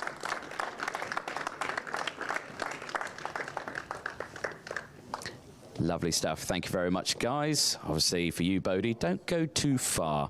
Right then, we will now turn our attention over to the main Mini 60 category, finishing in 3rd place overall. A very strong performance, 7/10 of a second behind the race leader at the end after gaining 1 place. Please give it up for South Africa's Noah Kronje.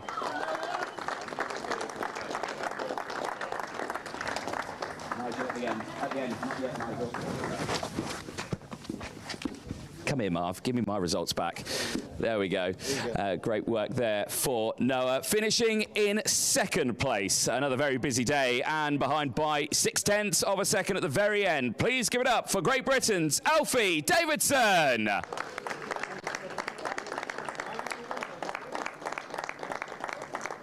Superb race for Alfie in that one. Quite the fight at the very end of the race. And that's, there we go, good spot there, Alfie. Try the 2nd place one, not the top one. You're on the top step. I know you're used to it, Alfie. I know you're used to it, but not here on this one occasion. There we go. Right, please now welcome onto your podium. He was the winner of the Mini 60 under 10. He's the winner overall, representing Great Britain. It's Bodhi Batch.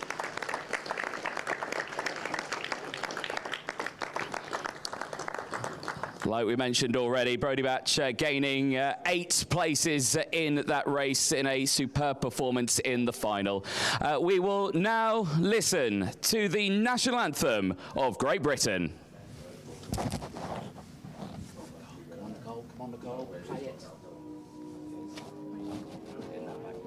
Really quiet.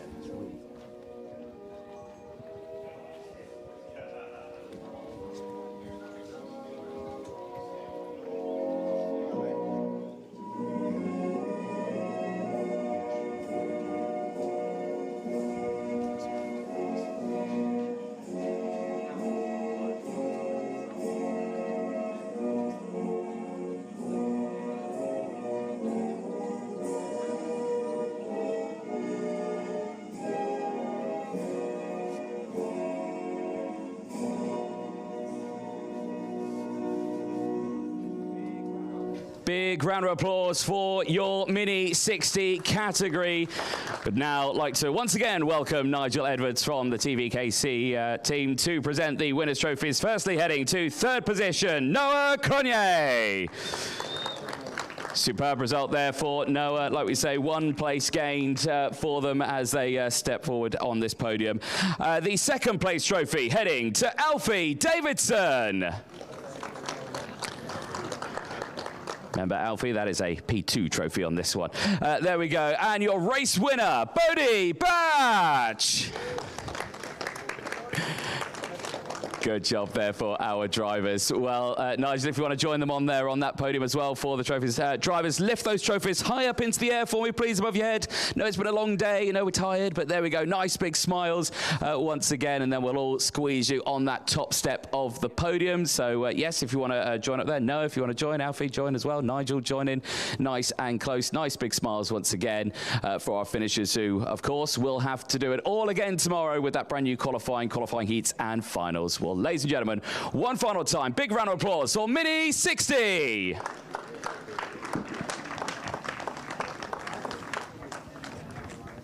Thanks for that. You're welcome, Alfie.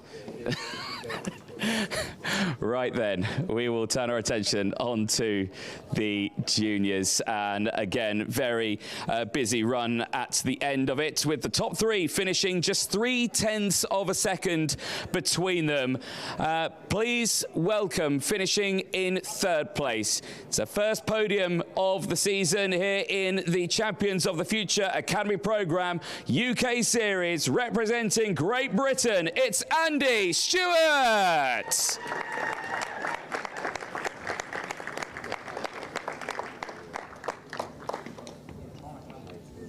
In 2nd position, also having an absolutely superb race and standing on the podium here at PF International. Please give a huge round of applause for 2nd place, Sukmani Kira.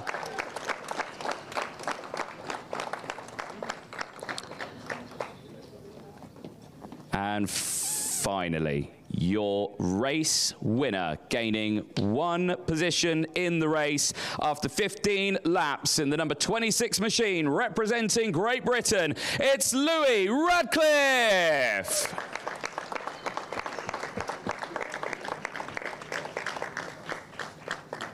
Well, Louis now with that victory takes the lead of the points as we now listen to the national anthem of Great Britain.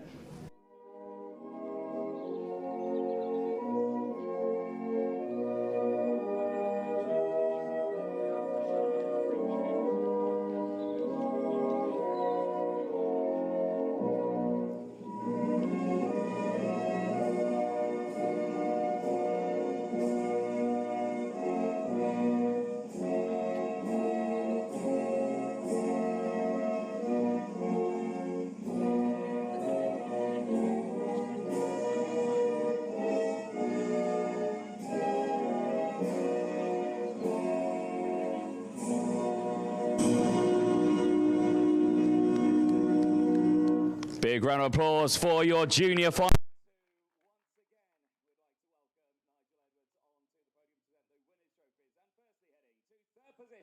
Andy Stewart. Like we mentioned, superb result at the end, 1 place gained. The second place trophy heading to Sukmani Kira. Another fabulous result, of course, as well for Sukmani, with a great end with 44 points. And then finally, your race winner here at PF International, Louis Radcliffe. Louis adds another final win onto his tally, and we'll get those trophies. Out there, a great end to the racing here at PF International, and then we'll get you all on that top step of the podium as well, so all jump in nice and close. Thank you very much, as the rain continues to just trickle down here at PFI, but we managed to get through with some dry racing all the way. Well, there you have it, ladies and gentlemen, 1 big final round of applause for your juniors.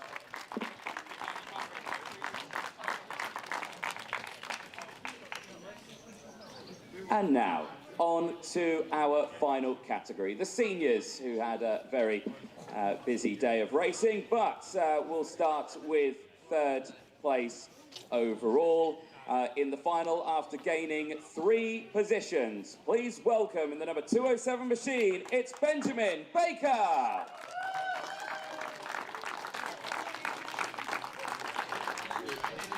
Well done to Benjamin. Part-time karter, full-time model. There we go for Benjamin. In second position, please welcome onto the podium, finishing 1.2 seconds behind the race leader in the 202 machine, it's Eva Morris.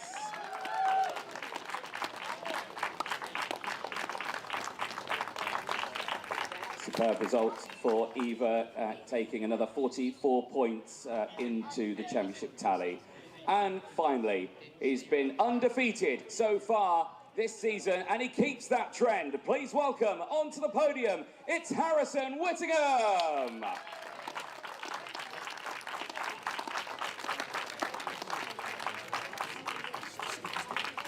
Aaron, of course, claiming maximum points so far, as of course another day of racing tomorrow and the rest of the season.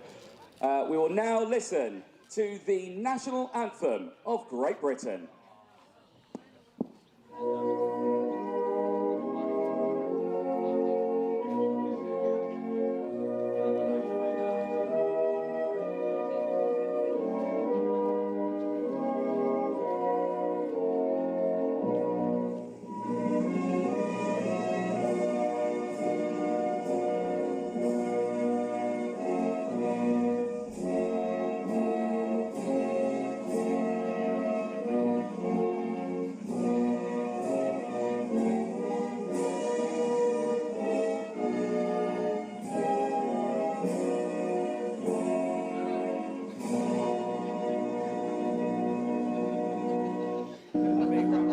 A big round of applause for your senior finalists here at PF International. And once again, for the final time today, we'd like to welcome Nigel Edwards onto the podium to present those winners' trophies. And first of all, heading to third position, Benjamin Baker.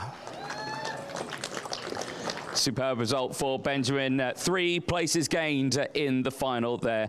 The second place trophy heading to Eva Morris. For Eva, some great points being added onto the tally here in the 26th season. And the winner's trophy heading to Harrison Whittingham. Once again, another clean result there for Harrison, coming away with some decent championship points. Well, drivers, for the last time today, can you lift those trophies high up into the air for me, please, above the head. Nice big smiles at the end of the racing today. And, of course, as mentioned many times, as we repeat it all again tomorrow. And then finally, if we all get you up on that top step of the podium as well, all jump in nice and close. There we go. Fabulous end to the racing. And the rain has held up for us for the time being. There it is. Well, ladies and gentlemen, at the end of a very busy day, one big final round of applause for your OKN seniors. And there we have it, racing done and dusted for the day, but part 2 of round 2 will be heading out onto track tomorrow with, of course, a brand new round of qualifying heats and finals. From myself, Anthony Jordan, and Nicole Sutherland, we'll see you bright and early tomorrow morning.